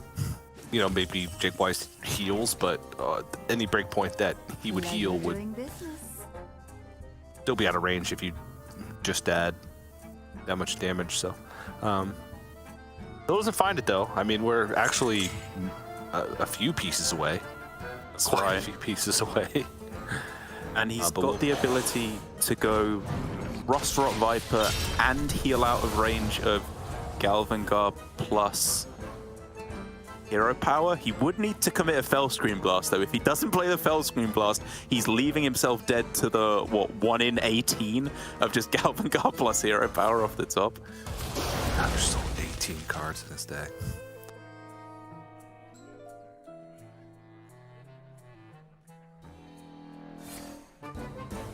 Okay. Gertrude does every time he's glid.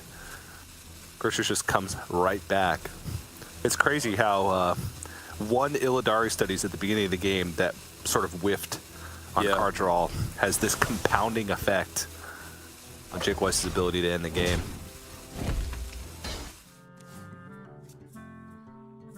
What do we got? Faceless. Oof. Okay, I mean, yeah. Sure. Little just start wailing. Very slowly, one punch at a time. These are desperation punches.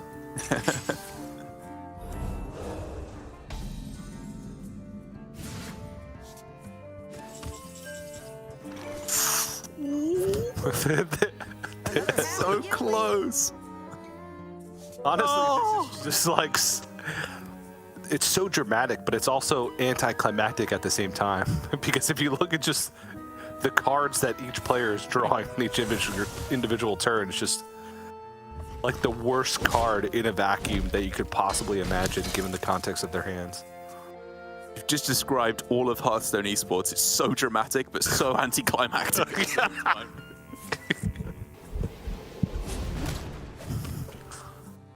He played a card and pixels changed on my computer screen! Yo!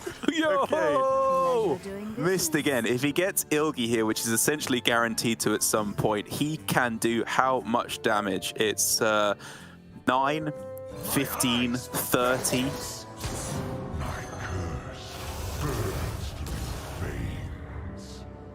Wait. Wait, it's involved. Purchase is immune. Yeah, it's immune. Doesn't hit it.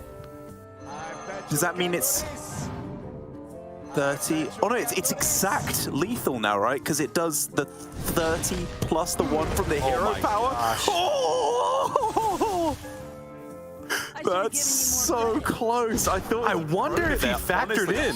Yeah, I thought he'd forgotten that, but we'll be generous and say he'd figured it out there because it was lethal either way, but that looked mighty close. I thought it might have ruined it for a second. But does get the job done. And now we got a tied series 2-2. Kirchner's just kept, I mean, he didn't even have to play the Kirchers, right? So I don't know if that benefit of the doubt is, it's starting to disappear a little bit, but we'll give it to him regardless. I'm feeling generous today. Yeah. But yeah, now we'll come down to the Charge Warrior from BruTo, and the last deck remaining is the Weapon Rogue from JheickWeiss, if I'm not mistaken. You are.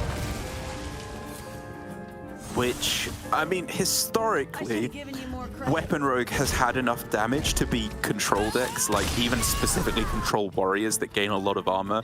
It's only really huge amounts of taunt where things can get a little bit scary, like against Libram Paladin, for example, where they just can't get the attacks through face, but this deck runs no taunt whatsoever, I think. So it's just going to be smacking face every turn and hoping that it's enough and hoping that it can get there before the Charge Warrior can get the lethal of their own. But I have to say, for JheickWeiss, unless he gets another one of these famously bad draws that he seems to get whenever it counts in his high-pressure Hearthstone Esports situations, I think he should be in a good spot, right? Double Swine Tusk, shank all the poisons. It's just too much damage. Oh, but it looks like it's actually the mage left instead. Time to slice and dice. No, that was a graphical error. It is the rogue. Okay, good. Yeah.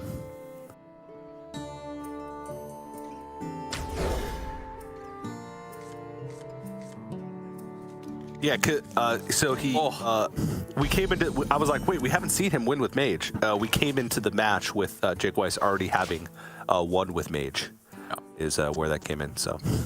I also got confused there for a second. I was like, it very well could be Mage. Who even knows nowadays, you know? All these hero portraits. Classes don't mean anything anymore, man. After dual class cards, it was all just downhill from there. Back in my day, rogues were rogues. And now Anduin's got a lion? Like, come on. How am I meant to believe that? Everything else up until this point was 100% believable. I draw the line at a lion. Hey. Wait, you drew the lion? Why are you complaining? No. Common misconception. Apologies for my accent. What I said was, it got torn. The picture got, the lion got torn. Yeah.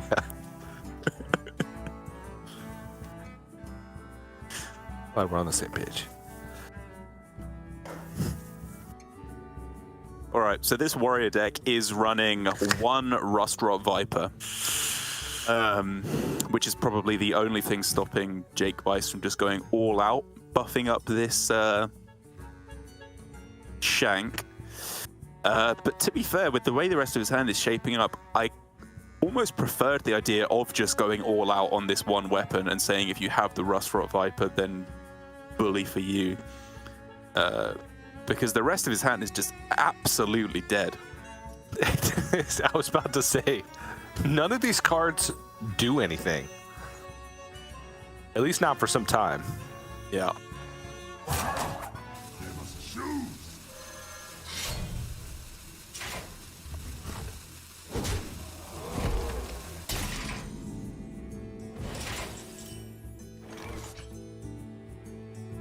Whew. Is this the swine tusk shank shimmy? Yeah, it's the shanky leg.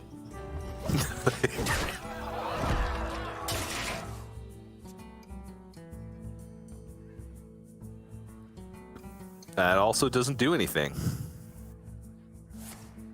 It bees a 3/3, but yeah, other than that. Yeah.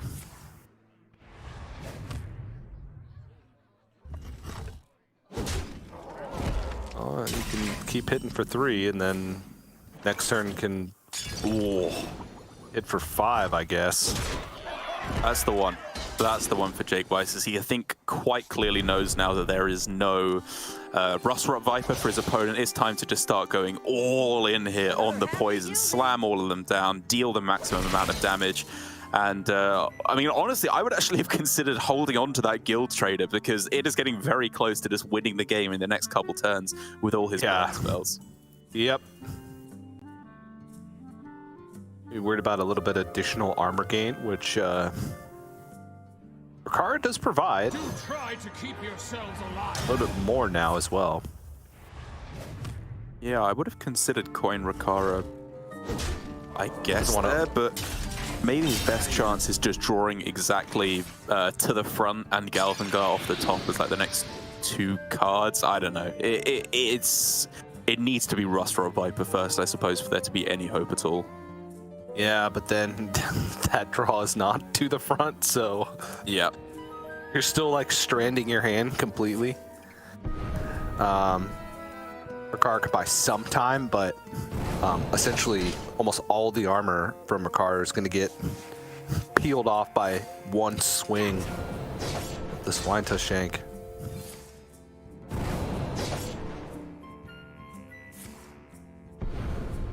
I mean, it's almost just lethal right now off the second he's- passage. There's a really good looking for it, chance yeah. he gets it. Yeah. Okay, Silverleaf. Gonna cost 2 more draws. Sizzle.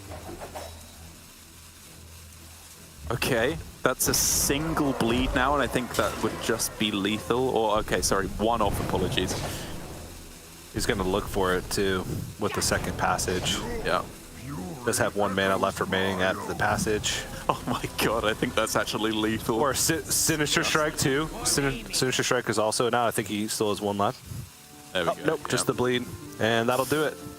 I mean, that was pretty brave to just kind of go for the lethal there.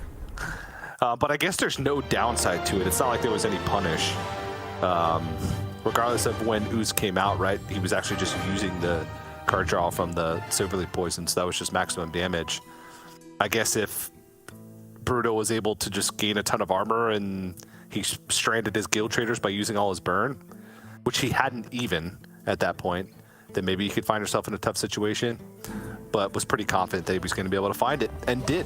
So, an incredibly close series all the way up until that last game, which just seemed like one of the most one-sided games I've seen in quite a while. Yeah, that's quite right. And clearly for JheickWeiss, his just like hard-headed, almost obstinate approach to deck building here, where he just refuses not only to admit that the recent mini set came out, but like the last 3 sets of patches exist even. Like he's got nerfed cards that all cost like 3 mana more than when they were actually good in the last Masters Tour he played in, and yet somehow it's still actually working for him, and he's 2-0 up at the start of this Masters Tour. Possibly going to beat his record of a quarterfinal appearance and get himself that little bit closer to the Masters Summer Championship. Yeah. Still a long ways to go. Only 2-0 now. But this is the start that he would want. And I feel like this tends to happen quite often, right? Where, oh wow, they're this is they're playing the music for me. By bringing us to the next match, but let me finish my point first, if I can remember it.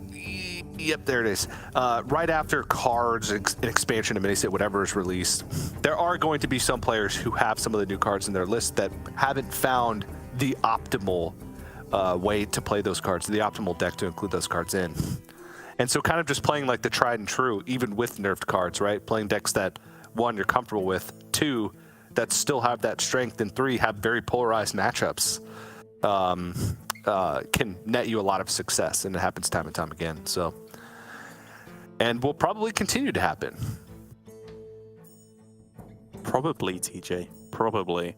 I mean, maybe. another match here from round 2 of the Swiss in Incognito, a player who I suppose somewhat appropriately I am not all too familiar with, and Ike, a real blast from the past on the other side, a player who was really rising to fame around like the 2018 era, 2019 era was when I think he was most taking off. I've seen him been streaming a bunch of other games as of late, but is seemingly dipping his feet back into Hearthstone, which is great to see. He's one of the better outlandish deck builders that I think we have. Yeah, he's always trying to do his own thing, which is, you know, commendable in the age of... I was going to say the age of net decking, but that's literally been Hearthstone's entire existence. Is the Since age of like net decking. 3 hours after it came out. Yeah. What's Crypt playing? But Ike tends to go against the grain. I think Ike Shaman has been synonymous with something creative that Ike's trying to play. Druid kind of right up his alley too. He's played a lot of Druid in the past when he's brought it to tournaments, and we're going to be seeing some variation of a Beast Druid here. Yeah, this is not the exact build that I've been playing, but pretty close to it. I love this deck. I think it's such a clever way to go about building Beast Druid in general. The version that I was playing, I think, was a little bit less combo-y. It didn't have the Wild Heart Guff in there, it didn't have a Raid Negotiator, Heart of the Wild, and was a little bit lower curving with more minions instead.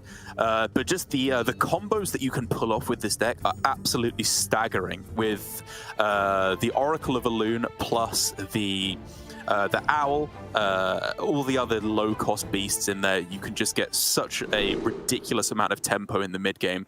It's basically the king of tempo decks, I think, in this metagame. Any other deck that tries to fight for board will almost inevitably lose to it. Yeah, at a certain point in the game, it can just unload an unreasonable amount of stats onto the board.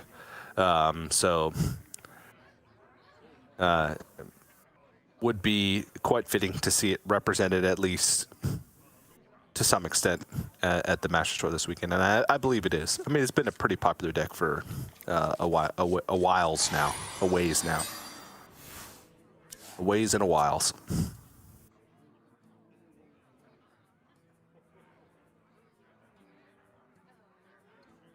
And Incognito, go ahead, DJ. Thank you. I appreciate it. Excuse me. Time grows short. I forgot it. Oh yeah, if you didn't notice before, we are jumping into this series in progress. It's tied 1-1. All right, Derek, you can go. I was going to say that Incognito here quite clearly unsure as to how they should approach this turn. As I've said already a couple times, the common approach right now is to go Hero Power 1 and then go for Quest on turn 2 alongside another Hero Power, because I believe Incognito is running the Kurtrus Expendable Performers version, Kurtrus Demon Render, apologies, the hero card, in which case you want to get as many activations as possible, right? As many attacks as possible to make sure those bats are nice and juicy to take out a board-based deck like this one. So I really like their approach to just taking it nice and slow. There's no need to go for the quest on turn 1 because turn 2 is almost always going to be hero power anyway.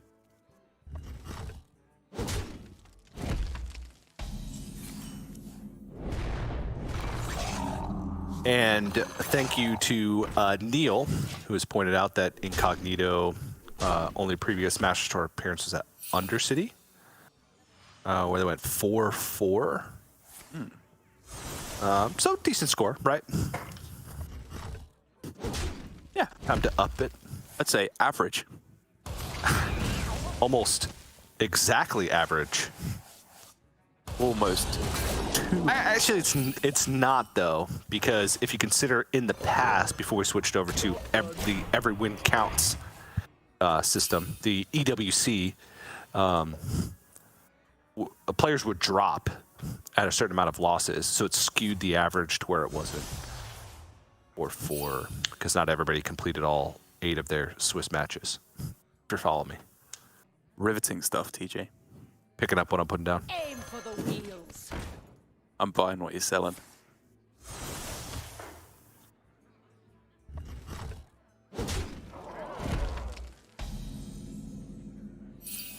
Tempo Deadeye, I think, quite clearly shows where Incognito's head is at in this matchup, other than, of course, on their pillow. In that the combo is really not what you're looking to go for. It's much, much more about just keeping up on board, just going nice and quick with clearing as much as possible. And then Kurtrus alone can just close out the game in combination with Jace.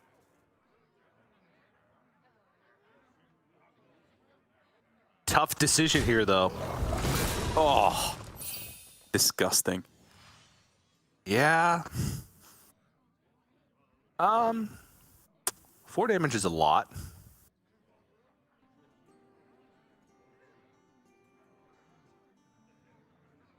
We're still not in Kurtrus territory, but I guess just getting it out of the way while Ike can means that if there was some form of board clear,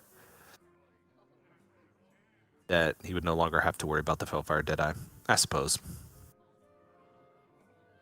I can get behind it. Really awkward turn altogether, right? You have a 3 damage Fury, which you could use in combination with El Barrage, I guess, to take out one of the 2 minions, or hopefully take out the Matriarch. Time grows short. Or I guess guaranteed, if you go Fury Hero Power, and then Fel Barrage, you're guaranteed to take out the Matriarch and one of the 1/2s. Yeah.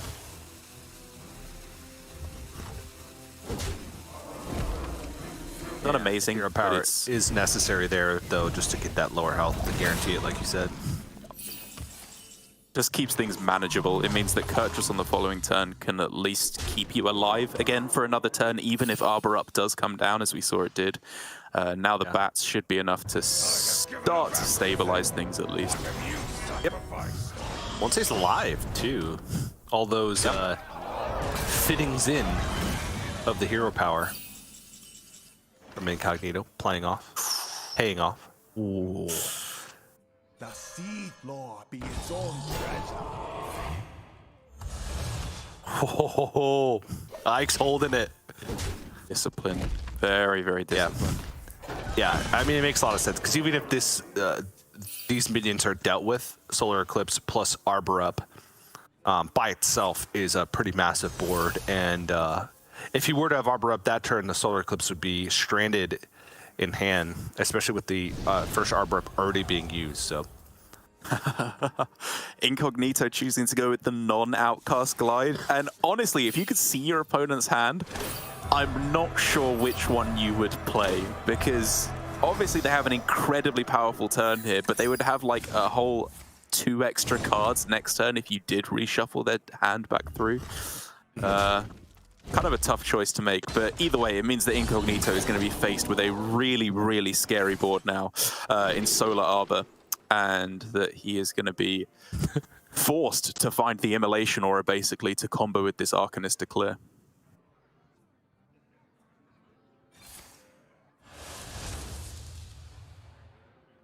Job's done.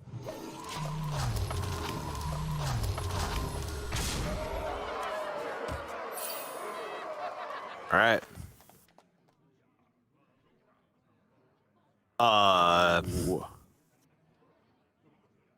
It's 18 on board, 18 health. So expendable performers plus hero power. Cut it. Not enough. Can't outdraw you Warblades. Got to be Glide. I think so. Got to be Glide.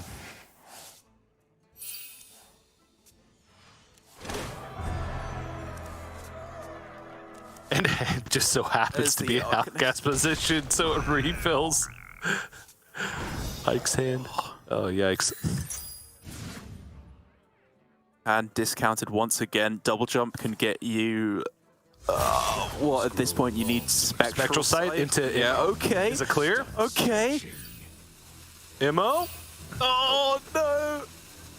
Arcanist Fell Barrage, that doesn't do it. Aldraki Warblades, that doesn't do it. I think for Incognito, this one's just over, which is a horrible way to lose. Like, this matchup is supposed to be, for the most part, pretty good for you. At the very least, you're supposed to make it past this point in the matchup. These early pushes are very, very easily answerable from the Demon Hunter because you have so much redundancy with the Immolation Aura, the Fell Screen Blasts as well. But he couldn't even, they couldn't even get through this point as the Druid was just too efficient. Demon Hunter lacking all the removal it needed, and Ike moves up 2 games to 1.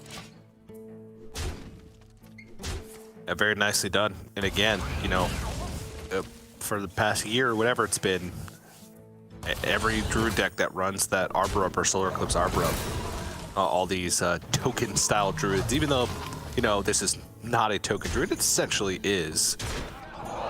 Sometimes you just need a little bit of time to ramp it up. Very similar to the Glowfly Swarm ones of old, the Spell Druids of old. And just able to barely get there. And even with the trade on the Matriarch over to the Fellfire Deadeye early on to the game, was still able to get across. And Ike's only deck remaining is the Lady Vash in there, just naturally played. Okay, the Burn Shaman. That is pretty spicy, isn't it? Players will go to some really bizarre lengths to not play Dungeoneers in their list. Like, players really like doing anything else than running that card, which, I mean, I can understand. It's kind of rare that it actually draws you the double of both a nature spell and an elemental. But either way, apart from that, it's a pretty standard build. And to be fair, Lady Vash is the card you're usually quite happy to pick off of the Primordial Studies. It's often only second to the Novice Zapper, I would say, in terms of the rankings. Yeah. That's probably, you know, where the inspiration came from is you keep getting Lady Vash from Primordial Studies, and then you keep winning games because of it. And you just think, why isn't this in my deck naturally? And then boom, all of a sudden it is. Because you put it there. That's the kind of mental gymnastics that only Ike is capable of pulling off. Salty clap from Incognito. Yeah, that's just about the only response that actually works against Bloom Caverns. Yep.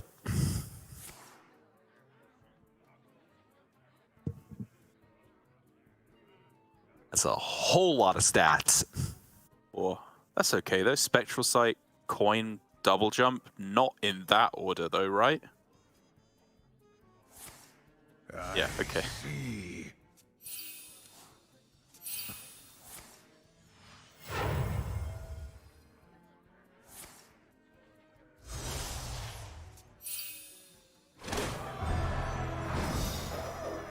Going to be a lot of pressure coming Incognito's way, though.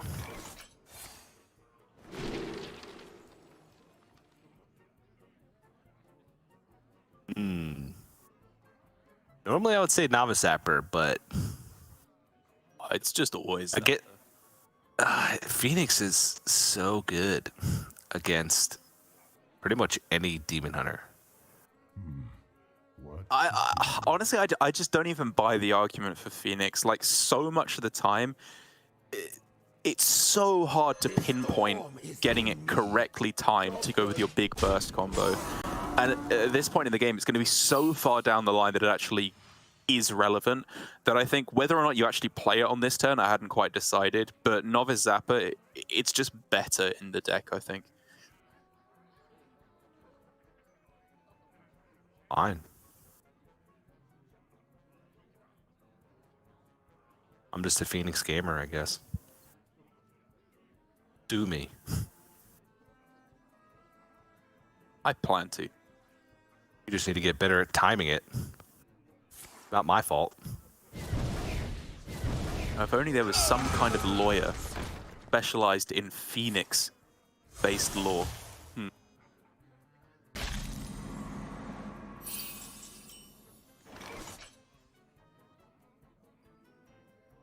Phoenix right fan? Never mind. Nope. Completely over my head. Appreciate the effort, though. I assume that's why he's called that. I've never played the games. I imagine it's based on Phoenix lore.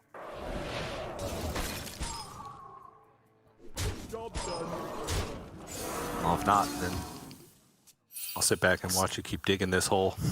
I'll see him in court.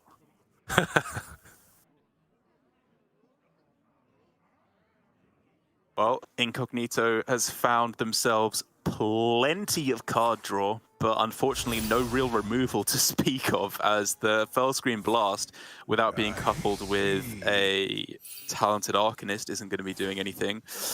No Immolation Aura quite yet, no Quest completion either on this turn. It's just an absolute disaster. Immolation Aura finally being found. But it's just going to tank so much damage in the meanwhile. Like, this is almost lethal. Oh, and that Frostbite as well. That's brutal. No, that was last series was brutal. Oh, yeah, sorry. That's Eichel. Now that's a catchphrase.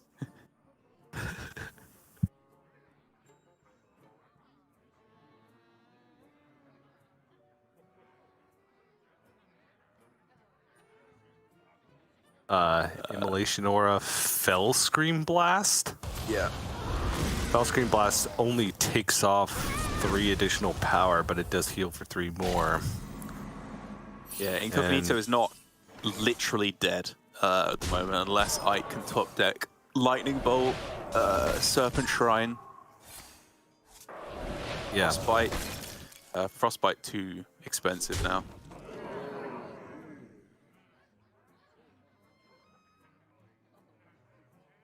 You just ship the portal anyway? Did you ship the Novice Zapper in the portal? I think so, right? They've just used a Fell Screen Blast without a talented Arcanist. Like, they quite clearly don't have the tools to answer that. Yeah. And to heal at the same time.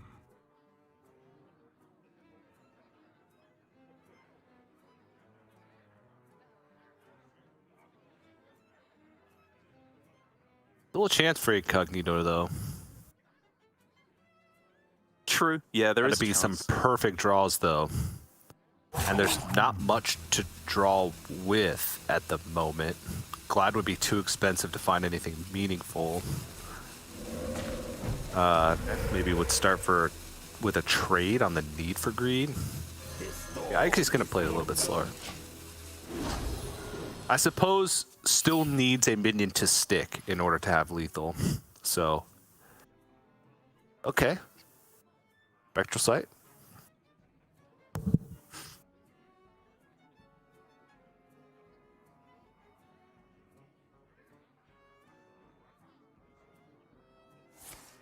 I see.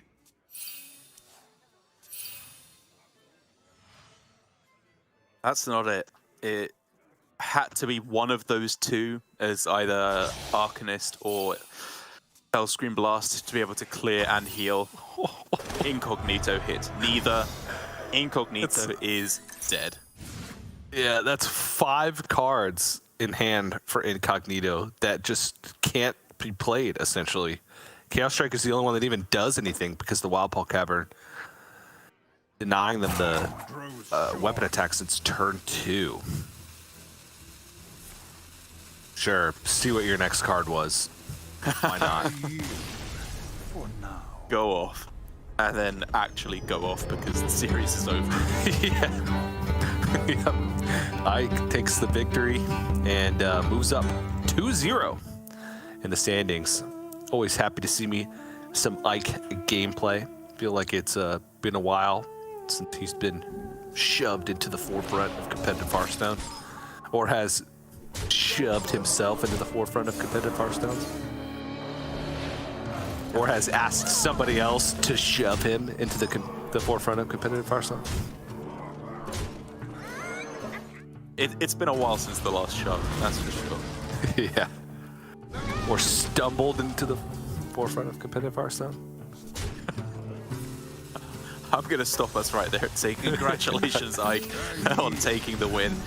His lineup, from what we can see, seems to be relatively standard. It's just going for a kind of combo-based strategy with the Beast Druid, I suppose, that's targeting some of those slower Druid decks very effectively. The combo Miracle Priest that he has as well also can be very potent against those slower Druid decks. It's really just his Warrior that I think is a little bit of a standout deck, a little bit of an outlier in the Control Warrior he's got there. Maybe we'll get to see how that functions if he continues to win throughout the Swiss, and we see him again tomorrow. That's right. Yeah. And this brings us to our halfway point of the day, at least. We're going to be going through 4 rounds of Swiss. There are 8 rounds total. And we have now completed round 2. All the matches are complete. That's the end of the coverage for Derek and I for the round. Before we go to break, Derek, I'm going to ask you one question because I don't even know if I'm supposed to go to break yet. Anything surprise you thus far in the Masters Tour? Like as far as decks that are being brought or decks that have had success? Aggro is looking weaker than I thought it would be. I thought that would be the winning strat, but so far the other decks seem to be keeping up with it very well. Okay, cool. I was actually hoping that you were going to give a terrible answer, but that was actually pretty good. B+. Nicely done, Derek. And with that, now we are ready for our breaks. That concludes round number 2. We're going to go to a quick break, and then when we come back, we're going to get action started in round number 3 here at Masters Tour, Onyxia's Lair. Don't go anywhere.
Hello, everybody, and welcome back to Masters Tour Onyxia's Lair. My name is TJ, and of course, I am joined.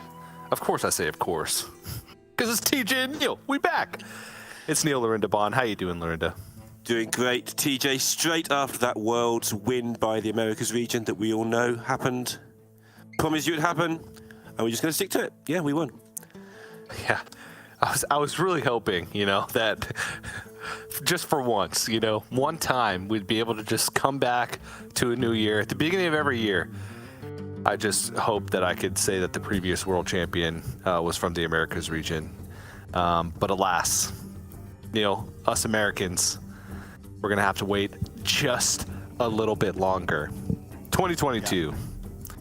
Yeah, I think the EWC system, TJ, the every win counts, is going to help us inordinately this year. And the Americas region, us Americans, going to take it home. Take it home. All right. We got our first match of round number 3 coming at you. It's TacoCat versus XMG. I honestly just got up and left during that break because I cast the previous round. So I have no idea what they're playing yet. I'll be informed in a few moments, but there's Warlock on both sides, which is cool. Yeah, TacoCat's got a problem with the Shaman here. Up against Owllock, up against the Demon Hunter, up against the Mirror, and up against the Warrior, which has been banned out. And that's not a nice lineup for the Shaman to face. This is definitely a soft target on the Shaman, at least a soft target on the Shaman from XMG. So TacoCat, the thing to look for is getting a win with that Shaman. Obviously, got to win with the other two as well, but that won't be quite so difficult. This Shaman is going to struggle. But the deck is so powerful that it can just find a way. It's one of those decks that you soft target it, you do take a bit of a chance. And TacoCat is going to swerve that Shaman in the first game and play the Fell Demon Hunter that I think we're going to see quite a lot of in the next few days, TJ. Yeah, I would certainly say so. This TacoCat opting to not run the expendable performers, instead just running a little bit more of, I guess, kind of the control tools. Magtheridon, I think, is probably the largest inclusion here. You absolutely don't need expendable performers to win. It's a flashy combo when it happens after you have Kurtrus online, and you're able to clear a board and dish out that much damage to face. But just having the removal, the healing, and the damage thrown in there with the Fell spells, and then finishing off with the Jace seems to work just fine, and seems to be how the deck functions and wins primarily. Yep, and it's going to be up against that Burn Shaman, of which I did speak. I think the expendable performers is a little bit of a miss here. It means the Shaman can just expand onto the board a little bit more than it would like to, more than the Demon Hunter would like it to, but still going to be an uphill struggle for the Shaman. That being said, this matchup is closer to 50-50 than I've made it when I've played it, from what I've heard from the better players. Okay, I'll trust you on that. Yeah. I would have trusted you even if you said it was just you who said it was close to 50-50, not having to have the qualifier of it coming from better players, because I trust your judgment, Neil. I feel like I've been murdering people with Shaman, TJ, but the Demon Hunters are... now I trust your judgment even more. Yeah, how else can I say? Yeah, I've got very good judgment. I mean, look at everything I do. Literally everything. That's right. XMG opting. Derek, I felt like Derek and I just talked about this like literally 5 minutes ago. But nobody was listening because it's me and you now, TJ, so they'll listen. Yeah. But to say it all again, I think it's a good idea. Okay. Primal Dungeoneer seems to be like such a lackluster card in the deck. Yeah. But it's not as bad as the 2-3 thing that nobody plays anymore. Yeah, I feel like there's got to be better cards. Ike was playing Lady Vash in the deck. Yeah, got to be something. The problem with Lady Vash is you discover it on 1 quite often, drop it on 2, and the second one's kind of big diminishing returns. So that's why I don't play Lady Vash in the deck, personally. But you can play a Viper. Viper's pretty good in the deck, I think, if you're looking for a card. I personally run one Dungeoneer because you just run out of slots. But yeah, get rid of the minions and play the caverns. That's how this deck works. Yep. And the caverns have arrived, so XMG is going to have at least some good chance in this mirror. Should be able to curve out nicely, just going to go for 2, 2, 3, 4 most likely here. And putting that damage in, it can get healed back up, but... Oh, TJ, we've got a game of Hearthstone.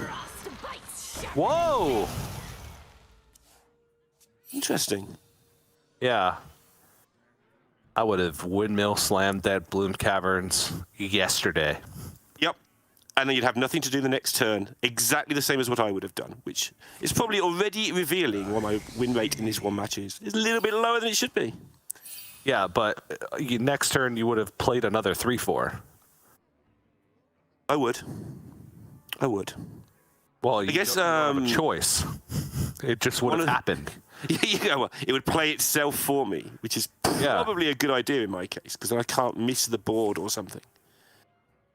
Maybe there's a case for saying if you get the caverns a little bit later, then you're freezing a more important weapon. Okay. So I'm going with that for now. They stagger themselves out, though. Yeah, work with me here, TJ. I'm trying. Yeah, TJ, I'm trying. All right, fine. Trying. Yeah. But yeah, curve. Maybe hold the Bloom for like a bigger immediate push on the board. Maybe Brucon. What about a second Bloom? Yeah, looking at the damage accumulating now as well. There's not much there for now, but there's a lot of card draw coming up soon. Oh yeah.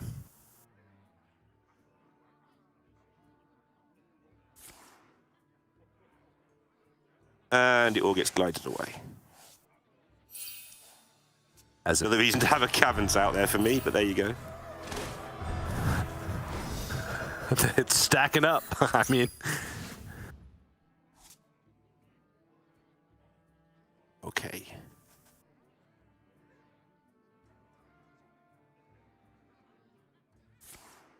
Not much damage going to be coming here from XMG, really. Yeah, I mean, it's some. Multicaster, not much juice at the moment. Okay, nice little roll there off the portal. No decent healing in hand, but of course there's armor, and then now the healing's in hand for next turn as well. And suddenly XMG is in a bit of a spot. Didn't get to play a frost spell, right? So the multicast is only going to get to draw one card? Yeah. This is actually a pretty big decision point for TacoCat, whether or not to value trade. Yeah. Incremental damage in the Shaman just really doesn't exist. And TacoCat knows that he would be happy if he made these value trades and XMG protected this minion with burn spells.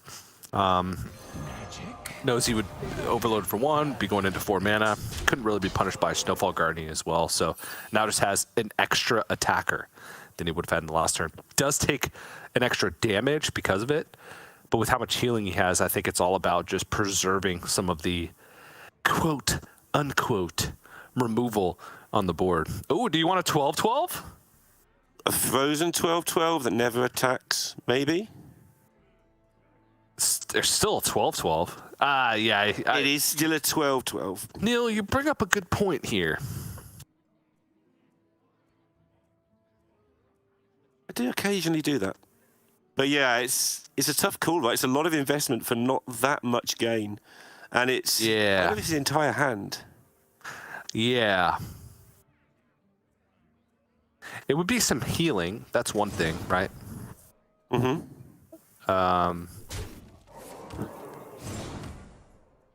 Because things do get a bit dangerous when you get low against shamans.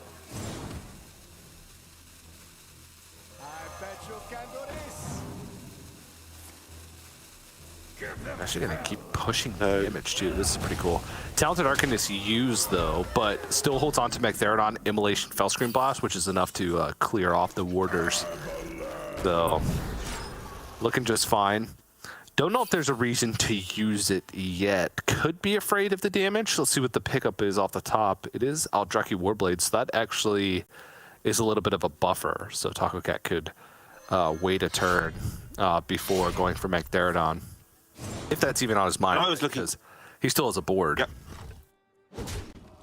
I was looking at the wrong Shaman list. I was looking at TacoCat's list. This is the one with the Diligent Note Taker, the card I was fumbling for the name on earlier. And I'm surprised we're seeing any Diligent Note Takers in this late stage of this deck's development. It's sort of getting phased out from the lists I've been seeing.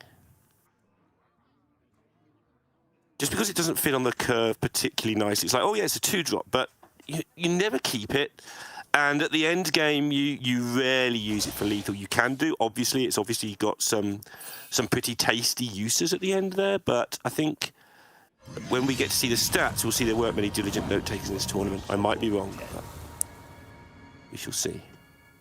So this is the save from the Magtheridon, right? From earlier. Yep.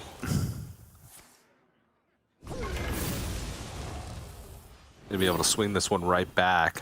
And again, this damage from the Kersh's Hero Power really just adds up. And combined with the Eldrazi Warblades, TacoCat now has a 12-12 on board with both Snowfall Guardians being used. No Macaw. Lovely. And nothing. It has to be Taunt Totem or XMG loses. That is game. Yep. Just the end of the game. 1-0 to TacoCat. He needs that because he has got his own Shaman issues still to come, but nicely done there. Saved the Magtheridon for the right timing, and you can tell he's happy about that. Look at that smug face. It's almost like my smug little face. Yeah, and you know, XMG did just kind of play to his curve, right? I'm not, again, I don't want to harp on it. I'm not saying it was correct or incorrect at the beginning, but I would like to see how that game would have panned out if the Bloom Caverns had come out on turn 2. Right. Maybe that could have been a little bit different. The face being frozen for a little bit of additional time. The bats from Kurtrus not being able to clear up the board as much as they did and stick around. Maybe Magtheridon would have had to been used a little bit early. Who knows? But I would have been curious what the outcome would have been if that had happened. Yeah, the glide would have been a lot less painful because the bloom would have been used, the wind chills would have been sort of not in hand because the sleep breakers wouldn't have been played, or one of them wouldn't have.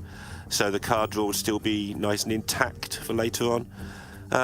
But yeah, didn't get there, and now we're going to get to see TacoCat bringing out the Burn Shaman that I think is going to be the focus of this particular match, and in general in the tournament, but particularly because I think TacoCat is overmatched in the deck selection phase here with this Burn Shaman. Okay. I prefer this list. I really like this list. Yeah, one dungeon here.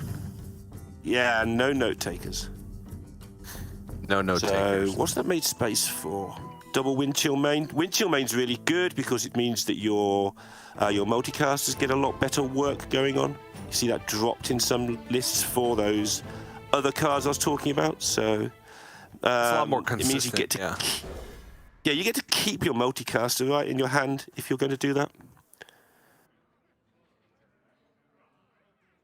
And that's the decision he has right now.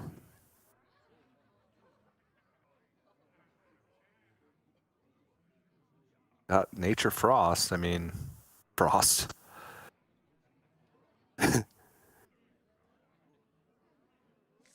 just always want to just look for caverns and bloom because I'm greedy like that. Yep.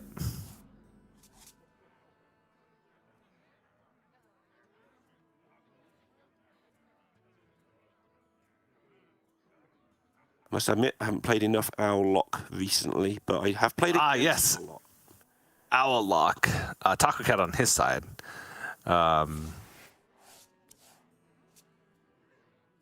Actually just has the... we still calling it Hand Lock?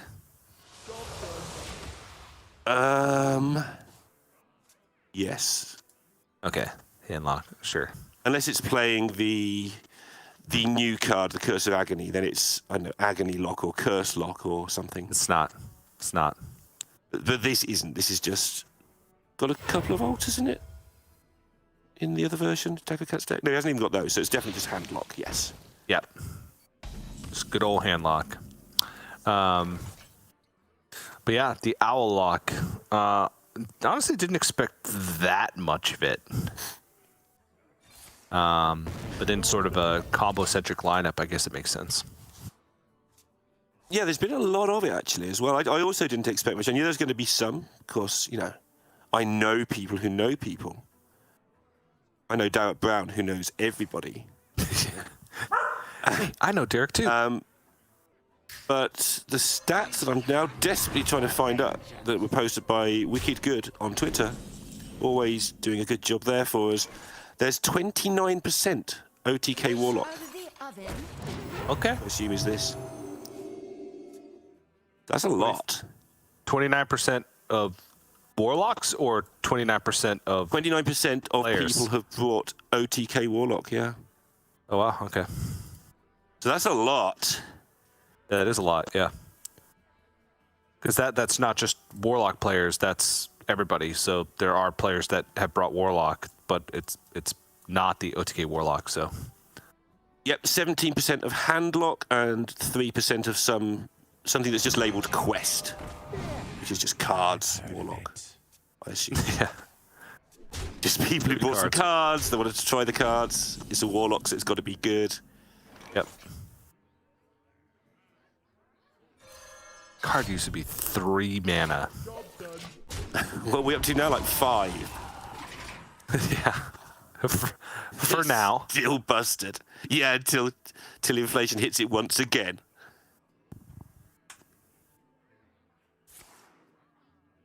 Where do you think it will stop? 6, 7, 8? Just totally It's going to be nerfed? like a neutral card that reduces the cost of weapons in your deck by X amount, and then that card specifically won't be nerfed because other weapon classes with decent weapons will need it in order to play weapon archetypes. But it'll somehow be busted in Warlock, even though it would have never been Warlock because they aren't a traditional weapon class, and Mithril will have to be nerfed again. Sounds good to me. I think 5's okay, surely. Yeah. I mean, it's not like a busted card anymore. But in decks that really need to do specific things like this one, that are just all removal and combo, it's a necessity. Oh my. The means to an end. Notice that all the tapping XMG's been doing has filled his hand up here. Yeah. I'm not sure how much tapping you're really supposed to be doing in this situation, but he's got to now dump the hand to get the most out of this backfire that he's got in hand. And that's causing him some issues. Damson's going to be quite difficult to use. Yeah. The next few turns. But eventually, you know, keep tapping and things are going to get cheap enough. If you keep a full hand here, you're going to be able to dump quite a bit because of the discounts, and that's exactly what's going on here. Yeah. Be able to dump both touches, go back up to nearly full life, and then even just go ahead and dump the armor render after everything's said and done. So just chugging along. In TacoCat, I mean, it may seem like he has time, but he doesn't. The thing about this deck, though, is that, you know, they give you a big tell when their combo is ready. Yeah. It's not just them assembling pieces in the hand. When the owl comes down, that's when you know, all right, I'm running out of time. He had quite an interesting decision last turn, actually. He could have chosen, instead of taking Lady Vash, to take the Phoenix with all that burn he has in hand. And he spent quite a long time deciding. But deciding, you know, Phoenix is usually wrong, right? So if in doubt, you don't take the Phoenix.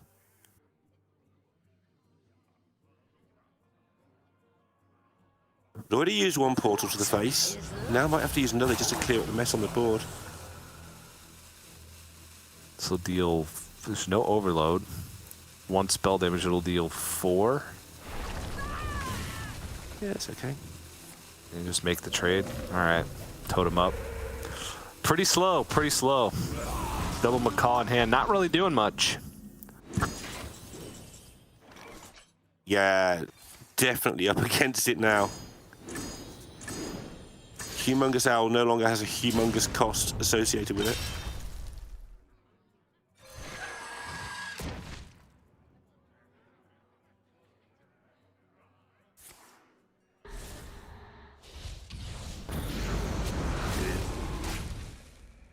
Still look at it. It's great. Look at its eyes. They flash yellow. Yeah. Yeah, this is looking pretty poor for TacoCat. XMG has completed nearly every step of this this 12-piece jigsaw puzzle. We've done the jigsaw puzzle jokes, but yeah. Not this year, we haven't. It's a new year. We can save them for We can recycle everything. Oh, yeah, excellent. That's how it works. The joy of recycled jokes. We've got more now to recycle as well, because we've had a whole year at it, or a whole season at it. Now, for those of you who like recycled jokes, tune in every week for Grandmasters. Americans. If you don't, tune in anyway. Yeah. If you like exclusively interesting and analytical Hearthstone content, tune into the Europe and the APAC regions.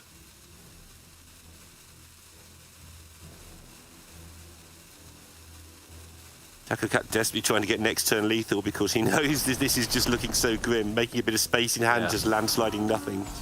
How much damage we got going on here? There will only be one spell damage, most likely, depending on the draw at the top. We have 1, 2, 3, 4, 5 overload.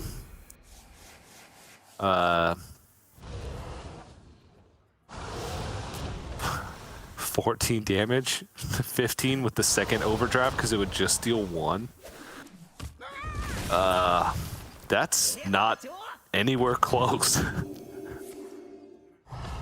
But hey, you might get another TacoCat has just about run out of time. Will you? I don't think so, but you've got to be an optimist. Yeah, you gotta hope.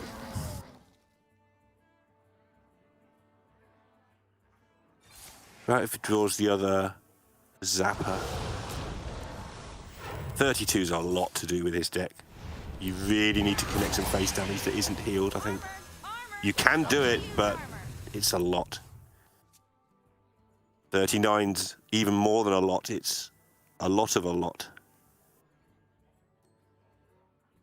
Yeah. Sleepbreaker doesn't change anything.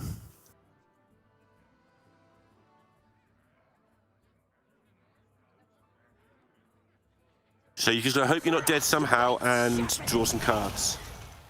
Yeah. Gotta keep getting to the deck somehow.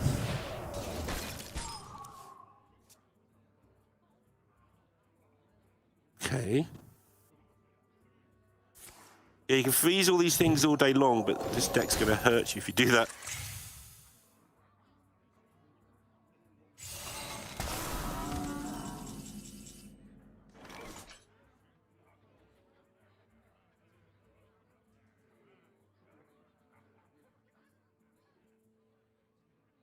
Okay. Well, I mean, we're still missing the nope, we're not missing the phylactery. Just for a moment. I was about to say. Missing the phylactery.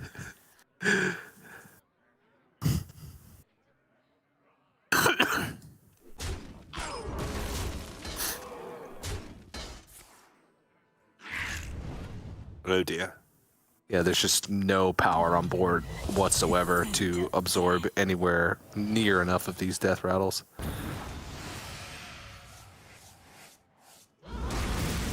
No. Yep. Doesn't even need to get the double phylactery off at all because it's plenty of damage. Had the second school of spirits to proc the rest of those death rattles. So XMG gonna tap the series 1-1 with that victory, and Judgement from TacoCat just nowhere near fast enough or with enough pressure to stop that combo from happening.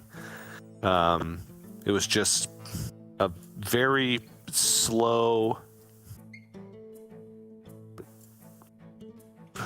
Go on, kind of meandering. Freight Use the words. Very slow freight train. And Go on. he was Elaborate. and he was a foreman at the depot. Huh? And he got off work in 5 minutes, so he was hoping that the freight train would be going even slower. Then his co-worker, i.e. the rest of his deck, called and said that he was going to be late to take over, to accept the load of freight. And so then the freight train ended up arriving while he was still working, and he had to unload it himself. Yes, TJ. Absolutely freight train. We will definitely come back to that later. XMG is going to queue up the Fel Demon Hunter now, whilst I try to work out where that whole analogy went. Slowly down the tracks. If you think about it, tunnel. it made perfect sense. I have to think then, though. But yeah, not really. So he's still got two more games with that Shaman to get through on this train. The slow train to 3-0. Yep. Expendable performers, or as Meaty calls them, expandable performers.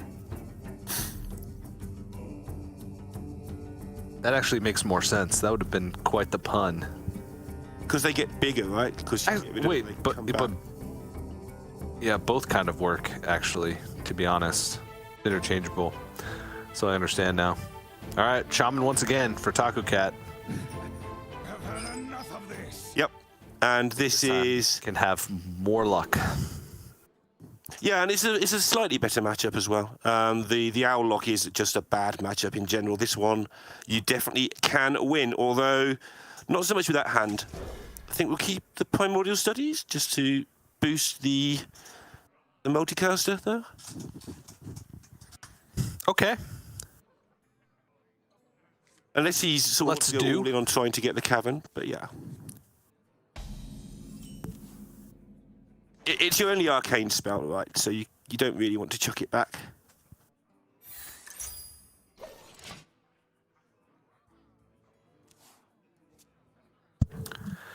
Gets back. Multicaster. Okay. There we go.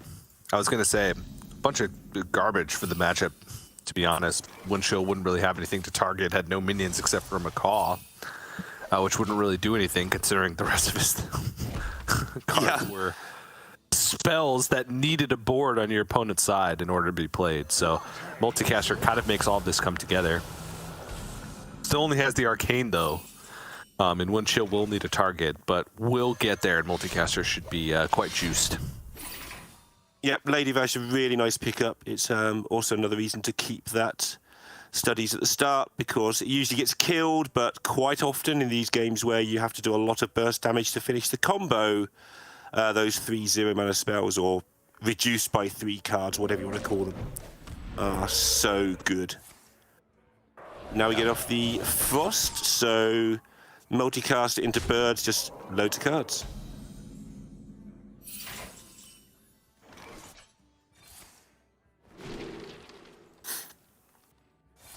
The early damage against the Fel I find not so relevant, but the board is. Because they will heal back up the first chunk of damage. Most of the time. And if they don't, then their draw would have been so terrible that you probably would have beat them no matter what you did. Yep, that's fair. I agree with that. Even if you went the wrong way on your train. Even if you didn't show up to work. Yeah, well, the foreman didn't show up. All 4 of them. Well, you're the foreman. Oh, I see. Okay. That was for the... Oh, yeah, I got you. That was for the joke. Yeah? See, it's the start of the year, TJ. We're both... 4 men. Yeah, I got it. Oh, yeah, there we go. Yeah, we're rusty. Just like the train tracks. Yeah. Rusty on my Should I analogies, BruTo next and turn? I'm also rusty at picking up on your very subtle Neil jokes. Yeah. There's not really anything else to do, right? Right. Multicaster feels like you're sacrificing too much for the draw. At least getting Brukan online offers you pressure plus damage plus the ability for you to get cheap pressure plus damage in the following turns. Yep. Oh yeah, damage. There it is. Oh, he's rolled it.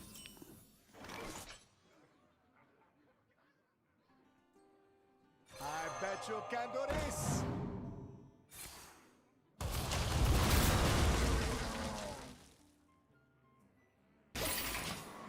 No other burn in hand, but These landslides have just looked so lackluster against all of XMG's decks. They're just not doing anything. Just taking up space in his hand. they really feel often like they don't fit in the deck, and then you play against a hunter, and you're like, my landslides, they're so good. Oh, yes, this is why. Or a token druid or whatever, spell druid, as I think the cool kids are calling it. Oh, okay.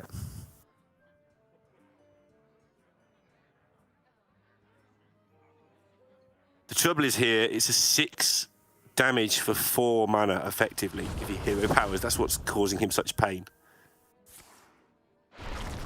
Because this is just a wasted card, basically. Bummer. 6 damage for 4 mana.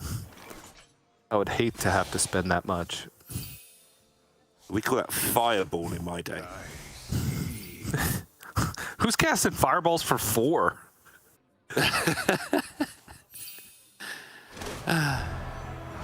The only card in my mage deck that I'm casting for 4 is Incanter's Flow. For now. Only one of them. Yeah, for now. Yeah. Until it ends up We'll in check back in a couple years. Yeah.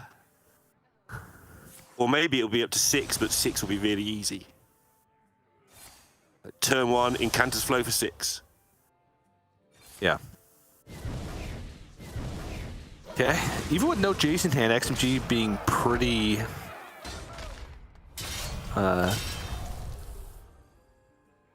aggressive with the usage of these fell spells. Yeah. Also dumping for the possibility for Glide, which is almost certainly going to come out unless like Kurtrus is picked up. He has the Deadeye plus Expendable Performers combo in hand, lined up, ready to go. And I think that Glide was in TacoCat's mind here, because normally you would multicast it and then parrot. But why bother drawing hundreds of cards if they're not going to do anything? Yeah. It's a dumpable card. Oh, okay. Well, we could just be seeing the end of the game here pretty soon. Yeah, the whole lot's there, right? Yeah, but wait. Yeah, because the Deadeye and the Expendable Performers is discounted. Would need enough power on the board to trade everything in. That's the only issue. Yeah, and not being dead is a thing that needs to happen as well. Mm-hmm. Yep. Mm-hmm. Yep. Not being dead. Kurtrus does help with that because you gain armor, plus you can take off 2 of these minions. But I think would still be a little bit frightened for the possibility of death if that were the case. Now doesn't really have a choice. Well, the choice would be to Expendable Performers now, but then that would give up all chance for XMG to actually win the game. So, but yeah, assuming there's enough power to be traded into on the board next turn, XMG would be able to win. Unless Frostbite comes out. 2017, 11. 3, 6. Is that exact lethal? There's no spell power. So there's, for 2 mana, that's 6, 10. 13 with Lightning Bolt. Serpentine Portal would then be 9 more. No, I don't think so. Bolt. So Overdrive would only be maximum 2 damage, so it would be Frostbolt. Or Frostbite. So it'd be Frostbite, Serpentine, Lightning Bolt. So 9 plus 6, 15. 2 off lethal. So needs to portal into the 2/5 priest card. The one that reduces the cost of your cards. Or Dark Moon Statue? Nope.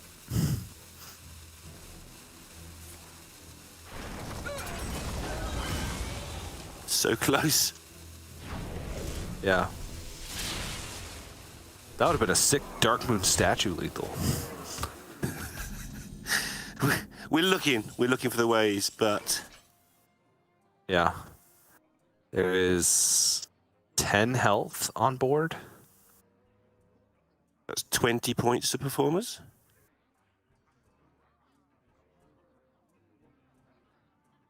Plus Fell Barrage for 4. My hunt goes Or, yeah, that's lethal. Aim for the wheel. You get the first hero power. Yes. Yeah. So and then Exacties. 10 more attacks. So that's 20, and then Fell Barrage. Yeah, that's exacties. Yeah. Whoa! Look at that. I'm looking. TacoCat's like, huh?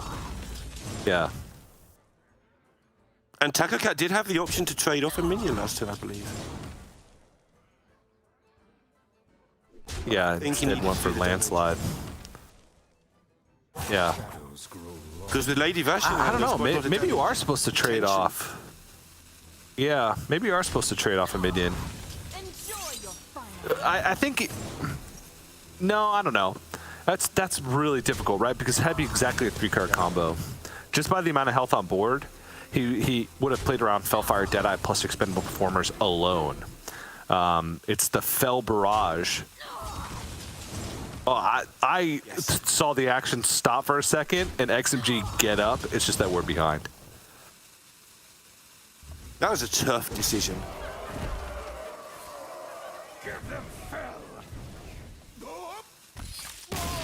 TacoCat cannot believe it. Oh, I felt that pain. I felt it.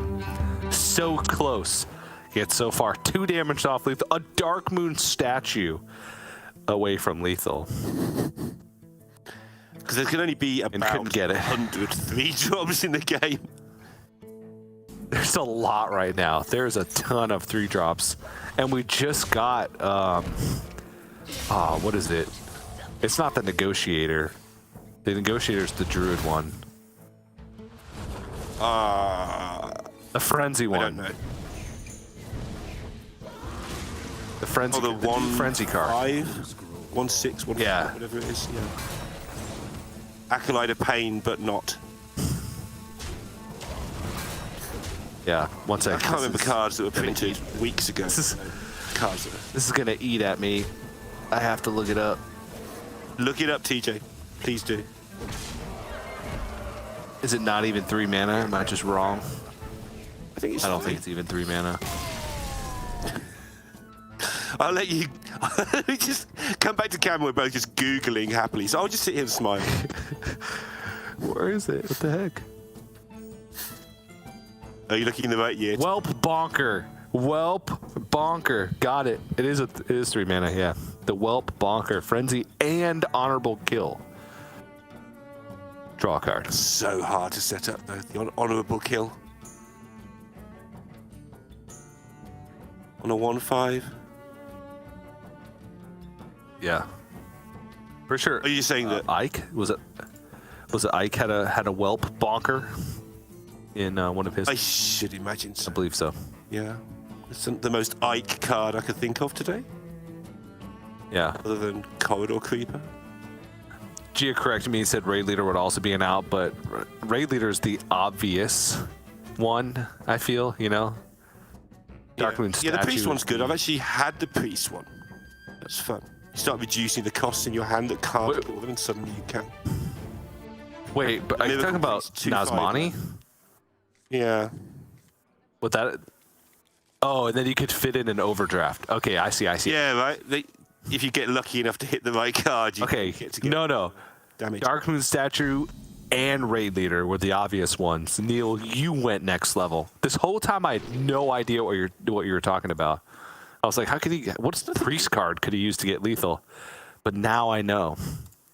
And you've redeemed yourself. All I have to do is say it 3 different ways in my terrible explanations, and eventually one of them sinks in. Yeah. Like every time you explained the card, you gave me one more clue as to what it could be. First time you're like the priest card, and the next time you're like it's 2 attack, and the next time you're like the mirror spells. We can talk about what we like. It was like the mirror on turn 1. That was a good game. Wait, what? Oh yeah, Wow, Paul Cavers. It's a lot of stats. He's won the mirror. So we can talk about. So each time, basically, I give you a clue towards the card name. It's like the train pulling into a new station. So each station, it's like the driver gets out and gives like a clue to the station master, and all the station masters get together and have a bit of a conference. And at the end of that conference, they know what the card is that I'm talking about.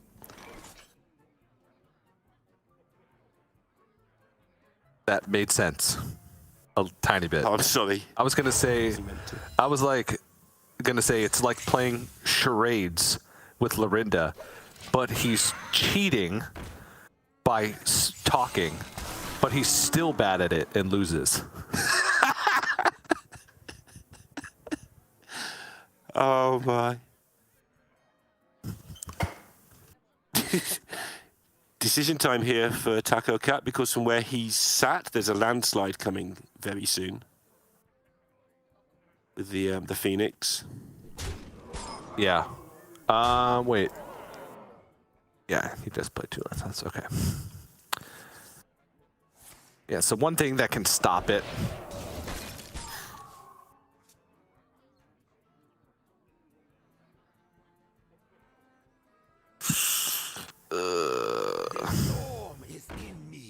Yeah. Frozen, but just get the power on board, get the honorable kill, summon a 3/4, call it a day. Yeah. It's going to make it very difficult for XMG to deal with this. I think XMG is just dead. At least that's what it feels like. 9 more damage coming in this turn. And it's so hard to come back from. Yeah. Like, even if you stabilize here as the person who's taking the damage, all TacoCat has to do is just draw some cards, and most of them have deal 3 damage written on those cards. And there's no health gain apart from BruTo, which is a million miles away right now.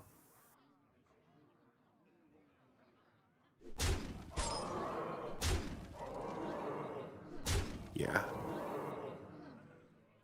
Turns out that turn 1 Cavern in the mirror is just good.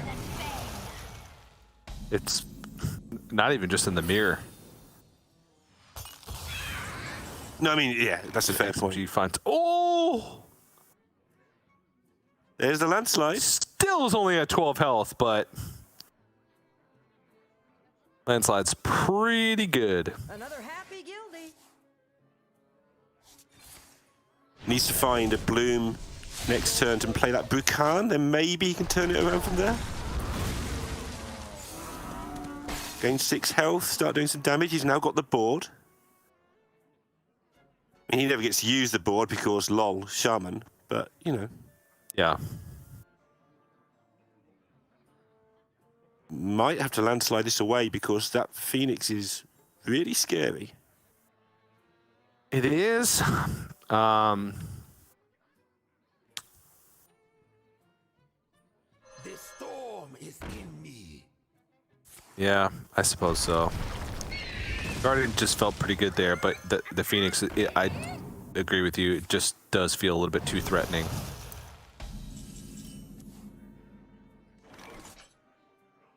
Magic. SMG still needs some time, though. Yeah. Like, but TacoCat needs cards. Ooh, okay. Oh, one. now he just burn needs spell. a card. Okay. Yep. That'll do it. It won't do it immediately, but it'll do it next turn. Yeah, it'll essentially do it.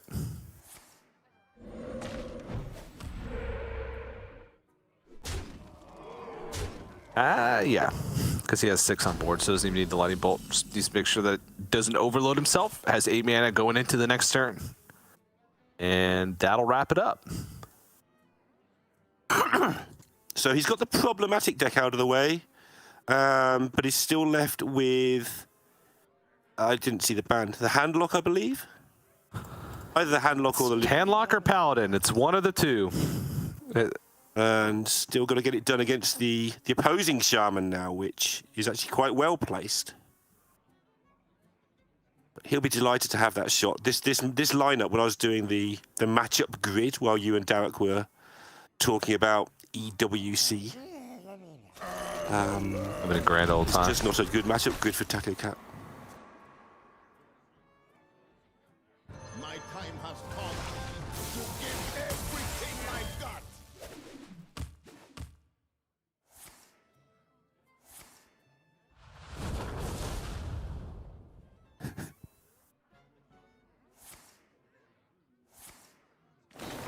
I think Gia's got you beat on analogies, by the way.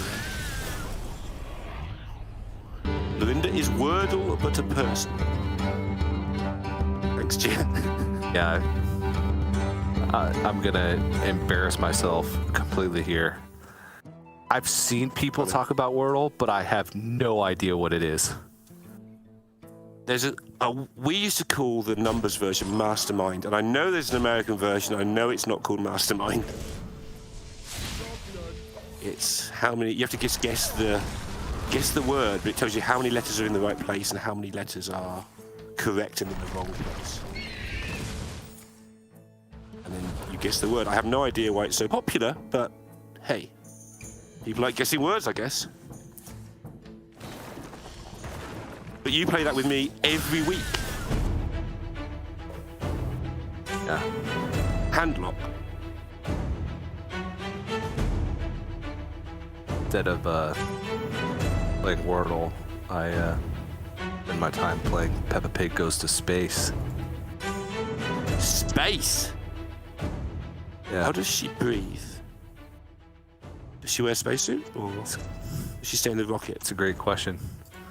Pretty sure in the game she never actually ends up getting to space. It's just at a museum. That's really harsh. Is this a game aimed at like you or at children? Children.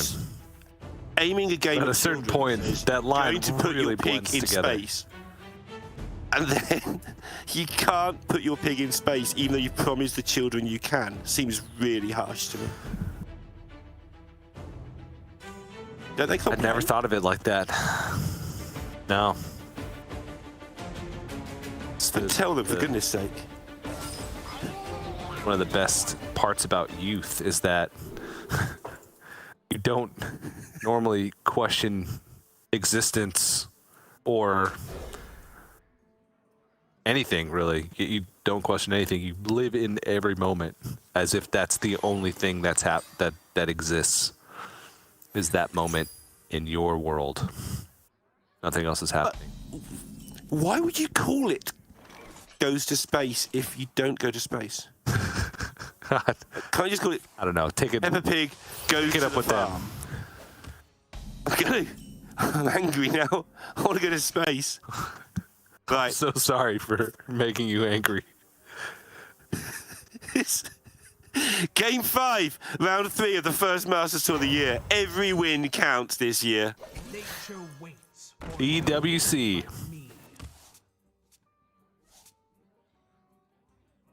Ooh, gets a double from Primal Dungeoneer. Nice. That's like a bonus card. Yeah. That's why it's sort of playable when you run out of things to put in your deck, because it says get something else from your deck, and sometimes get something else from your deck. But this is really tough for the handlock, because the mana just gets a problem, right? They're trying to make minions happen, and they can't because they've got to deal with the onslaught and gain their health back. And then by the time the handlock starts playing their big things, they just get frozen repeatedly whilst the shaman's filling up the hand full of nice things. Nice damagey things. Yeah, it just feels like just a tiny bit too slow. Yeah. But, you know, if the shaman does slip up once, one thing that this warlock is very good at is, you know, finding that consistency with, I'm always going to have a board around this time, right? So if you whiff, you're still going to have to deal with my board around this time. Yes. And one bird was used up there in just getting more cards, so that's a decision we can keep an eye on for later. Yep. That's going to be a bunch of Anetherons and Flesh Giants that are not frozen at some point. Yeah.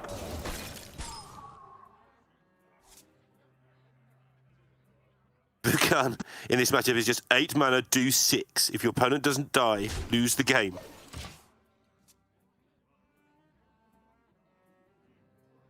That's when you break the freeze train. Yep.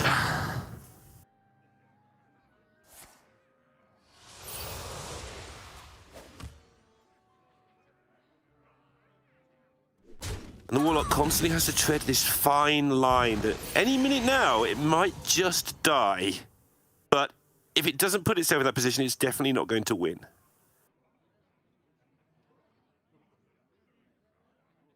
It is a very fine line. Aged like a fine line.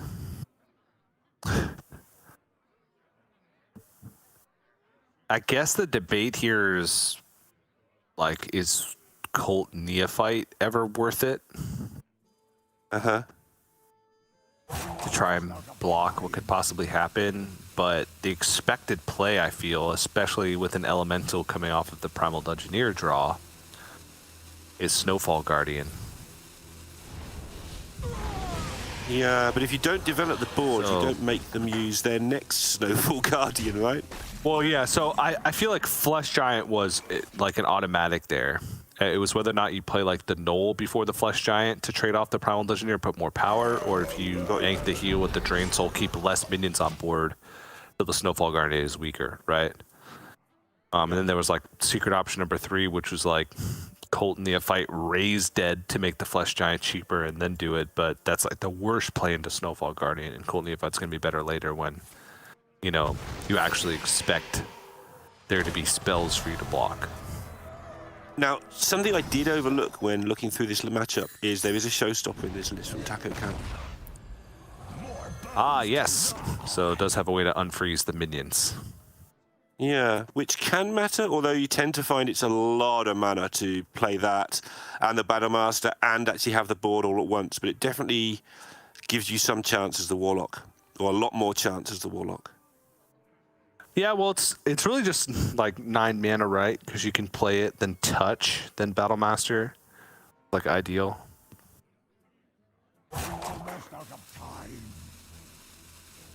That's making every turn a lot harder for TacoCat. Of course, from his perspective, he could win if he draws the Battlemaster. Not at any time, but sometime when he gets to 10 mana. Yeah.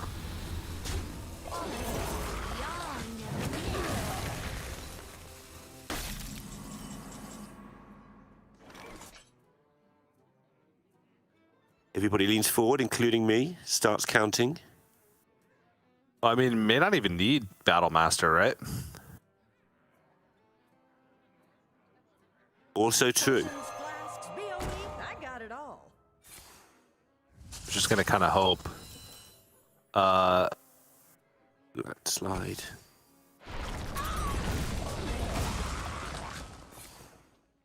An overdraft. Nice little clear. Yeah.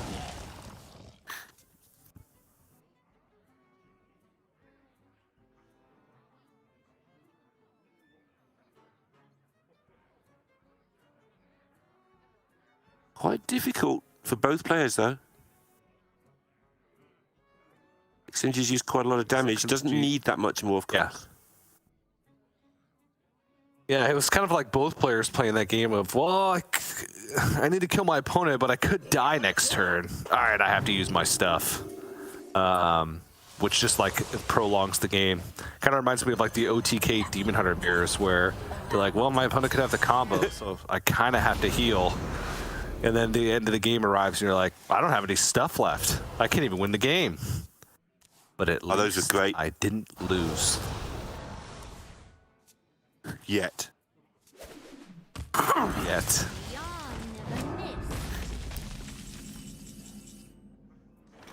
Chance to play Gul'dan. Gul'dan? Brukan. Don't play Gul'dan, that's cheating. My time has come to give Yeah. everything I've got. All right. Well, it's more damage. Still not that much damage in hand, though. Right now, it's just a mere 8. There's 6 more. 6 plus 8, TJ. Yep. Won't be that because there's we're at other things to come, of course. Yeah, with the Tamsin being played, TacoCat now at that critical threshold of less than 10 cards left remaining in the deck. And start healing back up, playing some cheap and big threats, and again, still has that showstopper in the back pocket to counteract the Snowfall Guardian from XMG. Yeah.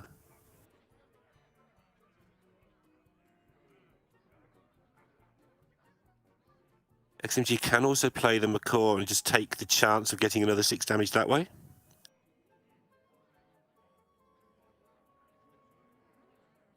But I don't think he will.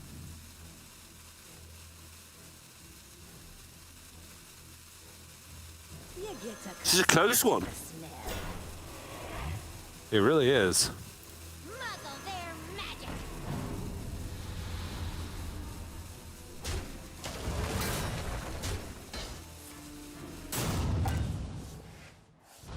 Wow.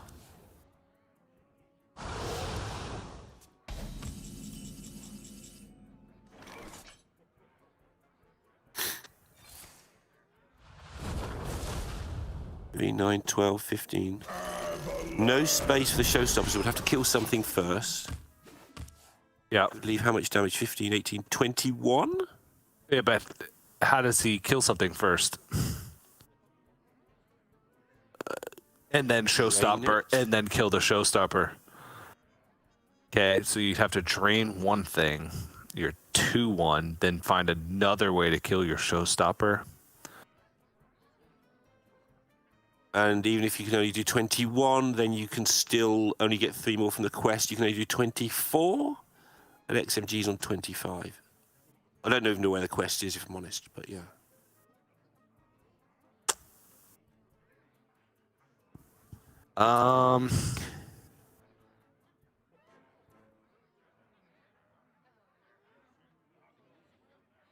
Well, this has certainly gotten awkward then.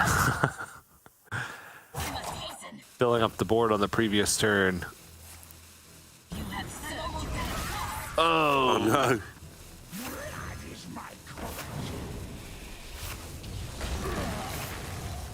All right, well, the now deck. it's going to enter, the awkward dance of quest isn't complete, but I'm in fatigue. So I'm going to start taking damage to actually complete the quest. I guess we'll get to see what Yeah. the quest actually is.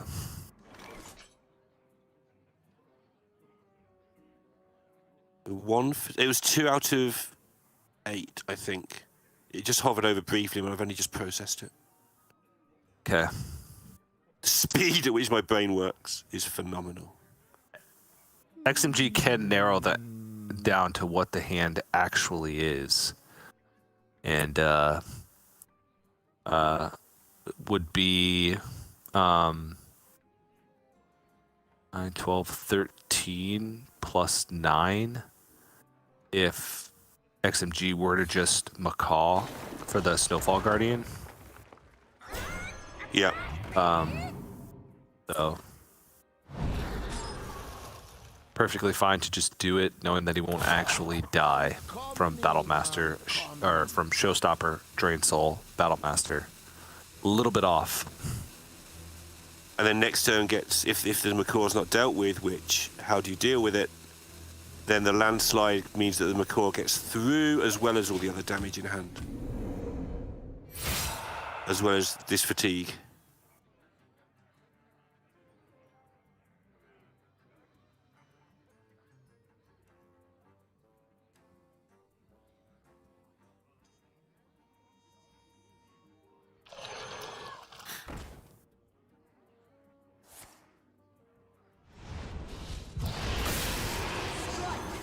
Then strike harder. I didn't every miscount. threat gone apart from the quest. Did you miscount? No, I didn't. 13 plus 9 is 22. They put it on a 3. Because there's no way you can actually like kill off the 6-1 in between. In order to like move it over, right? To be able to get that Right. extra 3 damage from the bristleback.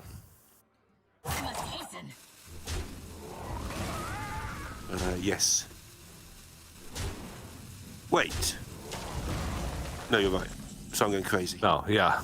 He's just using, trying to be efficient with the damage while also clearing stuff off the board to try and take the least amount of damage possible. So 2 fatigue, 2 on board. That's 18 needs to be done. Do it how you like, right? How much is Zigzor Prime? If only well, I mean, nothing. Right now we're just looking at a nice clean 12, 13, 14 on board. The damage from that little elemental.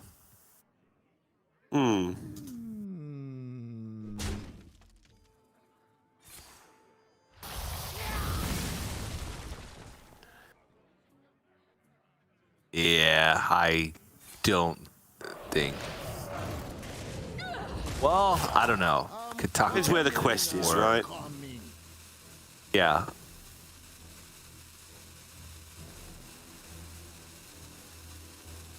Most likely won't be able to complete quest and get Tamsin down this following turn. Oh yeah, there we go. Zigzor Prime. Put the pressure on. This makes a lot of sense. Most power possible. And gets the damage hero power. It's 5 out of 8. Wait. No, that is lethal. This would be 3 fatigue. Tamsin would be complete. That's for free. Okay. Right? Is that perfect completion? 3 fatigue? 8, yeah. Yep, and then backfire. Oh my gosh, it was. And that's way over lethal too. That's pretty crazy. I feel like that shouldn't happen, but it has happened. Yeah, TacoCat winning the matchup, which was massively unfavored. That's not just a win, TJ. That's an unfavored like lineup win. All of his percentages in this were just not favored at all, like with 1 or 2 exceptions. And gets it done with his Shaman against the mirror, and then takes it down with the handlock against the Shaman. Nice work, TacoCat. I can see why you're rank 6 on ladder. Yeah, Nice work. the quest progress was on 2, not 3. So that made the world of difference in that one. And TacoCat knew it. He was just kind of looking just to see if anything weird was going to happen to prevent that. But nicely done. Nicely navigated. Taking off as much power on the board as possible, pushing as much damage as possible. And it ended up working out. And honestly, even though the Showstopper Snowfall Guardian into Snowfall Guardian, that combination didn't actually get TacoCat lethal on that turn, the threat of it seemed to be always playing in XMG's mind. And then it did end up pushing a ton of damage when it did eventually come out. So, loving that tech. Been seeing it more and more in the, albeit very rare, handlocks that play on ladder. Certainly surprised me the first time I played against it. I guess, yeah, it always catches me out, but it always seems to be really No, not the showstopper itself. The Alright, just the warlock. Yeah, just the deck. I think I don't have the stats up right now, but I think I played against 2 out of like my last like 50 or 60 games. I mean, a couple days ago it was pretty much druids literally all the way down. Kazakhstan druids, and then maybe 1 beast druid, and then like a couple face hunters thrown in there because they're always around. Beast Druid is just a Kazakhstan druid that didn't draw the 8-drop. It's just had to play the other cards in the deck. Yeah, had to play. It's not really a beast druid. It's just pretending to be a beast druid. Yeah. All right, Neil. Nice work, well, TacoCat. initial match for round 3 is done. TacoCat's going to take that victory, move up to 3-0 in the standings. XMG going to have to battle it out. We still have some coverage left from round number 3. So we're going to go to a break, but then we're going to come back and we'll still be in the round. So don't let it be too much of a jarring experience that we completed a match and are still in the same round. But yeah, we're going to go to a quick break. Don't go anywhere. Plenty more action here for Masters Tour Onyxia's Lair right after this.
Welcome back, everyone. We're ready to get into some more games from round number 3 of the Swiss. I'm Raven. Joining me for this one is Derek. And we're going to see what's going on between JustinTime and Deads as we go into, I believe, game number 2 of their series with, I'm pretty sure, Derek, that the Aggro Priest, or Shadow Priest, has already taken a win over the Paladin. And then we're going to go into Paladin versus Hunter for game number 2. Bit of a shame not to see the Priest on stream. I've been a fan of that over the past week or so, just because the old aggro deck just gets all these greedy druids on ladder. But how have you been enjoying the day so far, mate? It's been great, yeah. Like we were hypothesizing at the start, plenty of different strategies in terms of the overarching lineup, but also just the individual decks have been surprising me a lot. I think the one of the things I was most surprised by is just how all these builds of Demon Hunter just kind of seem to get there. Whether they're against the aggro or the controlling builds, just having Glide in a deck, and whether you have the Expendable Performers, or the Il'gynoth OTK, or Kazakhstan if your hunterace is a very interesting build at the end.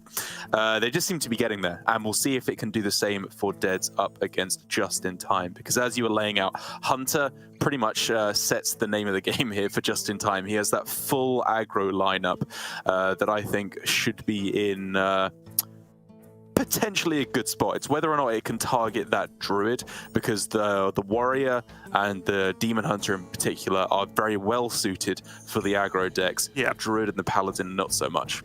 Yeah, and there's always the fear, and it's the one thing that was holding me back from just basically saying before the tournament began that full aggro is the way to go. Because yes, there's druids everywhere, but the second the druid gets the good draw to kick off the game, you might just lose, and then you could be in deep trouble if you've not got another sort of at least half targetable deck, right, for aggro.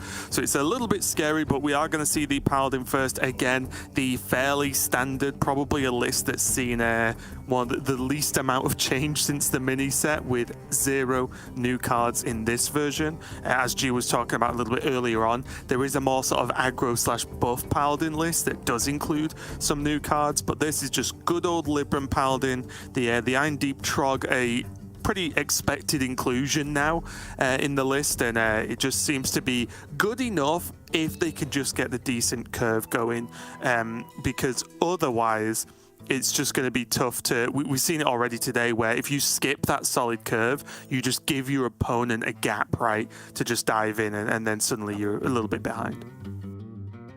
It's an interesting build here for JustinTime, however, who has gutted the Beast package from the deck. He's still got the Volpatinger there, obviously, in at the start, but no Wrangler and no Rhino, interestingly enough, which does synergize with the rest of his strategy, right? He's gone with the double Furious Howl and a much lower curve overall, with double Arcane Anomaly and the Trogs and the Initiates and the Orc Merchants, all the one-drop stuffed in there, so that he can just dump his hand out, deal a bunch of damage, and then draw back up with the Furious Howl.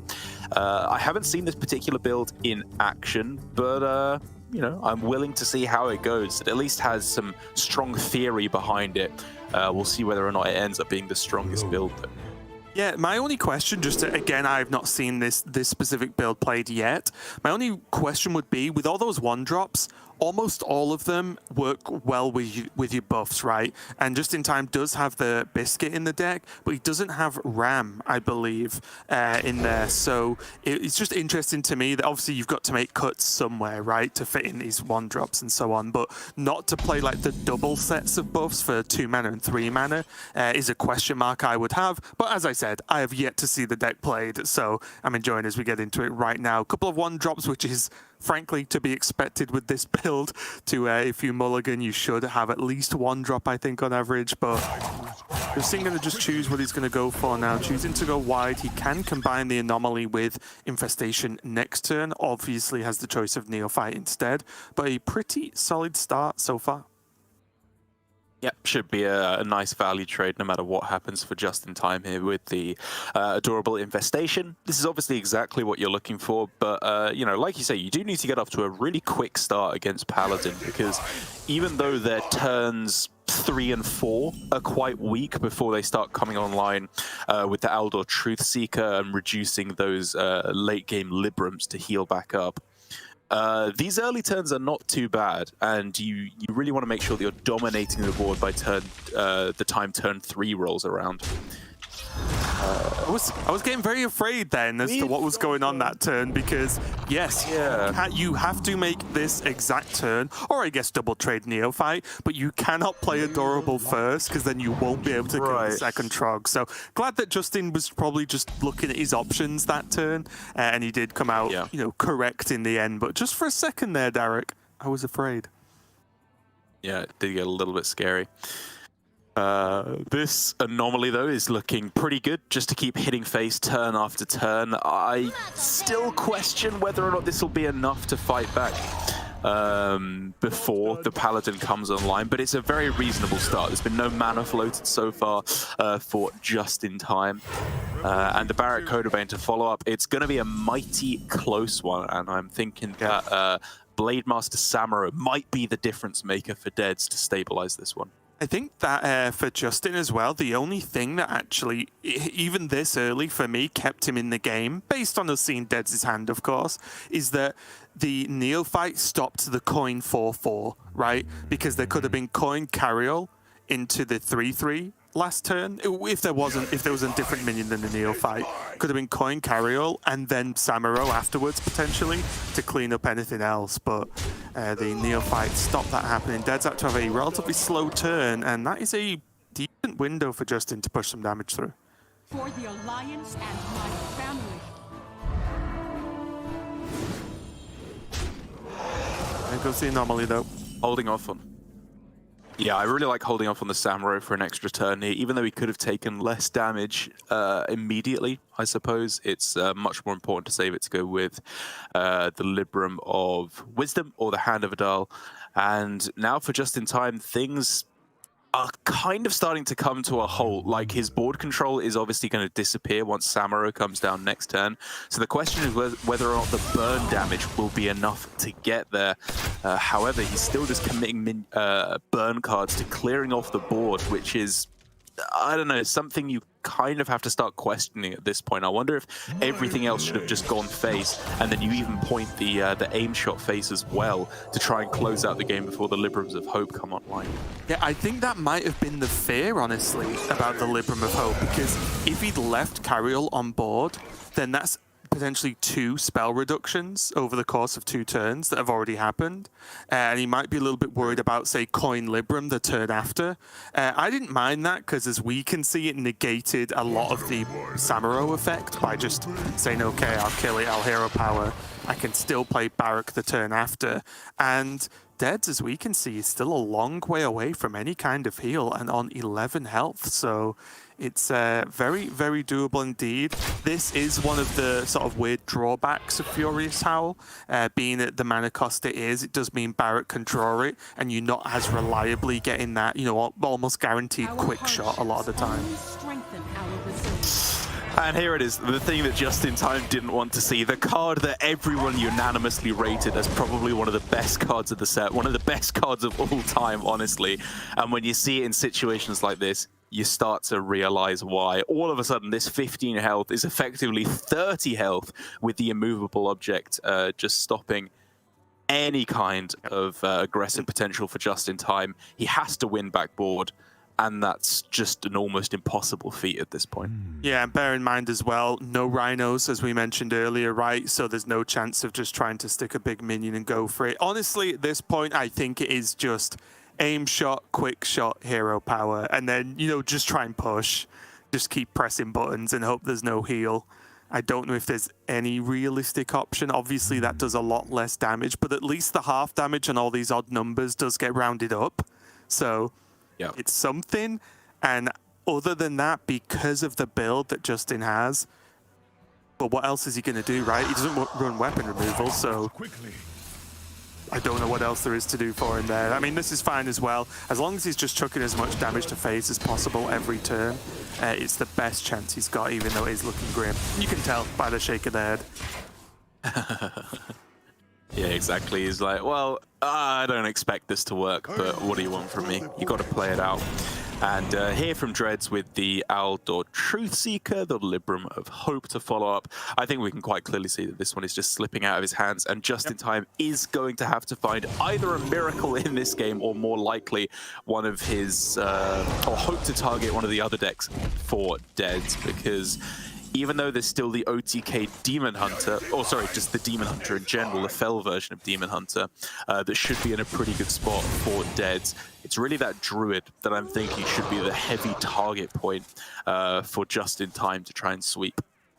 Yeah, and you can see, right, for this, he's not going to win, but he's playing this out because the Libram of Hopes could be bottom of the deck, right? Like the healing could be bottom, and it's not like Justin is dead next turn. He's got, what, 2-3 turns likely of life, potentially, based on the hand from Dead. So Justin's still going to play it out, this Wound Prey. So that's going to be, what, 3 damage this turn if he just goes face with it? You'd need 5 more. Yeah, it's a big ask, but what are you going to do? It's so disgusting to see an aim shot hero power just do 2. That's not how it should work. I know, it's a perversion of everything the Hunter holds dear. Yeah. Face damage is all we've got. You can't take that away as well. Hey, you're a card draw deck now with Barret, Kodobane, Ferocious Howl. Yeah, we just need the good cards to draw.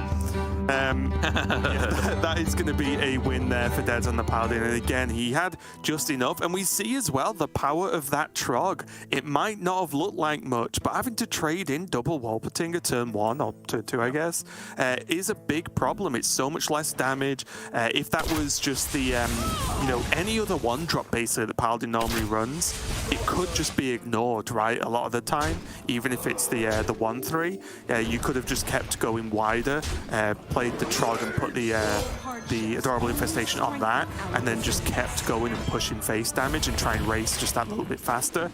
But because it was exactly Trog from Deads on turn 1, Justin had to respect it, and that just put him that little bit further behind. But it is a cool build of the deck. I'm interested to see if it's got any legs or whether it's just an inferior Quest Hunter, if that makes sense.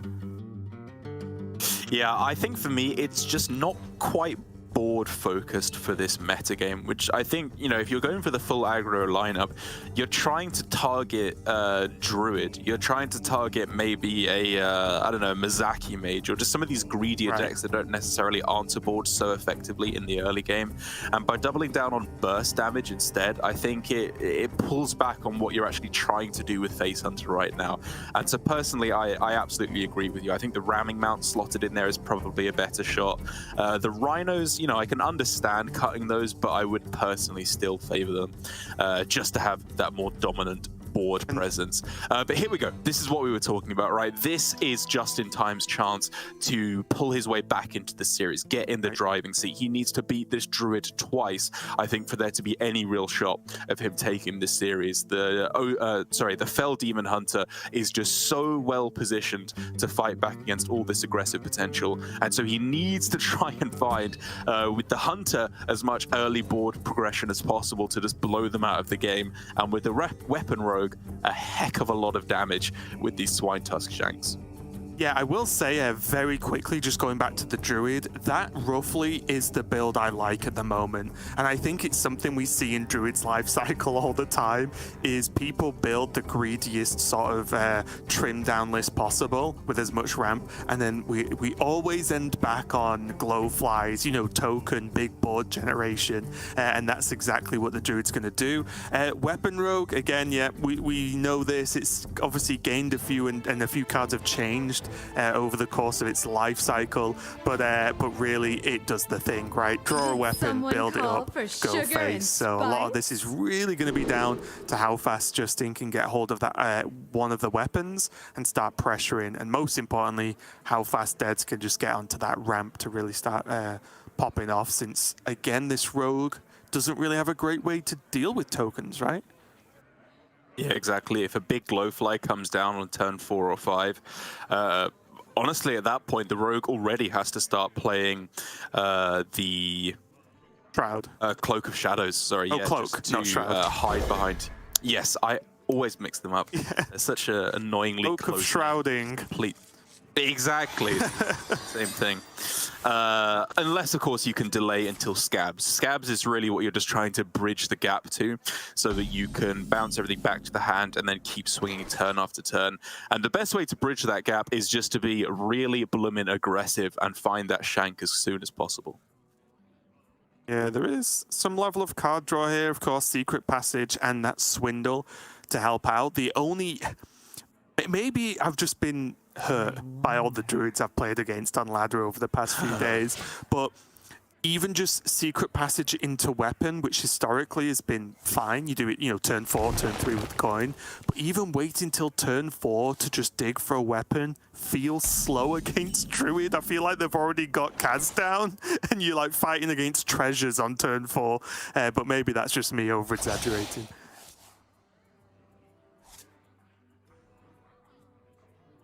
Yeah, still no shank. Obviously, Secret Passage, coin Secret Passage, and then hope to find shank afterwards is about the best that JustinTime has right now, because, and outside of that, it's just not coming together, is it? As Deads has a lightning fast start to this game, Overgrowth, and then you could just throw down Scale of Onyxia if you wanted to, and really start applying that pressure.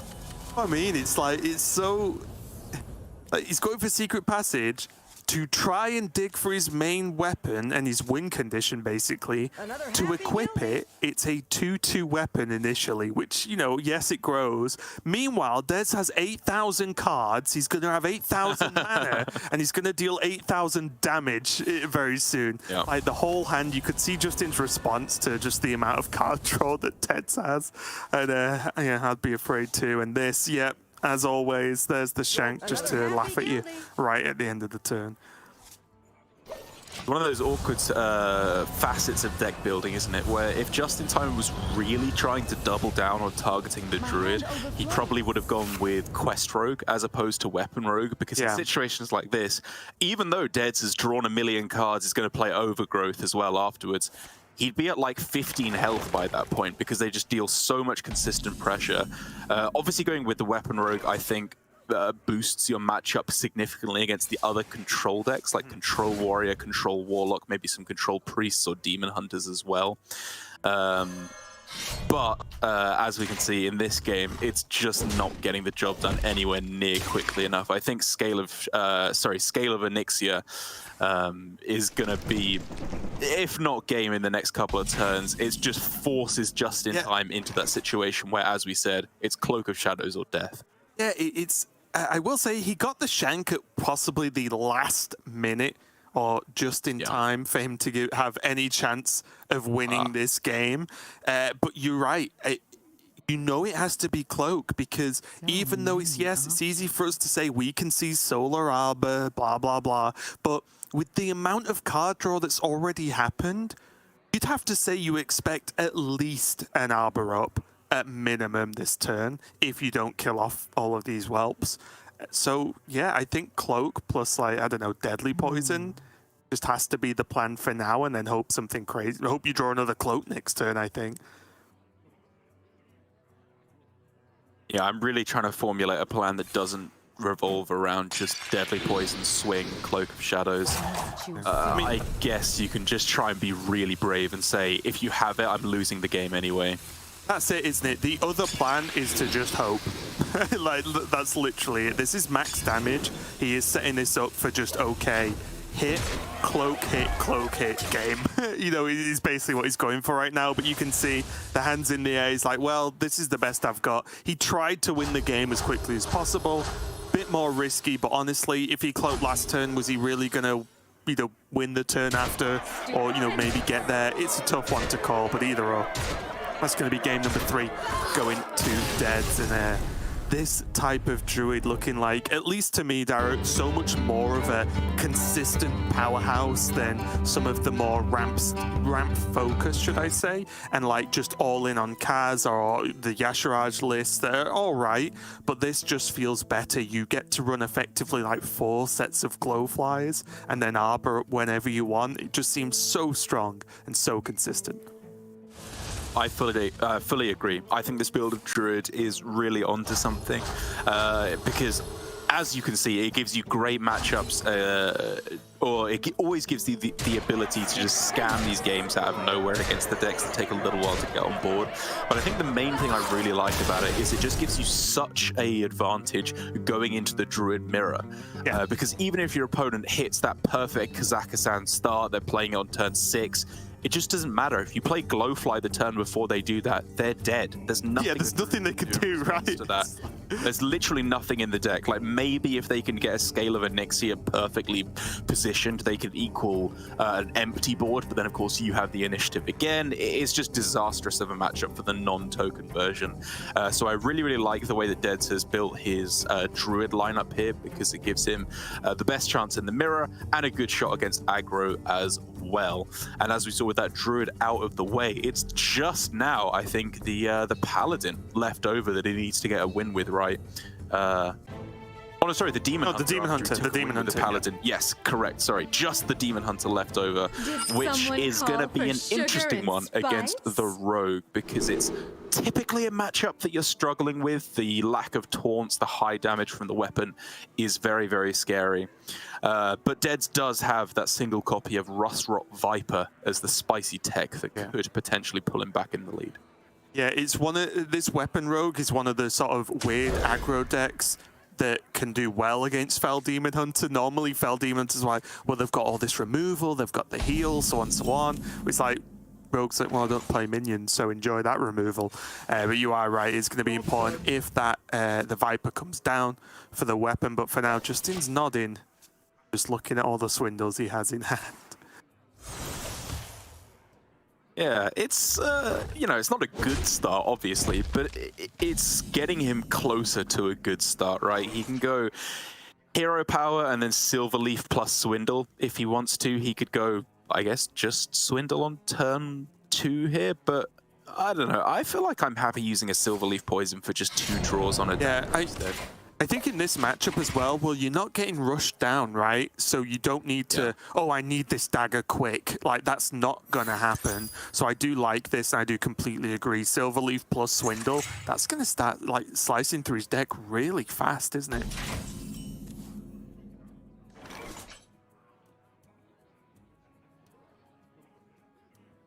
I think you just follow the game plan here. I wouldn't like to use Deadly Poison when I don't have to on my regular hero power daggers, so just Silverleaf, Swing, Swindle.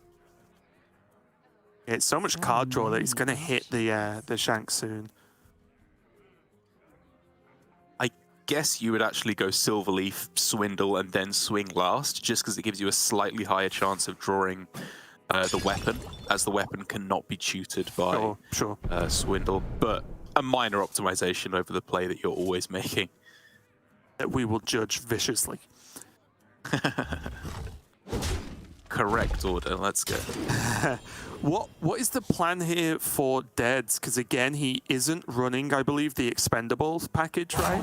Yeah. So he doesn't have that as a sort of go-to to try and pull something out the bag there.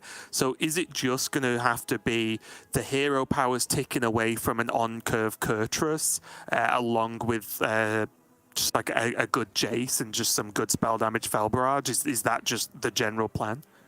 So many. Yeah, I think so. I think Arcanist Fel Barrage is exactly what you're looking to do in these early turns, aside from just quest completion, which is the main thing you're trying to do. But then, like you say, if you can stick a couple minions, maybe your opponent isn't so scared that they go for the Cloak of Shadows. You know, Demon Render Kurtrus, doesn't necessarily need the combo with Deadeye and the Expendable Performers. It just does a lot of damage in its own right. And so, like you say, find those good Fel cards like Fury and Chaos Strike and just double up on them with a Jace. Especially potent because, of course, Jace can get lethal through a Cloak of Shadows. So if he's incredibly aggressive and can set up a Fel Barrage lethal in the next 4-5 turns, it's not over. Even though it's looking a little bit grim, especially if the Shank is found. Derek summoned it. There we go. Now the question here is, does he take the additional card draw from the dagger first? Okay, so he is going to value card draw versus, say, playing the Shank, then Deadly Poison, and just pushing simply more damage. I don't think it was a given like the to do idea. that. Yeah, not necessarily. Like, pushing more damage is very valid, especially when you have so much card draw available. But I do slightly prefer it, especially because I don't want to play the Shank and a Poison on this turn. I want to just play a Shank. So if they have the Snake, the Rust-Rot Viper, they just play it, and then you immediately have the second one, then you equip the Poisons, then you know it's indestructible. And at that point, it would be very, very likely that Justin takes the win. It's tricky, isn't it? Because in that way, at least for myself, I would think the other way, where just playing a Shank without a Poison means your opponent wouldn't Viper it, right? Like, you just wait until they play the Poison the turn after. It was just, like I said, not a big deal, just interesting that the choice was there, and it wasn't a straightforward one. But here, though, as you said, tons of card draw available for JustinTime, and this Shank is starting to get big. Looks like he's saving the prep on this turn, unless I'm mistaken, which I do like the idea of. One of the things that you often see players trying to do more and more is save that prep to go with a big Guild Trader turn to get the maximum spell damage activations on all their burst spells. And I think that's very, very clever in this matchup. You want to make it so if they're around that 20 health breakpoint, they don't quite want to heal, because then you're just going to hit them a couple times and they're right back where they started. But if they don't heal, you can very possibly burst them down with all the combos on the same turn. The way that he did end up going about it, I can't say I really like, because he could have gone for the prep swindle first and hoped to get another poison effect in order to cheapen the cutting classes down to 0 instead of 1. So I do think in the end I would have liked to have seen the prep being saved with the line he was taken. But either way, he's still in a very good position. It's just going to coin out Demon Render, and this, again, just makes sense. It's going to put some pressure on board with the 2 bats, but also just 1 mana deal 2. Even if no extra minions get to attack and he gets to replay it, just that 1 mana 2 damage a turn might help out. We can see that Justin is very ahead right now. All the card draw, got the Shank, there's no weapon destruction for Deads, but still just trying to put some pressure on as much as he can for Deads is about as good as he can get here. But I think if Justin didn't see a Viper then, you just stack every poison possible, right? Oh, yeah. I think you just go all in, because that would have been destroyed 100% of the time. Yeah, you kill them as fast as you humanly can now. Trading the Rust-Rot Viper, debatable, because you would want to destroy a Eldrazi Warblades as soon as it comes down. So instead, trading the Extortion, and there you go, 2 more poisons. Even just attacking face for, what will that be, 8 damage on this turn. Even if they have the Viper at that point, you're still in the range where you can just kill them with burn spells at that point. Yeah, I was even wondering, yeah, okay. I think that's what he was looking at, right? What can he do if he cloaks this turn? Like, what do the numbers add up to? Because it is a reasonable cloak, right? He can't deal with these bats. These bats deal 10 themselves, plus they basically give +4 with the hero power. So yeah, that's a lot. Like, he could die with a Fel Barrage and an Arcanist too. So I do like the cloak here, just to stop that, effectively 14 additional damage from the bats.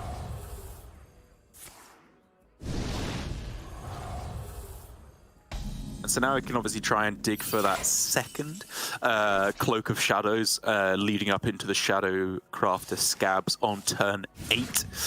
But okay, there it is. That makes it much simpler. He didn't necessarily have to go for the Cloak of Shadows. He could have gone for a swing into a minion or find some other kind of removal with maybe a Wicked Stab. But that just makes it so much cleaner. He can swing face again, Cloak of Shadows again, and then Scabs the turn after to just deny all of that development from Deads. Yeah, and everything lines up, right? He can do this, and then he has the Scabs turn if needed, as you mentioned. And if not, now he's got the Trader and all the damage, and there's that Secret Passage. That's looking really good. And the problem for Deads is he's a whole turn away from playing that Jace for any real impact. And now Agtheridon, double immolation. Doesn't cut it, does it? Just doesn't cut it. He already used double Fell Scream right last turn just to heal up a bit. Yeah. He's in big trouble.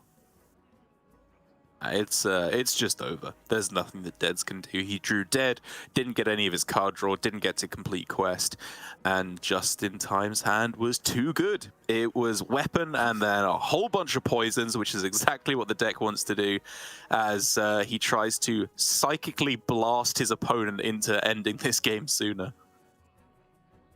Just in time for GM.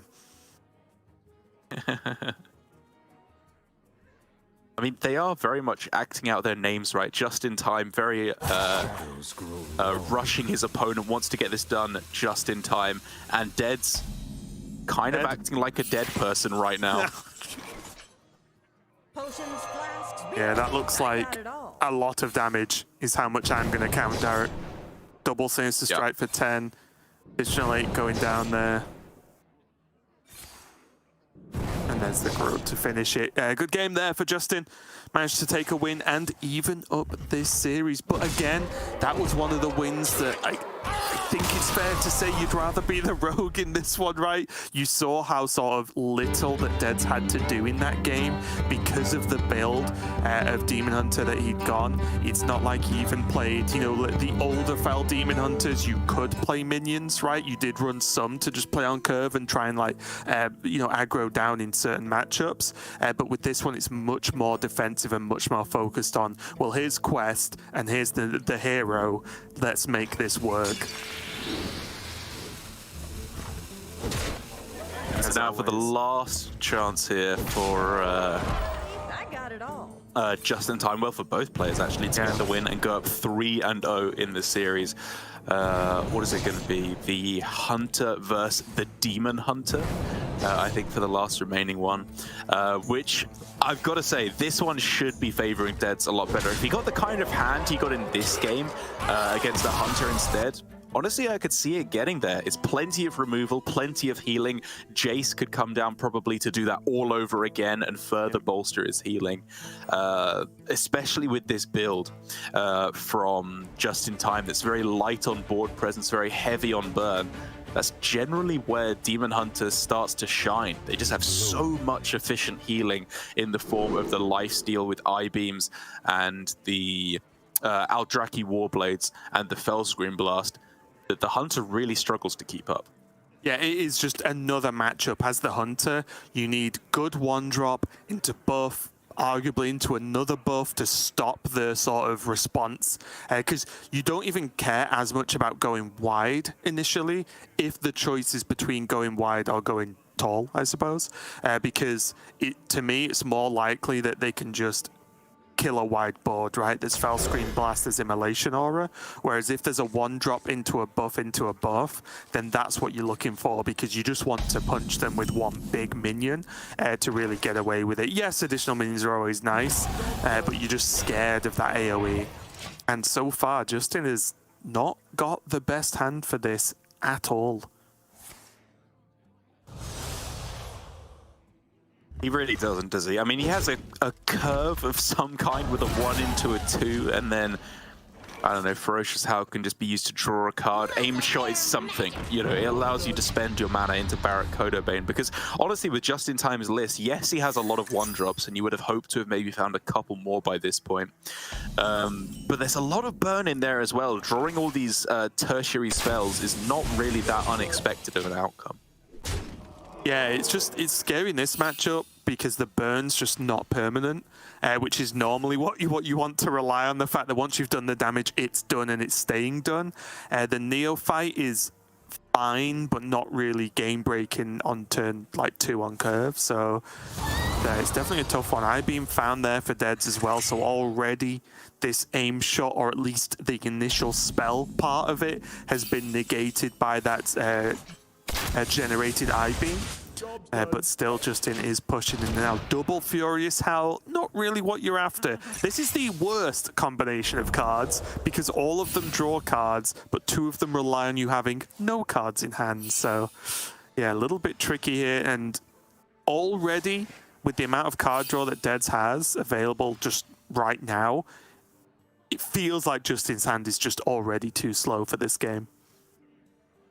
Is this card playable at all? Like, the couple times I've played, it's been played against me on ladder, it's looked okay. It's been like 2-mana draw 2 most of the time, which is fine, but like, I don't know, is this really what you want to be doing in Hunter? Like, wouldn't you rather have the Wrangler in order to draw your cards that way? Obviously, just try and find Barrack Codabane with a tracking instead. Like, this is so slow and so conditional. I think it's potentially what you want to do in Quest Hunter, because you do want to just blast through your spells, right, like as quickly as possible. But in Face Hunter, I am kind of on board with you here in that it's probably just a little bit too slow. Well, it does have a lot of burn, at least, with the aim shot, the wound prey. The hero powers Ferocious Howl, if nothing else, is just a 2-mana cycle spell to try and draw through to the other quick shot, the piercing shot as well. So we do need to see from Dead not a lot of healing, but he happens to have quite a lot of healing. Yeah, and I think, again, Justin was, seeing the Doggy Biscuit in hand, I think Justin was very much relying on that Barrack not being killed, so he could land the Doggy Biscuit, then suddenly he does have that one big beefy minion to start pushing damage.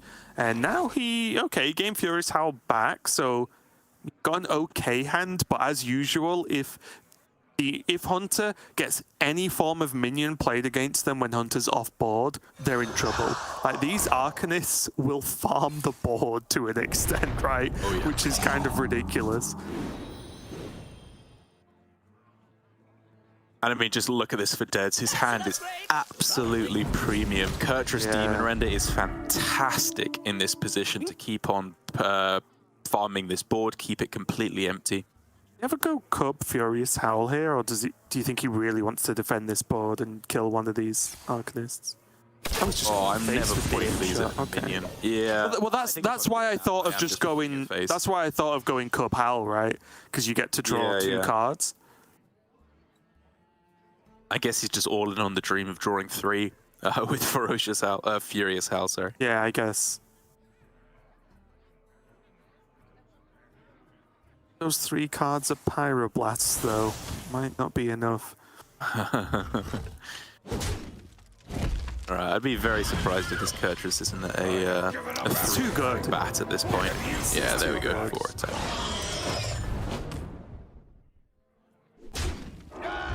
And now, honestly, Justin actually starts dying pretty quickly at this point. These bats attacking face every turn with multiple hero powers.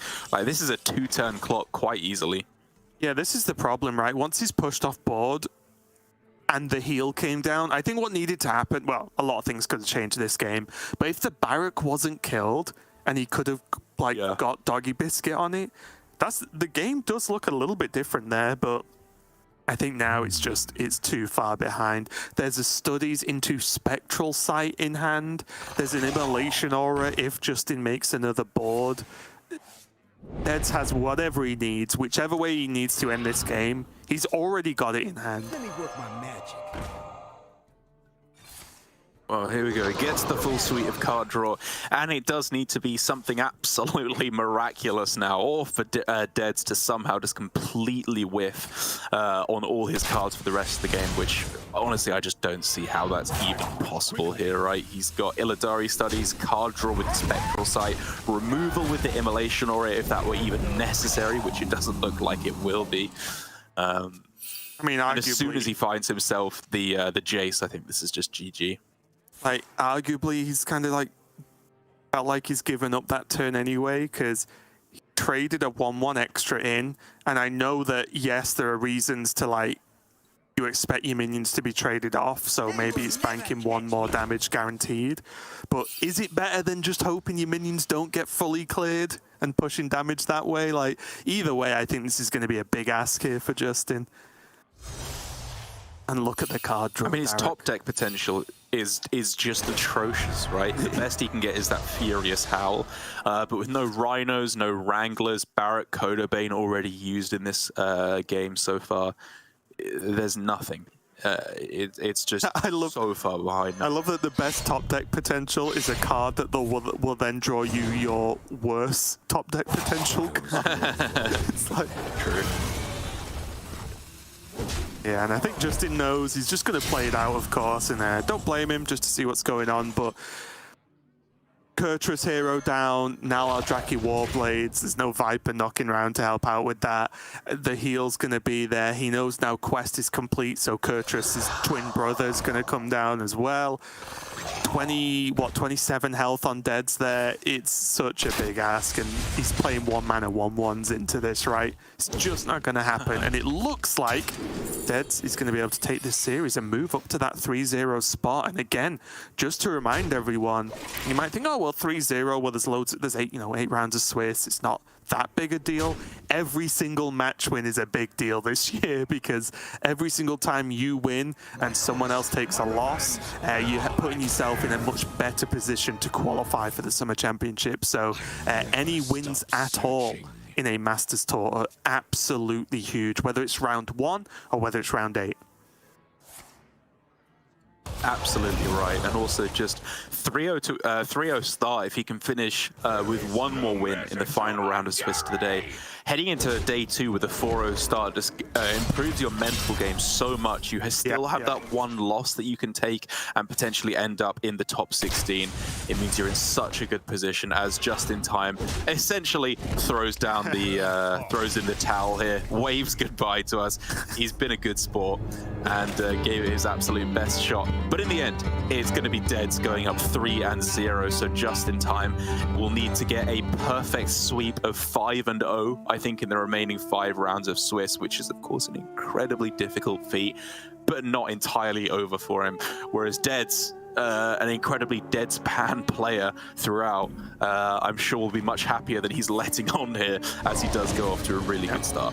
But again, although of course in this Masters Tour these players want to win, they want to first get through Swiss, make top cut, then they want to move on, get to the finals, win the finals, call it a day. That's goal number 1.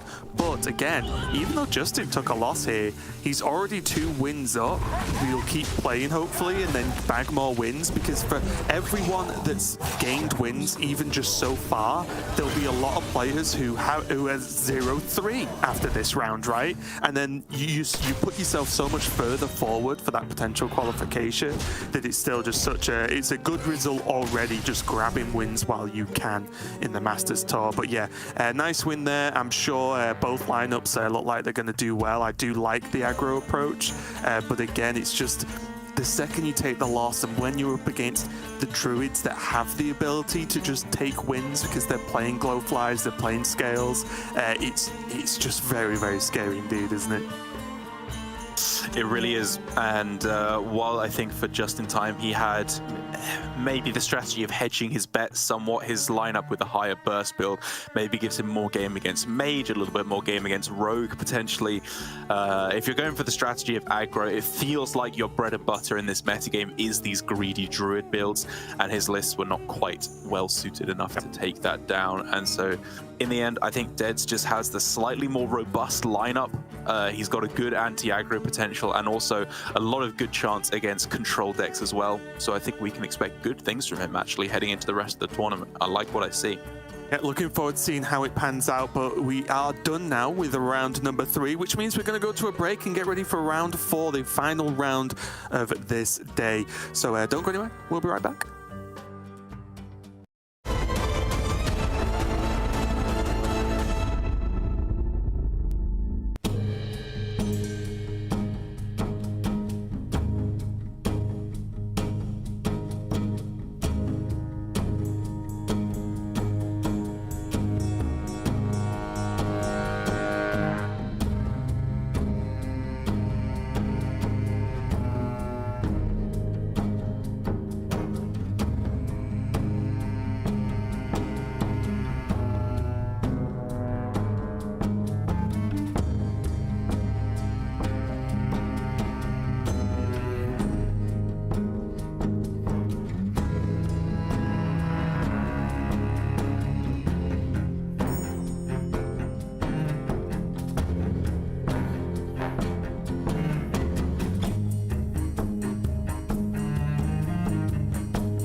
everybody, and welcome back to Masters Tour Onyxia's Lair. We're on the final round here for day number 1, which is round number 4 of the Swiss. My name is TJ. I'm joined by Gia to kick things off in my favorite round of the day. Not because it's the last one, but no, it's because it's the last one. Gia, how you doing? I was gonna ask, why else could it be your favorite round?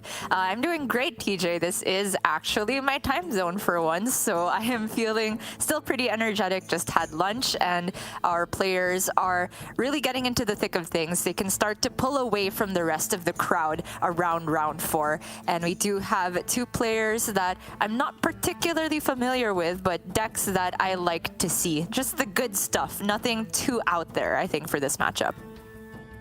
Yeah, there are some pretty stark differences on both sides, which we'll get into momentarily. But there are the players that we're going to be watching, RaFaEl and Blue. I don't know. I don't know what to call it. I don't know. Yeah, I guess. I don't know. Tableau? It's a lot of vowels. Yeah, Yes. Tableau. Bow, but with an L. Blow. That makes sense. You speak French, right? Yeah.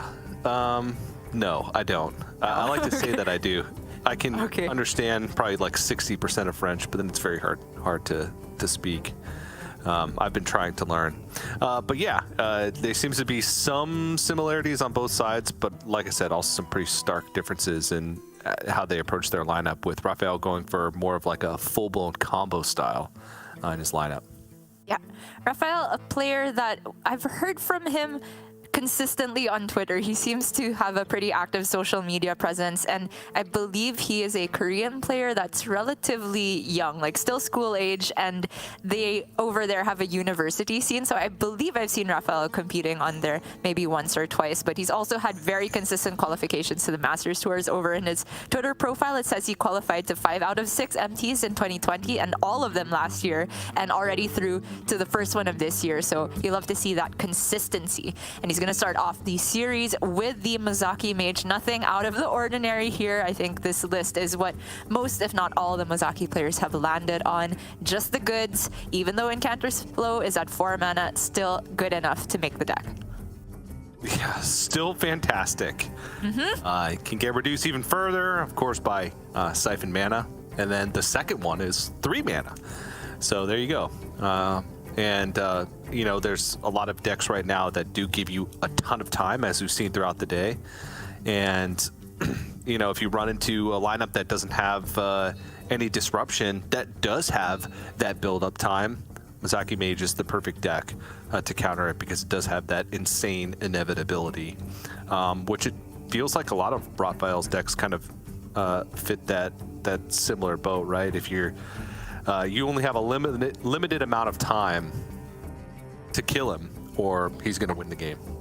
RaFaEl is running 3 bona fide OTK decks in the Owl Warlock, the Mozaki Mage, and the Il'gynoth OTK Demon Hunter. None of that fell business in here. And then he has that Kazakhstan over as the last deck in the Druid, which you can sort of see it as an OTK deck if they get enough of the burst spells. But really, this is the fastest of all the decks, in my opinion, in that it gets its win condition online just as soon as you play Kazakhstan, especially if you have card draw remaining, especially if you have played Guff prior to that. Whereas Blow's lineup is a little bit different. He has that Bryn Shaman in there, which I think is a very flexible deck, quite a strong one overall. I don't think it has any truly poor, like terrible matchups. It does have poor matchups, but it always has a chance. And then he's got the Handlock in there, which is a deck that I think has been up and down in popularity. I honestly didn't think it would be good enough for this tournament. Felt like there are too many decks that can abuse the fact that it damages itself or just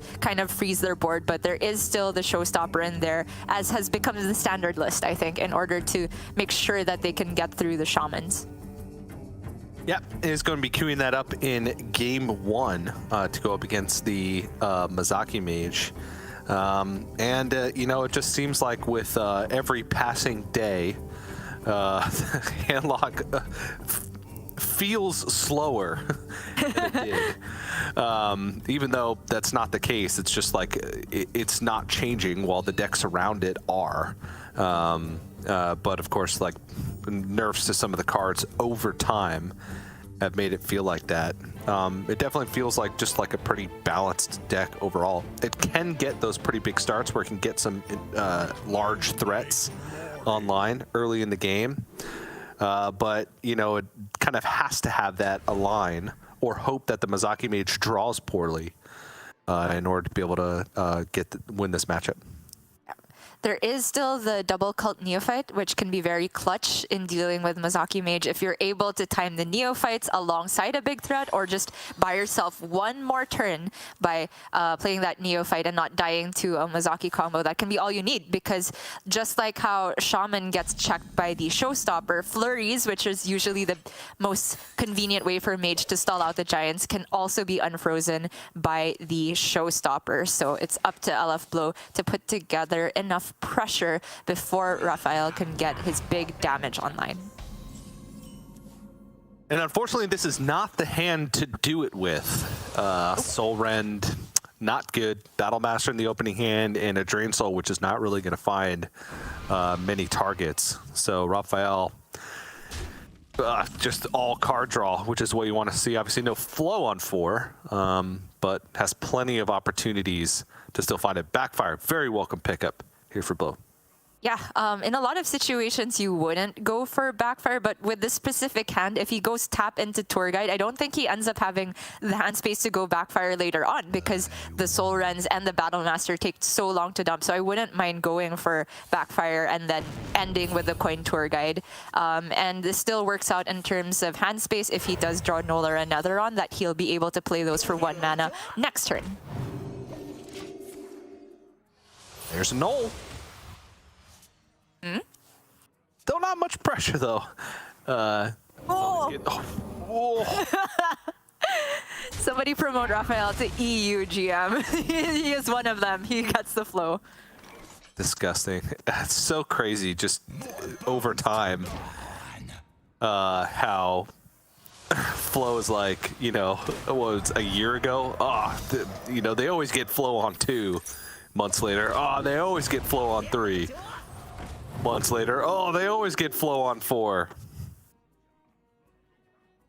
And then 5 and 6 until... Yep. Oh wait, it might rotate already soon. I don't actually know what set it's from. In any case, Mozaki has appeared, Siphon Mana activated with that nice honorable kill on the Null, and LFBleau has access to a first Giant, but it's really not efficient here. Gonna kill off his own Tour Guide and then raise Dead to make the Giant even cheaper, doing his best to put together the fastest pressure possible. I respect this a lot.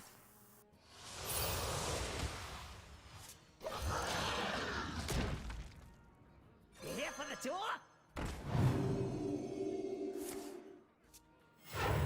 RaFaEl wasting no time whatsoever. And he still has to be aware of the possibility of Showstopper if he does go for any freeze effects. Not that they're available right now, but he is still at the point where Showstopper kill the Showstopper and play Battlegrounds Battlemaster is not all available for, I think we've just gotten word that it's actually pronounced Bailu. Sorry about that, not Blow. So Bailu still has quite a ways off before he can threaten lethal. So with that information, RaFaEl, I think, can just happily continue with the card draw. He can sneak in an Ice Barrier. It's still relevant, that 8 armor at this point, because Bailu is just nowhere near the break points for lethal. Yeah, it's going to be quite a while. Okay. Goes with Mini Mage instead. I was thinking Lab Partner, just to be able to have that cheap spell damage to be able to add to it, but RaFaEl just wants to find something to spend a little bit more additional mana this turn and be able to clear things off the board, and does need to find a way to empty hand space in order to make room for Cram Session once it's played, just to try and find those additional burn spells to end the game with the Mozaki that's already in hand. Let's go for the full clear with the first flame, second flame, Siphon and Ping. And that is quite a few cheap spells used not on the Mozaki turn, but RaFaEl is just saying he buys himself more time in the long run by going for this line, because he can hold off on Mozaki for a full additional turn, depending on whether or not he's confident that he can get the lethal immediately.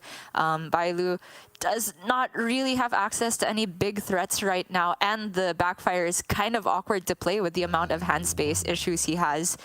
I don't think he has time to just dump a Soul Rend to make space, though. So instead, it's going to be the Showstopper which is dumped, which feels really, really bad when you're playing against a deck that has Flurry.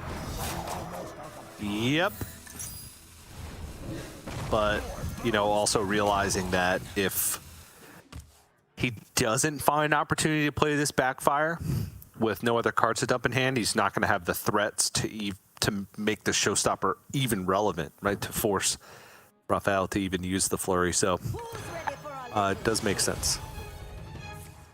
Okay, but RaFaEl is just going in right now. I think it's very possible that this gets lethal already because of the mana restored by the Biscuit. He's going to get to draw a lot with the Cram Session. That can draw him another Biscuit if need be.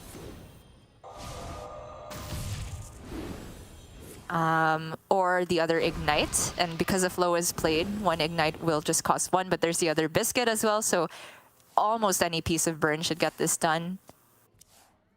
And he didn't even need other burn, it was the Ignite to begin with. Nicely done. Yeah. Turn 7. Yep.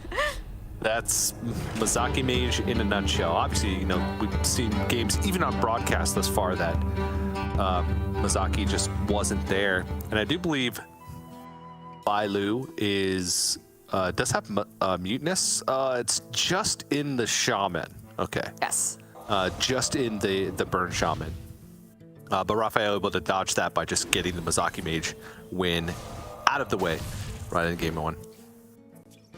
Yeah, very clean stuff. And based on RaFaEl's understanding of a combo deck, it bodes well for the rest of his lineup because it all seems to have a pretty similar theme outside of the Druid. And honestly, I feel like we've seen way less Kazakhstan Druid on stream compared to what I expected. I don't know if there's just not that many brought in the field or we've not been choosing those for the stream very much, but I think I'm in the mood to see some treasures, TJ. Let's get crazy in here. We did see Kazakhstan played in Miracle Priest earlier. Yes. Got a Bubba that was able to do some work and win the game. But yeah, not seeing much of the. I was gonna say the deck that it was designed for, but it's not. That's just the deck that players realized it could fit in the quickest. I mean, how do you know that? Have you been talking to Cora and Bor and Gallon about what it was designed for? Nope. Maybe it was just played in Ramp Druid. I mean, it's the deck that can play it the fastest. True. So, and has the arsenal of card draw spells to follow it up, and a tutor specifically for it with the Cold Tooth Mine. So, assuming you build your deck that way. But RaFaEl gonna move over to the OTK Demon Hunter. The Il'gynoth OTK Demon Hunter just never seems to go away. It always comes back. With a vengeance. Although we have seen it kind of fall flat on its face. If you're not able to get further reductions on a Moarg, it's really tough to play enough of them even with the duplications and have the mana remaining, because Moarg going up to 3, I would say, is the heaviest nerf that this deck has had to endure, even more than Il'gynoth going up to 6, just because you are expected to play multiple Moargs. It creates some interesting interactions though in terms of clearing boards, because now Moarg can survive to a single Immolation Aura, things like that, worth noting, and maybe giving the deck a little bit of a different feel, but overall you are still just trying to do the good things, which is complete the quest as soon as possible, glide your handlock opponents' hard work and all their hard work that they put together with their hand, and just make sure that you can play Kurtrus before they get any Flesh Giants online. Yeah, it does feel like some of these Demon Hunter archetypes are scraping by on the back of Glide, just existing. that these decks would just not be brought at all if it wasn't for that card, and how disruptive it can be to every deck besides aggro, essentially. True. Tends to hoard cards in the metagame and has for some time, so. And even to some aggro decks, I guess you consider Weapon Rogue an aggro deck, also likes to hoard cards. Well, RaFaEl, going about the motions, just completing the quest. Like, ideally, you don't want to do that with acrobatics in the early game, but with no other option, of course, you take the quest progression over trying to greed out a post-purchase acrobatics. The one thing that RaFaEl should be worried about is the lack of glide, right? Because it's getting to the point where Blow could maybe, sorry, I got too used to it. Bailu could pick up a backfire, start putting down anotherons and things of that ilk, and then the damage gets to be a little bit too much. Then RaFaEl would have to pivot to finding a talented Arcanist to go along with Immolation Aura for a full clear. And, I mean, even just the point of not having glide, now it's becoming the hand just being pretty awkward altogether, with acrobatics and a spectral sight that's tucked right into the middle of a bunch of cards that you can't really dump. There's just not too many card draw options and a full hand to boot, so RaFaEl probably going to be looking for any excuse to dump some of these cards. And I don't even know if the tradables, yeah, is quest completion even a possibility? This is going to be a burn too, because the sigil. Yeah, Neophyte makes things very, very awkward. Like, Bailu knows that even with Neophyte Aura, there is the possibility for RaFaEl to play Glide, but if he does go Glide, that's his entire turn, and Bailu just gets to push even more damage, and if he redraws from Glide the Battlegrounds Battlemaster, he was nearly pushing lethal, I think. So I don't mind the Neophyte timing whatsoever. RaFaEl does take the turn to clear off what he can, but still looks like he has to face tank this Goldshire Knoll. Not ideal, but he is hanging in there, and for now Bailu still doesn't have another on or Flesh Giant, so RaFaEl looks like he'll have some time.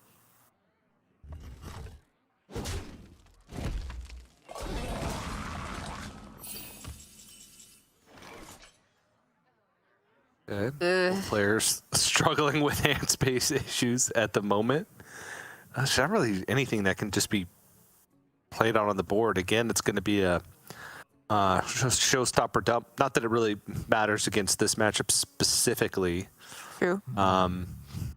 Unless RaFaEl was planning to tempo out in Il'gynoth. And Bailu had literally zero other way to deal with it. So pretty easily dumpable in this case, but regardless, it's going to be probably a weak turn. Going to get the Knoll back, but still decent. He can weave in the tap and then just shoot down the Guild Trader using the Shadowblade Slinger. I think that's a pretty good card to dump, get it out of the way. Or alternatively, even the Drain Soul just to play the more expensive card. Although we are getting in this weird territory where if Bailu isn't careful with his health total, sometimes you can just go like Il'gynoth, Moarg, I-Beam. Of course, it takes a little bit more than that. But Bailu not getting anywhere close to the danger zone just yet. Putting forward enough pressure as well that it warrants at least an Immolation Aura, I would say, from RaFaEl. Yeah. Hovered over the double jump. I believe that's a 1 and 3 for, or no, 2 and 4. So 50-50 for Glide, because I think there's still one I-Beam, one Spectral left. Oh, but I don't think you can afford to play Glide this turn, right? This is a bit too much pressure for my liking if I were RaFaEl. Yeah. Would he die to Battlemaster? It'd be 10, 12. He could touch to move it over. Yeah, right. Probably. He is going to go for the Immo I-Beam. Expensive, but what else is he going to spend the turn on, right? We could see him trade away a Viper or a Need for Greed, but it looks like he's just saving it all for that last tick of quest completion. And now Bailu has a window to refill. If he can get any more card draw to get the Scavengers down to 1 mana, that's going to be a big deal, but misses. It's just a Nolan bristleback turn. Not ideal. And from this point, RaFaEl, I think, can safely just progress his quest.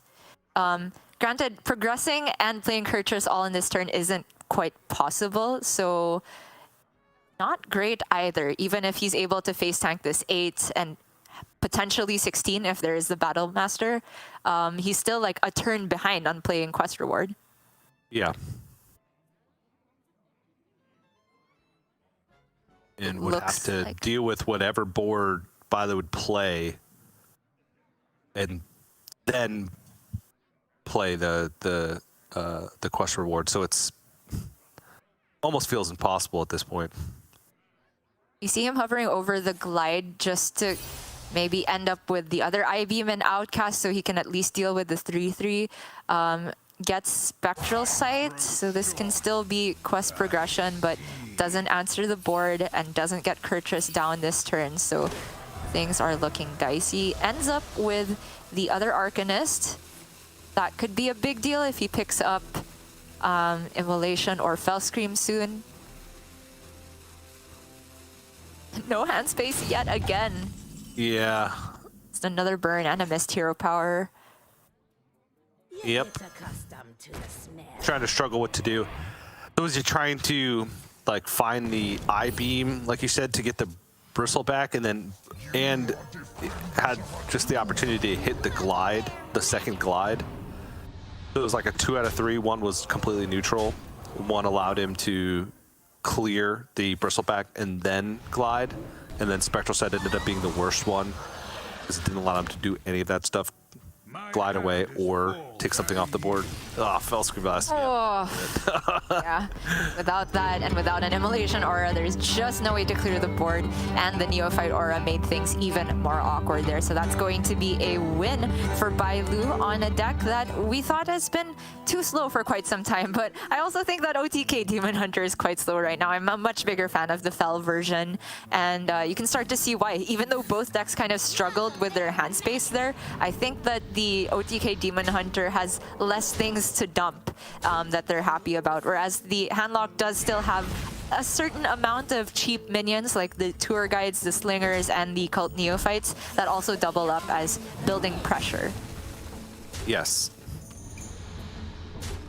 And even though it does feel like Handlock can be slow at times, eventually they will reach that critical mass of pressure. And you'll be forced to deal with it. Even if it does happen at a slower pace than some of the other decks in the metagame, it just will always get there, just because the nature of Warlock, how much card draw they actually have, and can dig through their deck. So the inevitability was on BruTo's side in that one, and now he's got, what was banned away? The Priest, the Miracle Priest. All right, Shaman. Yep. And the Ramp Druid. Yes, it is Ramp. There is no Kazakhstan in BruTo's list, but we are going to see RaFaEl move over to his Kazakhstan Druid, which is what I've been looking forward to. Honestly, going into the tournament, I was thinking, oh, there's going to be so much of this that I'm going to be tired of casting treasure mirrors every single time, but now I find myself looking for it. I spent so much time familiarizing myself with all the treasures, so I'd like to be rewarded for that a little bit. The deck is very consistent in getting Kazakhstan down on time because you play Capture Cold Tooth Mine, which can tutor it out. It is the most expensive card in the deck. It's the only minion in the deck, so it will trigger. And you also have a bunch of ramp to make sure that you can play the treasures as soon as possible. You play Guff, ideally before you get Kazakhstan down or right after, so that you can continually draw cards and you don't need all of the stuff in your deck that you deleted by that point. You just want to play Locust, you want to play Embers of Ragnaros and kill your opponent ASAP. And sometimes Kazakhstan is completely irrelevant because you just play Glowfly Swarm and Solar Eclipse Arbor up and the game ends. So still can do that, the spell druid package from the past and just kill your opponents with token. That's why I still call token druid Kazakhstan's just a little bit of an extra bonus. Or I guess maybe, sorry, I should rephrase that. Kazakhstan is the star, and the Glowfly Swarm Arbor Up is the bonus. There you go. Yes. I mean, not every version of Kazakhstan Druid runs the token package, and I'm actually more of a fan of the one that just runs more armor cards to have sustain versus aggro matchups, because Glowfly Swarm, it is positioned well for the mirror in particular, but I don't think there are that many other decks that it helps your matchup, because against Burn Shaman, for example, either you get Glid and Landslid on your Glowflies, or the entire board just gets frozen anyway because of the Snowfall Guardian, and then your Glowflies end up buffing their minion. So I think the game plan here for RaFaEl is not so much the token portion of the deck, but the Kazakhstan for sure. I believe the correct past tense is Landslode. Load, I see. Yeah, just like glowed. You just said glid a while ago. Well, you should know by this point, Gia, that if I say it, it's usually incorrect. Okay, so you said this other version, so it's also incorrect. Well, then I guess we'll never know what the past tense of landslide is. Unfortunate. I'm gonna go with landslidden. Ah, yes. I didn't say that one, so that must be correct. Oh, but now I said it. Oh, no. It's a paradox. We'll never win. Well, off of this Discover, I do like the choice of the nature studies just to make sure that he can get the other copy immediately, get the full value from the Moonlit. And off of this one, though, maybe Scale of Onyxia, because that's the card that's actually in your deck, but he goes for Best in Shell instead.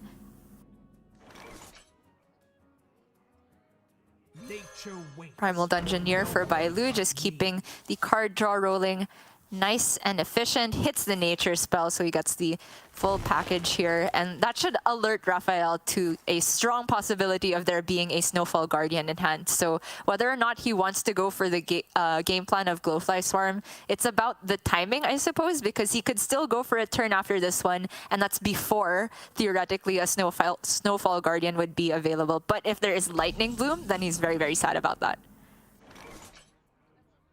Yep. You could see also RaFaEl wince. Every player does when they play Fungal Fortunes with, I guess in the, I don't even remember what it was in the past. Anaconda, there you go. Yep. To not discard the Kazakhstan. Didn't though. Nope.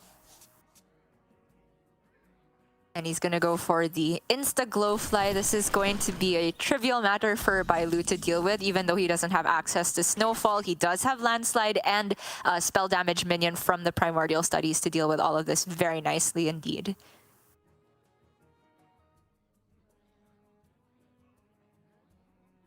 In terms of order, I think it just starts with the studies. I don't see an argument to go for any other play, because it's just too greedy, right? To hope that you could freeze this board and create a giant snowfall. Yes, that does win games, but you just die to like Bloom Solar Arbor if you don't deal with the board. Yeah, I suppose you could get away with just clearing off a couple of these with like Frostbites, but why?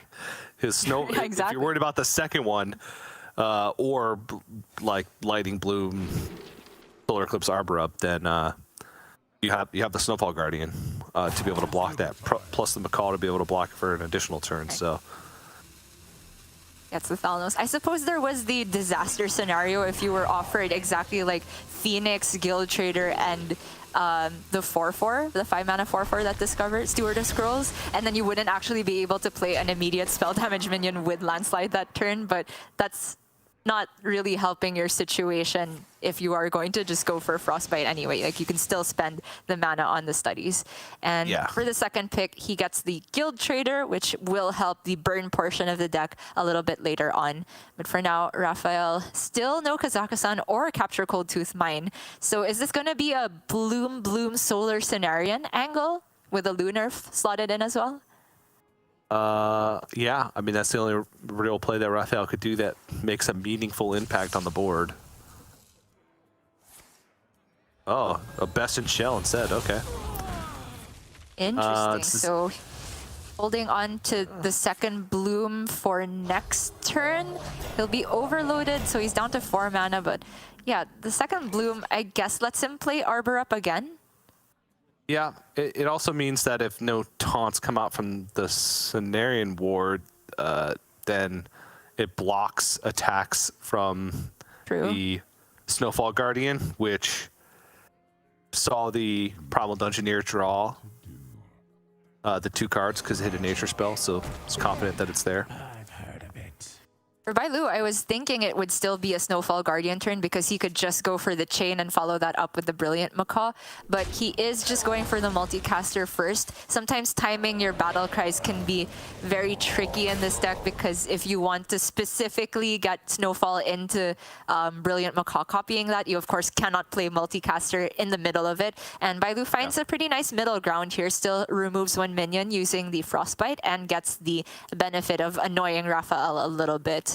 I did think that Frostbite honorable kill would have more utility when the card was announced, and it actually did have. It seems not very impactful in most situations, but if you can get it here and there and it doesn't really disrupt the rest of your turn, can still be nice. Yeah, I mean, it's pretty nice here because the overload from RaFaEl last turn, it essentially blocks the whole turn. Can fit in a Moonlit Guidance, but no way to follow up on it in order to play whatever he gets to try and get the other copy. So just going to hold on to it. Well, again, I'm looking at the Snowfall Guardian. It doesn't get that big, not that many minions on board right now. But BruTo is just going for the Mutinous, trying to chomp up a Kazakhstan, but it is not there. Pretty sad about that if you're BruTo, but not enough pressure on board that he would die to even double Arbor up. And he still has the mana to go for the Snowfall Guardian, and this has to be the board state that BruTo was waiting for, right? He gets to board lock RaFaEl after playing the Guardian, and he can follow up with the Macaw, and eventually, for BruTo's sake, hit a landslide to deal with all of these taunts, and then actually be able to push the minion's face. Yeah.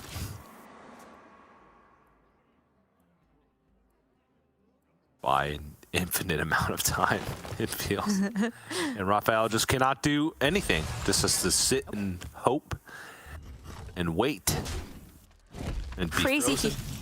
Yep, he hasn't hit Cold Tooth or Kazakhstan this entire time. Did he have the option for Cold Tooth off of Moonlit Guidance? I don't think he did. No, I don't think so. And so yeah, it's just gonna be Macaw. It can be multicaster if he wants to try and hit the other landslide, but it's not honestly even necessary. Yeah, and probably he would get rid of multicaster would be the battle cry now for the Macaw, so can't chain a third Snowfall Guardian. But that is a whole lot of damage in hand. Yes, it is. And he's just gonna tempo out the Novice Zapper for good measure. It still doesn't have landslide, but I'm pretty sure he can still find lethal one way or another, given that there's 25 attack on these 2 minions put together that can go face if he sends some of these spells to minions, I believe.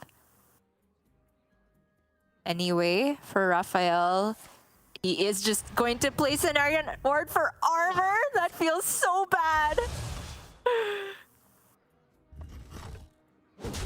Okay, so this it has to be so it's just there's only a single spell damage on board, so it's 12 from the burn spells, and the max overload would be 5 for overdraft. Yeah, I think he's digging for that last damage. Ooh.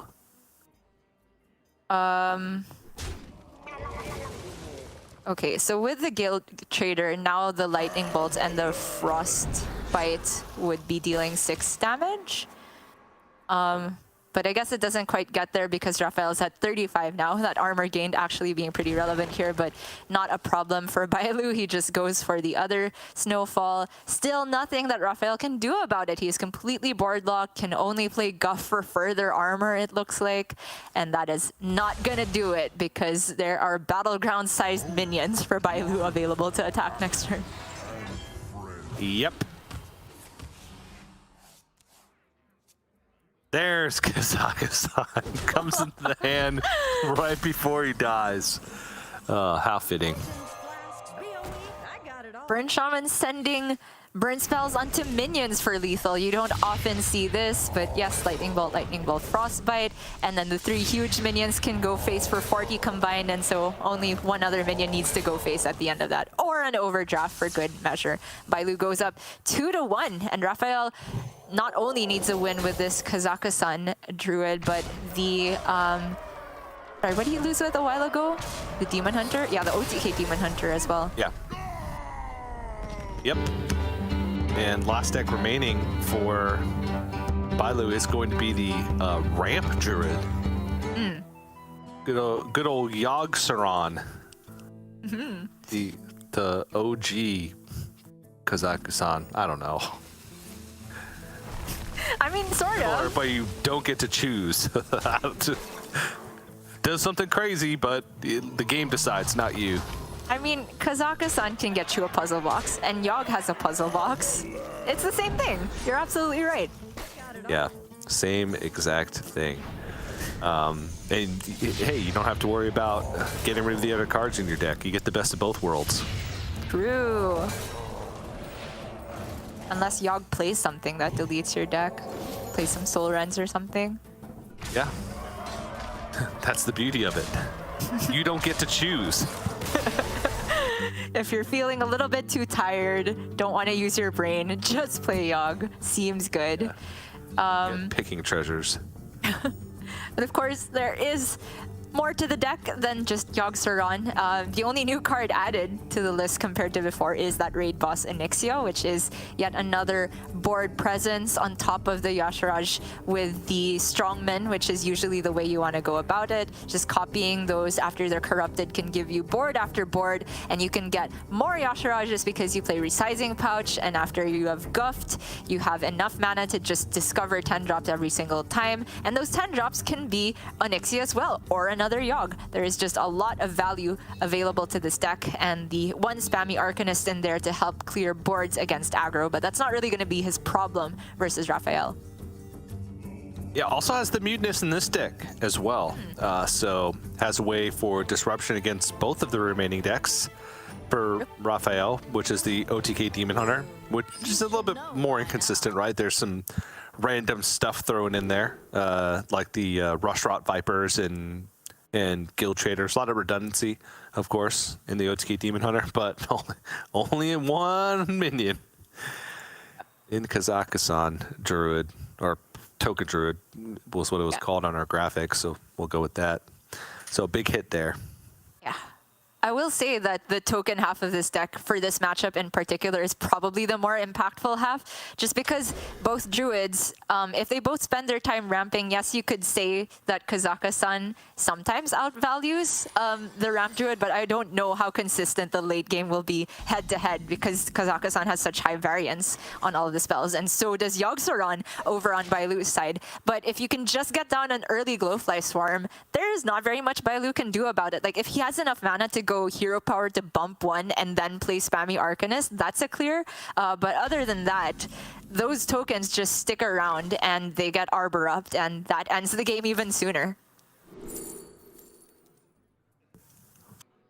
Still needs to find those pieces of the deck, though, just as the Arbor up for now. Yep. Does get to hit the early Overgrowth, though. And then has Guess the Weight and the Moonlit for some cycle. Not too shabby at all, but Overgrowths for everybody, it looks like. Both Druids playing how they are meant to be played. As it should be. Now it's about who can find those power cards the quickest. Obviously, RaFaEl has Scale of Onyxia, which is a token-esque strategy. And it is just the spammy Arcanist, right? That we could do. Yep. Yeah, outside of discovering things from Pouch and Nature Studies. Yeah. But yeah, RaFaEl misses on the guess there, and you can see him visibly wins. He was really looking for more card draw there because it does look like he is all in on the token game plan with this type of hand. Still no Cold Tooth, so he doesn't really have the option to go for insta treasures. He just hopes that the scales stick and then draws a Solar Eclipse or something like that and just goes for the lethal with the Arbor up. Vailu picks up Guess the Weights. Very nice to keep cycling. Looking for spammy, but he doesn't know he needs it just yet.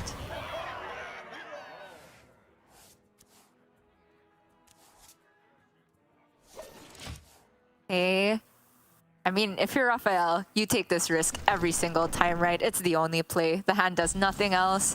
So spammy or something from Pouch. Nope. No spammy. He could still guess. Yeah. Not enough So do you juice start yet for with- Yogg, I don't think. No, I don't think so either. What if? It's really close, right? I mean, from Pouch on 6 for neutral cards, I actually don't think there's... I can't think of anything like Baron Geddon if he wants to bloom out the Pouch. But that's not particularly likely. So I don't mind starting with Lunar Eclipse and then going Guess the Weight to try to hit spammy. But it looks like he's starting Pouch. Okay. Maddest Bomber. Oh my gosh! Yeah, sorry, the Okay. 7. What the heck? Visible reaction from RaFaEl. I mean, can you blame him? Okay, that was cool. The only successful application of Maddest Bomber that I've ever seen. Same. But RaFaEl can push back with the Kazakhstan this turn. 2 innervates saved in hand. This deck is getting blown up and replaced with 10 treasures. Unless he gets Kaldalar, so it has 8 treasures. Hold on to a Moonlit Guidance as well. For Cold Looming for more card draw. Could go Banana Split if he believes that something big will stick. Not Bubba? likely. I mean, he still has this Arbor up, so I'm really interested in the Bubba. Yep. Yeah. Okay. Well, I honestly didn't get to see all of the picks. I think he did take... he definitely took Pure Cold and Bubba. I think he took Staff and Looming Presence as well. But the first pick, I wasn't quick enough to see. Yeah. Guess we'll find out. Those treasures incredibly quickly. All right. What if? Bailu overloaded. Not really much to go for. Could preserve the Maddest Bomber on board and go for like Solar Eclipse plus Moon Touched. I kind of like that line. The 9/8 feels like one of his best resources at the moment, but alternatively, he could just trade off the Kazakhstan and morph completely into Yogg and Prey strategy. Yep. Still gonna go Moon Touched just to spend the mana, it looks like, and get it in the Yasharaj pool. Nourish. Oh, wow, Runic Carvings. Didn't expect that one. But yeah, looks like Bailu is completely posturing himself to outlast the Kazakhstan here because his hand simply does not get to race it. So it's the Army Knife, actually, that RaFaEl took on the first pick, which has some utility if you're able to stick a big minion. But for now, he's going Tempo Snakes. Yeah. Well, the snakes have a lot of synergy with the other treasures that he's chosen just because they have Reborn, so they're very sticky. So almost always going to have a minion available to try and buff.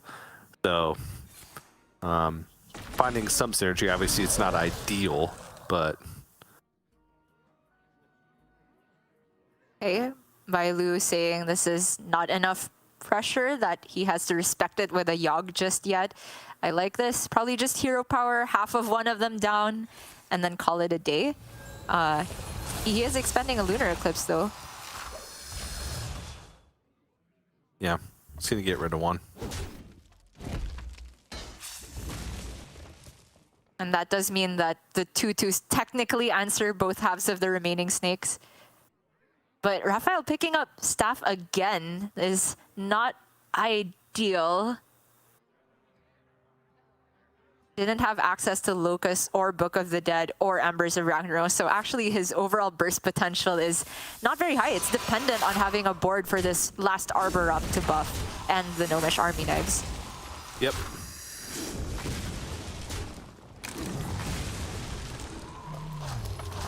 Okay, interesting that he goes for leaving up one less snake, but it has Reborn on it. Because he was playing Arbor up, could have gotten technically more buffs, but maybe wanted to be a bit stickier.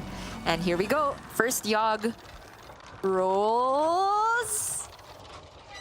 Why does this wheel feel longer than usual? I know that. They both do. Okay, well, we got Mystery Box, so. Okay. Good. Sigil. Good. Fine, whatever. Flow. Okay. I mean, not actually that insane, but it's a flow, so I'm gonna react. Brawl. Okay. It's clearing the board, but what BruTo really wants is value here. He's trying to outlast all the treasures. He has seen only Staff of Scales so far, right? So from his perspective, there could still be like locusts in there. What is that? Oh, he gained health. So we got 2 5/5s. True. Okay. He gained health from the I-beam. Not terrible. Pure Cold, #1 picked up for RaFaEl. So now BruTo has knowledge of 2 out of the 5 treasures. Snakes versus snakes. Not the snake. I mean, the snake trap counters the Staff of Scales pretty well, doesn't it? Yeah. There's so RaFaEl little value. So this Best in Shell is the last minions that. There's Bubba as well. RaFaEl. Oh yeah, Bubba's. Yeah, sorry. But it's approaching the end of his value. Did we get 100% confirmation that he picked Bubba? No, but I'm pretty sure I saw like the animation pause on it for a while, like it does after Discover. Yeah. And BruTo is just gonna play Strongman and the probably save the Moon Touch because he's frozen right now. Yeah. But from his perspective, does he ever die is the question. Like, let's say RaFaEl has double Book of the Dead. That's still not enough. He can't play double Embers, even if it were the hand right now. Oh no, Banana's the worst one in the spot. Trading for Bubba, I guess. There we go. There it is. And that means that the Mutinous cannot chomp anything, just gets played immediately. Now BruTo knows 3 out of the 5 treasures, just hasn't seen Banana Split or Army Knife yet. Yeah, but can just trade over the Bubba, and then it would have to be second Bubba from RaFaEl off the top. Wait, that was Runaway Blackwing. That's good.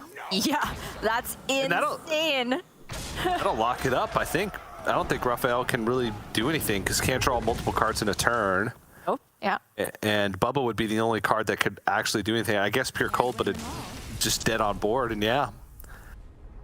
Kazakhstan came out at the right time to dodge the Mutinous, right? Was able to double innovate it out, but just couldn't find a powerful enough combination of treasures. Wrong winner screen, unfortunately. It was BruTo who won the series, not RaFaEl. But yes, the Kazakhstan honestly came out in a much less impactful fashion than I'm used to. Somehow on ladder, it feels like they always get Book of the Dead, always get Locust, but sometimes you get the lackluster treasures here. RaFaEl did have access to technically a good amount of removal, but if it doesn't come with board presence as well against a deck that has completely postured itself to just outlast all of your waves of threats, it just doesn't quite get there. And for BruTo, I think it was pretty clever to just recognize that he had the type of hand where even if he trades away the Matter Bomber, there is a lot of worlds where he can just overcome all the waves of treasures there just with the power of Yogg-Saron and with the Yasharaj. He still had Pouch and the capability to discover another 10-drop once he finds his Guff.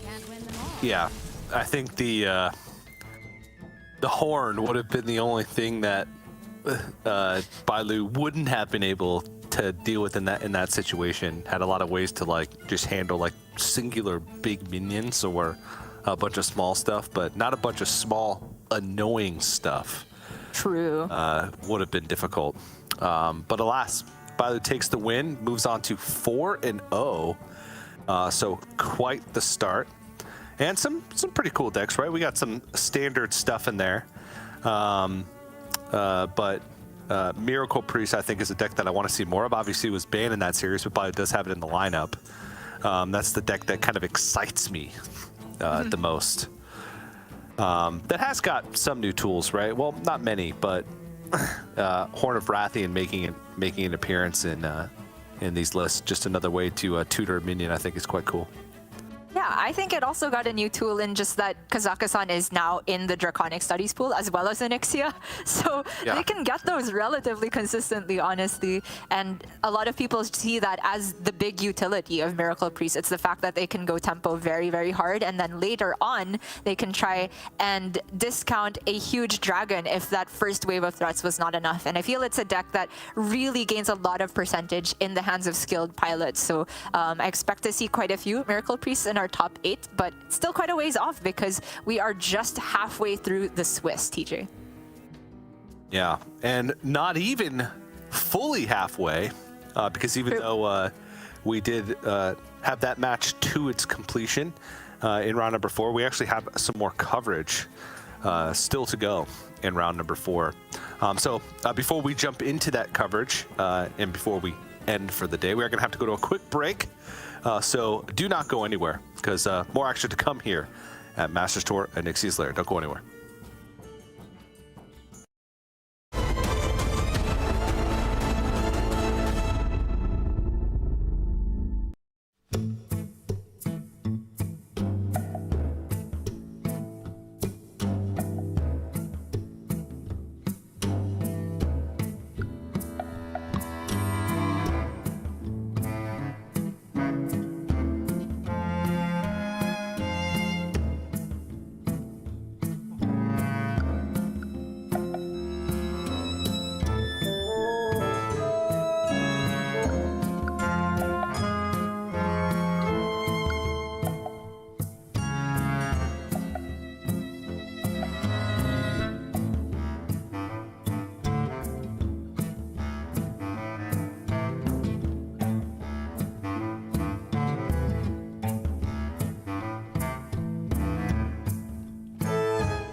Welcome back, everyone, to Masters Tour Onyxia's Lair, as TJ just sharpens up his shirt there as we come on camera. Are you ready? Are you good to go after that short break?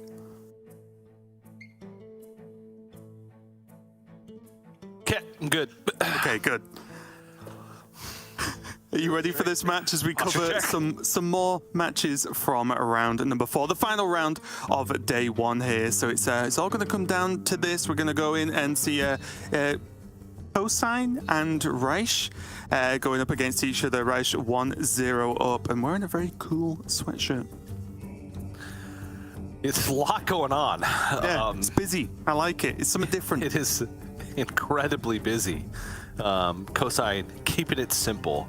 Yep. Both in style and in name. But yeah, I haven't even had a chance to look at these lists just yet since I just came off. They're a little bit crazy. Okay, well, crazy. I better get them up quick. Well, there's the, for Cosine, there's the OTK Warlock. Then there's a Druid that has the new Boomkin in there. It's got 2 spammy Arcanists. It's got Guff. It's got 2 Owls. It's sort of like just Wing Commander Mulverick. Yeah, it's just stuff Druid. The top end is a Malygos and a Yogg. There's no other things or the newer stuff involved. No Yashiraj. Then the Warrior is Charge Warrior, but. Wait, it's not even Charge Warrior. This is even more confusing. It has Captain Galvangar, but it has Kazakhstan as well, and that's it. It's just Warrior. Yeah, these are some funky deck lists. I'm excited to see. And then the Priest is a Kazakhstan Priest as well, as we can see here. So these are just lists I frankly, TJ, was not prepared for. What a mixed bag. Yeah. What is this? Burning Crusade? You are not prepared, Raven. You are not prepared. Cosine just wants to play some new cards. That's it. Yeah, I mean, at this point and in this specific meta, with such a little amount of preparation time for everyone, I don't even blame him. I think it's just make some cool decks, play some Hearthstone, have a good time.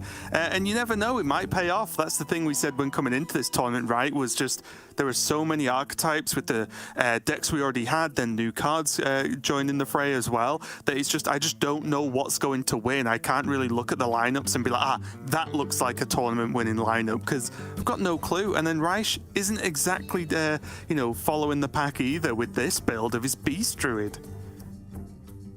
Oh yeah, this is the goods right here. But what a way to end the day, TJ. We're just casting just some good old stuff. Yeah, this is Stuff Druid. That's what this is. Yeah, very similar to Guff Druid, but just slightly different. Yeah, but instead of Guff, it's got stuff. Well, there we go. We are going to go into game number 2. Let me just check for everyone. Make sure I don't get this wrong. It looks like in game 1, the Priest from Cosine took a loss to the Shaman from Rysh. Just to give you guys a bit of history as we dive into game number 2. But yeah, we have this Priest versus this Druid. So how does this matchup normally go, TJ? You wanted to be the analyst. How dare you? Yeah, so Rysh just plays a Trog on 1, and Cosine can't do anything. I guess it's just the usual Priest play of Hero Power Pass. Yeah. So this is just normal Beast Token Druid stuff. I guess the question is, do you just double buff the Trog, or?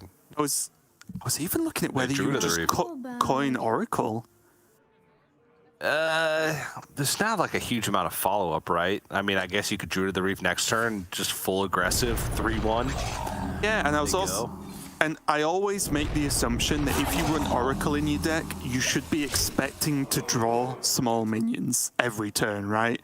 So obviously there are some larger things in this specific build, but I always think if you just get Oracle out safely, because there's not a great way this turn for Cosine to kill an Oracle without getting heavily punished by the Trog, right? So I just wondered whether it was worth it. Well, it could have been. The one thing that the Adorable Infestation getting those out earlier is opens up opportunities for the Matriarch to be played like very quickly, or opens up opportunities for the Matriarch to be played in combination with the Oracle, right? Because just with the double durable infestation, if you're playing the Marshall Cubs, it's already down to what, 3 cost? So very close to being able to get there. The weird thing now, right, is that Frostwolf looks like on paper looks good, but it's going to start really filling his board up, which will give Cosine the opportunity to actually like hit down these trogs and then clear the whole board at the same time if he's got access to something like that. Yeah. Go for She it, does. though. Hysteria will not clear. Well, it could clear. It could, yeah, if he goes 1-1-1-2. Yeah. He didn't. Clears enough. But now there's the follow-up with that Oracle, right? Like the Hysteria, although obviously Rysh would have loved to just not been Hysteria'd and just punch Cosine again next turn. The fact that he has a really strong follow-up with Oracle and then whatever one drops he wants to choose means that, you know, he's hoping on that fact that the board won't be cleared again, but this Condemn is going to be active next turn as well. Devouring Plague looks like a reasonable pickup normally. On the odd time I'm forced to play Priest. If I get Discover Soul Mirror, I pick Discover Soul Mirror. But maybe in this matchup, the Devouring Plague might just be a more immediately useful tool.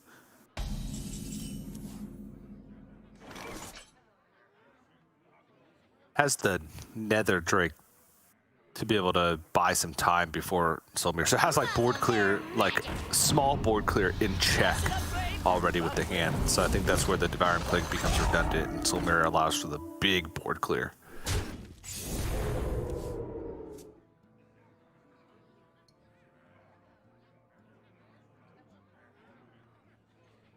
This is just all removal in Kazakhstan. Let's see what's up. Ay.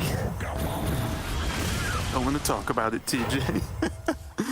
This is what I was scared of, and there he is. And like, again, this card, the what called? Horn of Rathian? Oh, my thing's not updated. Yes, I really did not rate that card at all.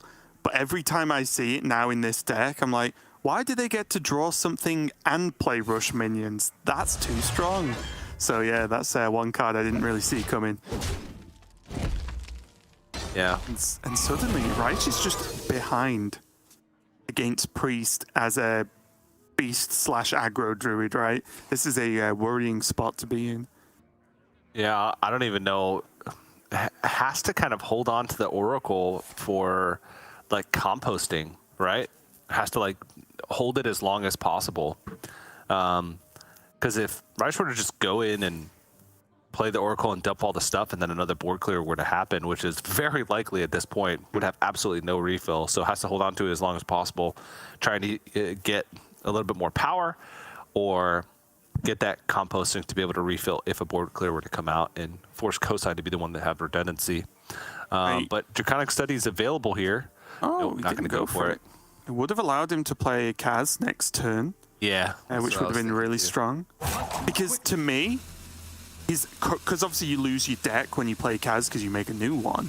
His current hand actually ticks all the immediate boxes, right? Double Smite, he's got Soul Mirror, Condemn, he's got all the removal. He's got another Soul Mirror now. So if he went for Kaz next turn, then he could just try and pick just all the threats and stuff, like the actual game enders that he can make. Because he has enough removal to just bide the time and sort of tick over that 1 or 2 turns you need to just draw a couple of the treasures. But nope, just going for another Soul Mirror and deciding, you know what, I'm playing Priest. Gonna make this long.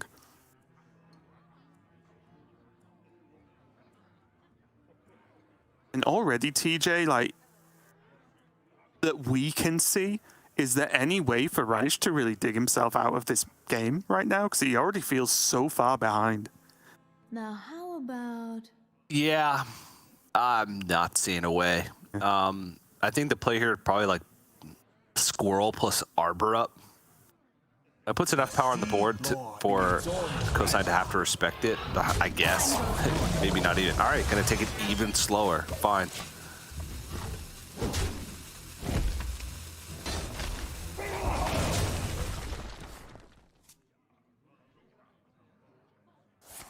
What did he get? Okay, Thrive. Horn would pick up the second. So they're AoE, right? Yeah. Yeah. Yeah, look at it. It's so strong. Well, if it's a dragon, sure. If all you put in your deck is dragons. Just draw dragons. Easy. Yeah. Okay, so Thorngrove and now Arbor Up. Is this the turn where Rysh has to commit?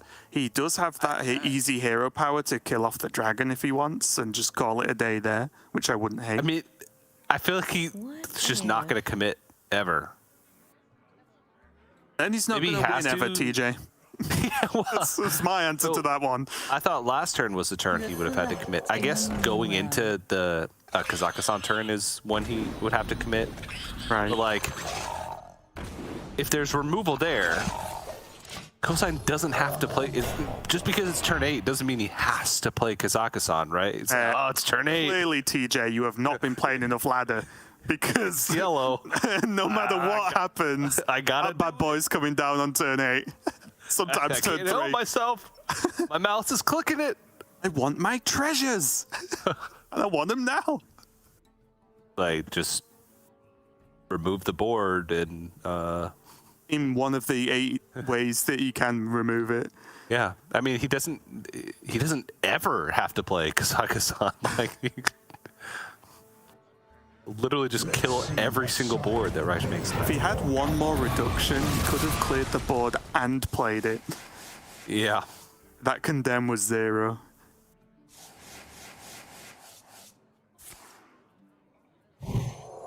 Needs all squirrels here, plus composting.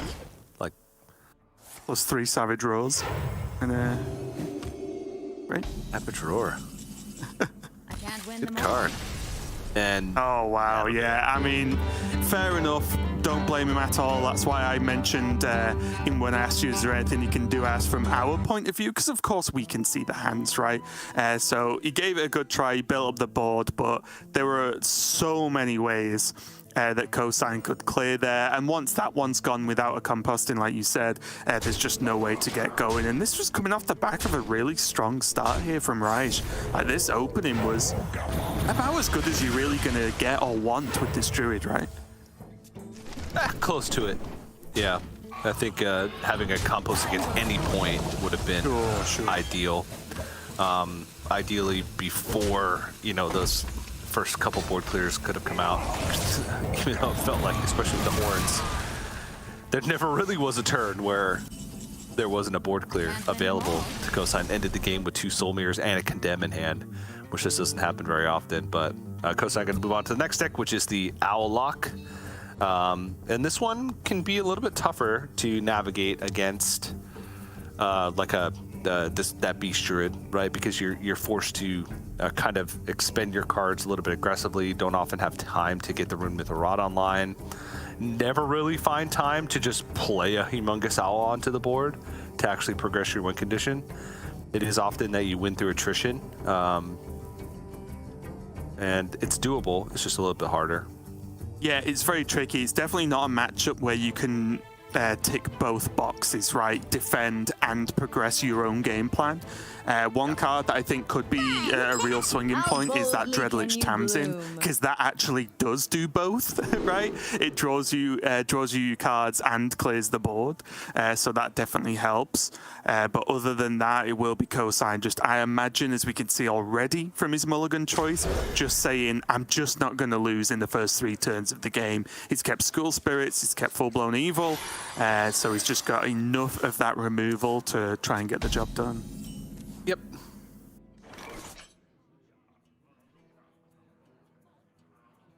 A little bit of a rough opening here, honestly, for Rysh. Yeah. One drop he wanted to start the game with. Yeah. Colt Neophyte, it's all right, but nothing to really protect it with now. Double Matriarch in hand with the Frostwolf Kennel, so that can start getting these cheaper. So does have a potential big board load in the future, but it's going to take quite a few turns to ramp up. Am I crazy for already thinking about whether Cosine should just tempo Moag here? No. But backfires. Doesn't care. So. Yeah, that's true. And he has the removal for this, unless there is a health buff somewhere. The School Spirits just gets the job done straight away, right? Yeah. And even if the Neophyte comes down, well, School Spirits still gets the job done on the whole board. So looking rough again already for Rysh.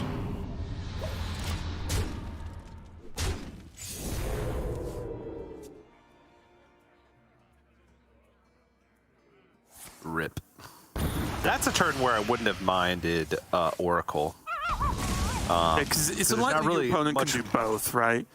Yeah, yeah. They might be able to kill the Oracle, but then they wouldn't be dealing with the rest of the board. And then if it sticks, then you could just go Oracle into like Cult Neophyte and then composting the next turn with the 4 mana. Right. Even if the other stuff is removed. And then guarantee at least some reload. This protects it though. But the Matriarchs still are not cheap enough to be able to combo with the Elune. So, but hopefully Rysh is hoping he can get composting down the next turn.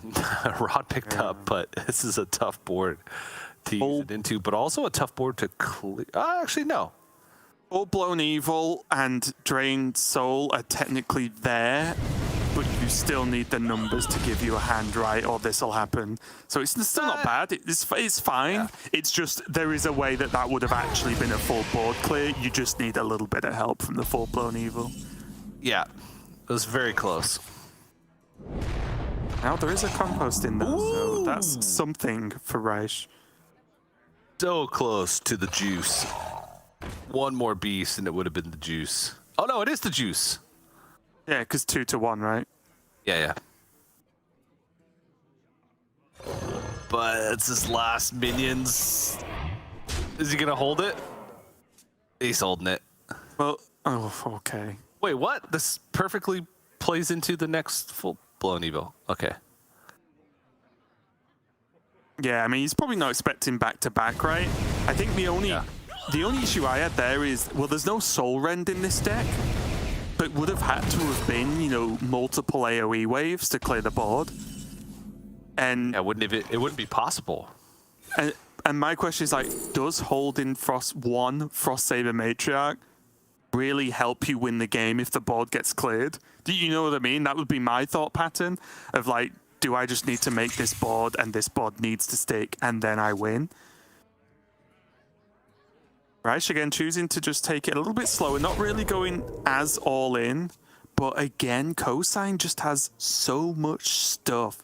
He gets to play a Dreadlich, clears off this stealth 2-2, so it might not look like the most impactful one, but he found the turn to play it. He cleared the board even though it was only 1 minion, and he's gained the armor and the hero power, right? It's still very good. He has a Tour Guide as well, if he wants to play Tour Guide and then actually clear that off. Although, he didn't need to burn there, right? He would have burned no matter what. Oh, did he burn 2 there? No, but like if he had played one of those... Oh, he just burns the turn after, sure. Yeah. He would burn on the turn after, yeah. Yeah, sure.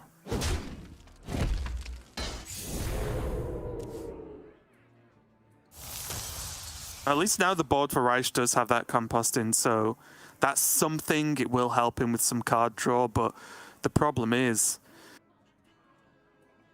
where does Cosine want to go here? Do you think, excuse me, do you think he wants to try and do the way he played Priest and just play as defensive as possible? Or do you think this is just potentially get the Owl down while you can turn? Yeah, I was thinking just slaying the Owl. Like, come on. You could do the Owl and then just shuffle the Wicked as well, right? Yeah, because this is not that much more, like, more board presence than the Owl. I guess it's multiple attacks, but getting the Rod is actually quite massive because that could allow him in the future to do both things, to both defend and attack. Protect and attack. Does have that Moag still in hand as well, so the Moag Coil can get a lot done. Still has a good amount of heal with the Baker too. Yep, just ship it upstairs.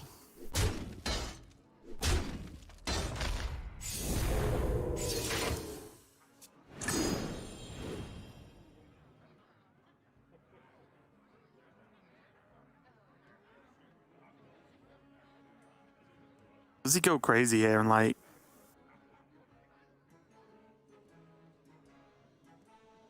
oil for draw? I'm looking at whether he can actually re-equip if he feels he needs to for the Mithril Rod, but he probably doesn't need to with that second charge. I don't think this game is going that deep where you need to accelerate it that fast, so... Yeah. Just going to, again, clear up the majority of the board here. Rysh is going to draw some, but he's just... It's a few, again, like low health minions into a Warlock that has a full hand. Never going to feel good, is it? Yeah.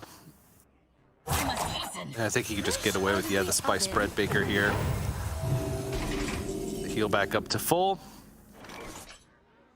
As plenty of ways, or I guess a single way.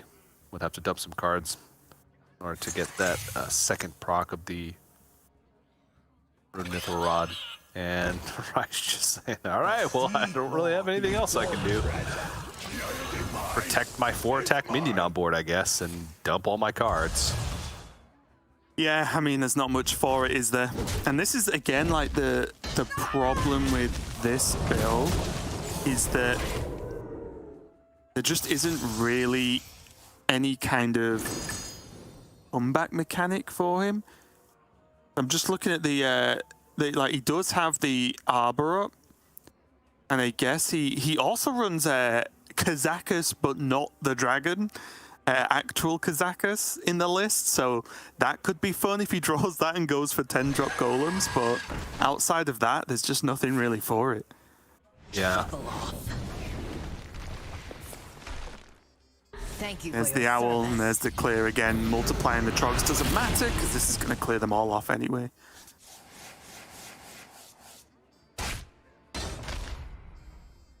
Kazakus. That's the out. It is.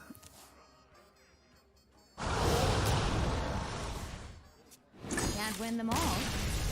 Nope. Nope. Nothing's the out. Yeah. It's a hard nope. And now, all right, things get a little bit interesting because it's the Druid, I believe, left for Cosine. And it is this just sort of tough Druid. There's Yogg at the top with Malygos and 2 Cenarium Wards. But then there's like the Boomkin, which is actually a card I really like just because it's a Boomkin and that's what it's called. But the Wing Commander's in there. There is still some ramp with Overgrowth as well. But in general, it's just a kind of mixed bag. It has defensive tech, which I think could be the biggest deal here. I feel like Rysh has ran into like the worst possible opponent this round because every build of each of Cosine's decks are pretty heavily teched as anti-aggro. You can see there the 2 spammy Arcanists. The Boomkin can deal damage or self-heal, which is a big deal. Umbral Owls as well. Can be defensive in most instances, right? Because they have that rush effect and they're normally pretty cheap in the mid game. So just a lot of great options here for Cosine to defend against any of the aggro decks left. And Wing Commander Mulverick is the perfect counter to all those pesky token druids out there, or the Kazakusan druids. Deals with our Glowfly Swarm all by itself. Just incredible. It's just the best. But yeah, this is just, again, it's like we've seen a lot of druids so far, tons of different builds, but this definitely feels like the anti-aggro druid, right? You just say, I'm going to farm all the aggro matchups that they think they're safe versus me, and then for the other matchups, there's Yogg. Fine. Yep. Yogg will solve all problems. There's Yogg and Mutinous. I can't even remember the last time I heard anti-aggro druid. Well, the cards are there. It's going to be going up against this Hunter. Furious Howl in there, Bloodseeker in there. A pretty different list again from Rysh. I don't hate it. I'll be honest, TJ. Yeah, the Bloodseeker is pretty cool. It is, but And now I'm looking at it as two Bloodseekers, 2 Furious Howl, and 1 Quick Shot. The 1 Quick Shot scares me a little bit.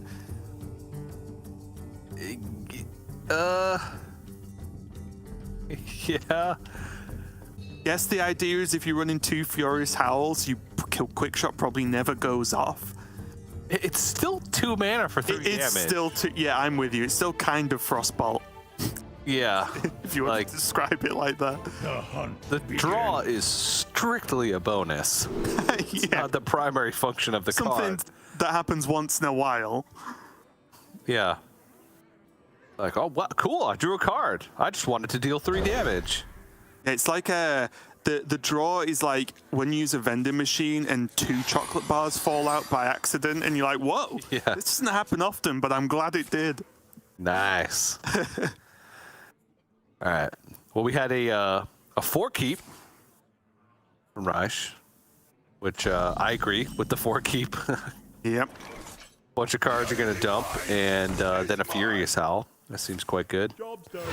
And Sticky Minion on board with a Wriggling Horror to follow things up. This we're going to put this anti-aggro to the test, because this is about as aggro as it gets. That is true. It's just the Druid Bane is this Trog, isn't it? Yeah. He'll bloom out. That can't be right. No, I was more looking at like hero power, resizing pouch for Pounce, and then realized the problem with this plan is it would just make more Trog. Yeah. You're like, oh no, I could kill this 1 Trog, but now there's 2. Time goes short. The same amount of power on board. It's just now harder to deal with. Yeah. But, oh no, it's easy to deal with TJ. No, it would be even more Trogs. Commander Mulvrick. It would be fine. Yeah. It would be even more Trogs, because the first resizing pouch would be 1 Trog. Then the Pounce would be 2 more Trogs. That's a terrible play. But it was a play. Oh, you got me there. Yep, can't argue that.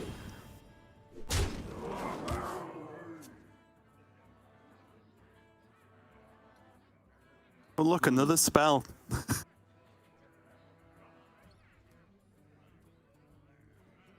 I feel like last turn... No, it couldn't have been. I don't know. I honestly think it's hero power again, and just hope for the best next. Like, what can he get without... I guess filling with Trogs, if you've got the time, isn't the end of the world, because they are only 1 attack. It's not like Hunter plays AoE buffs, right? So it's not the biggest problem. Next turn's probably the last turn in which Cosine can hero power, though. Hero power pass. Yeah. This is going to start to stack up, especially with this Wriggling Horror, which I would actually like to see on the Kolek now. Like Wriggling Horror, the Kolek, and the Elemental, and then Guardian Ogre Merchant, the Trog.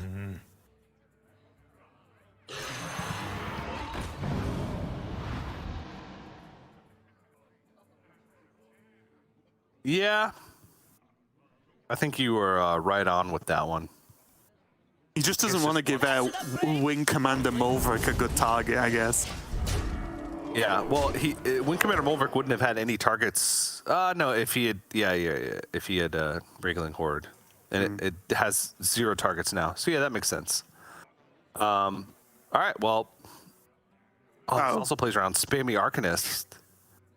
He can. Wait, is it now? Oh no, he could just bloom Arcanist, because the bloom would summon a Trog, so it'd be 1, 2, 3, 4. Yeah. And he can still do that, right? Yeah, you can still do it. Yeah. So you bloom Spammy Arcanist. I do think the few times I've seen situations like this pop up today, I do think Druids not running Arcanist have missed a trick in this tournament, because the card just works. It just gets so much done. Yeah, now that's a turn. And now, let the spells flow. Yeah, and now Rysh has nothing. Again. Just literally nothing. And Cosine even corrupted the amulet as well, so has some additional armor gain.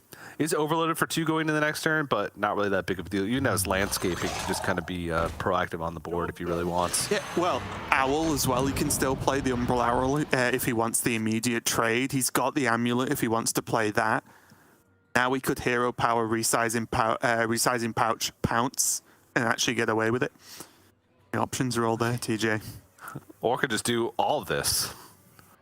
Next turn, though, as well, he probably isn't going to overload here because next turn he can just bloom out Cenarian Ward, and that's probably the final nail in the coffin. Hunter doesn't recover from having an empty board into a Cenarian Ward. Like, that just out. He's just out. Yeah, he dipped. He's you know what? I'm sick of this. I will say again, though, while we hopefully will reconnect, of course, that I think it's important for Rysh in this Masters Tour from this point to say, well, that was just unlucky. And I don't mean the game-by-game play. I just mean running into someone with such an anti-aggro lineup when you're playing a full aggro lineup. I think you've just got to chalk that one up to, right, this round I got a rough opponent.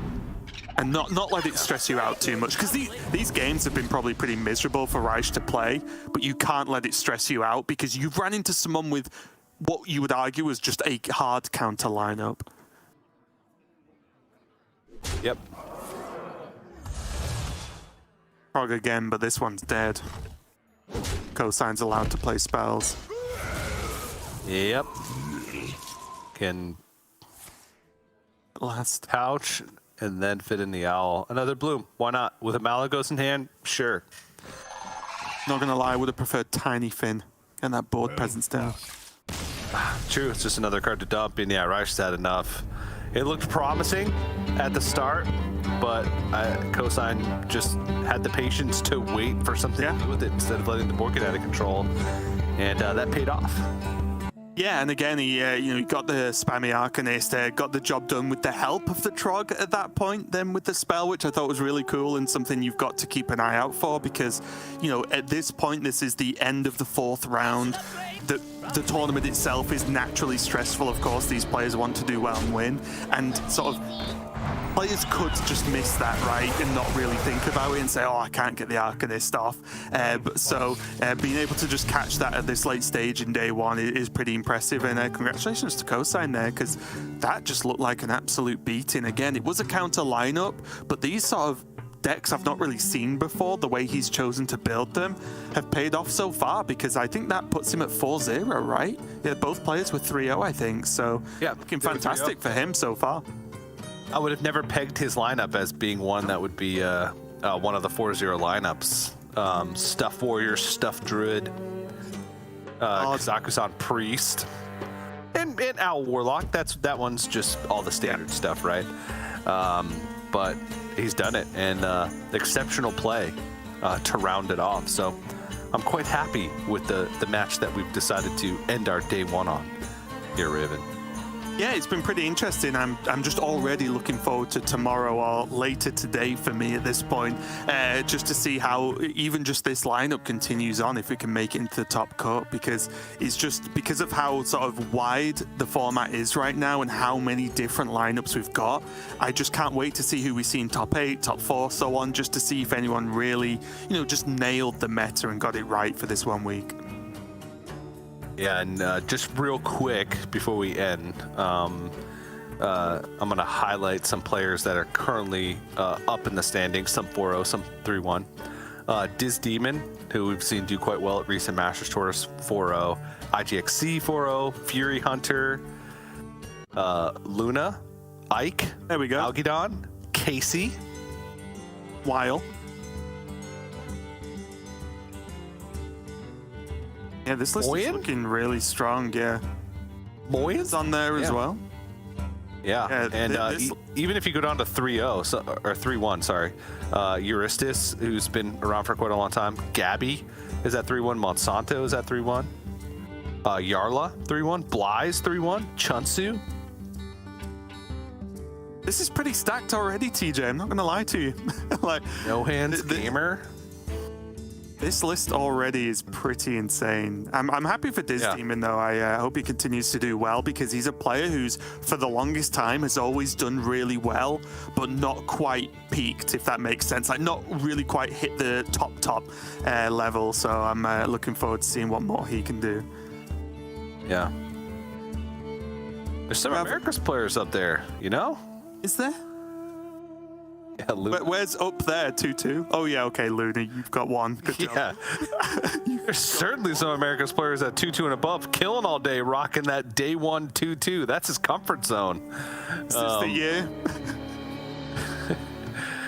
No, it's not. Finally. Let's be real. Finally, TJ's given up.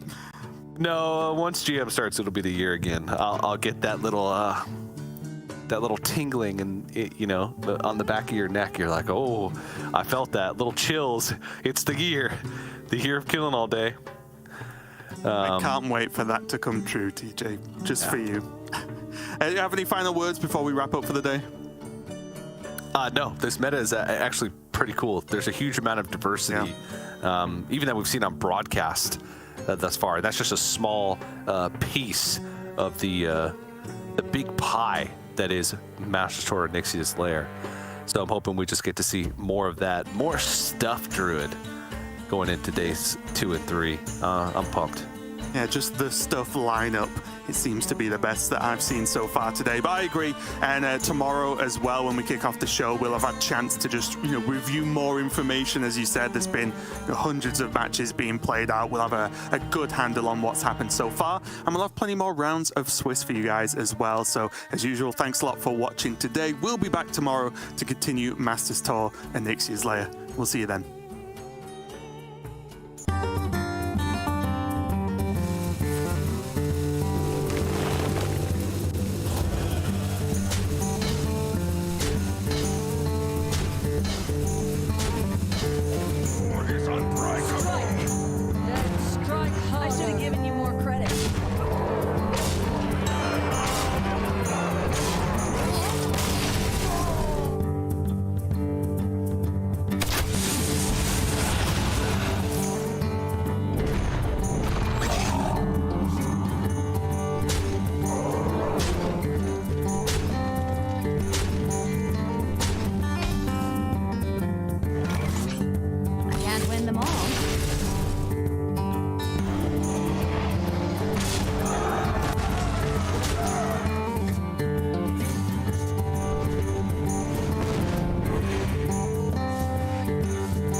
just needs to hit the bleed. Yes! He did it! The madman!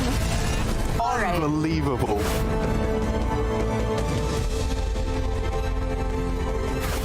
Wait, it's only one Rune Orb. He still needs to find Ignite. And there's no hand space, and there's no time. Hard deck, everybody. Transception can be your best friend or your worst enemy.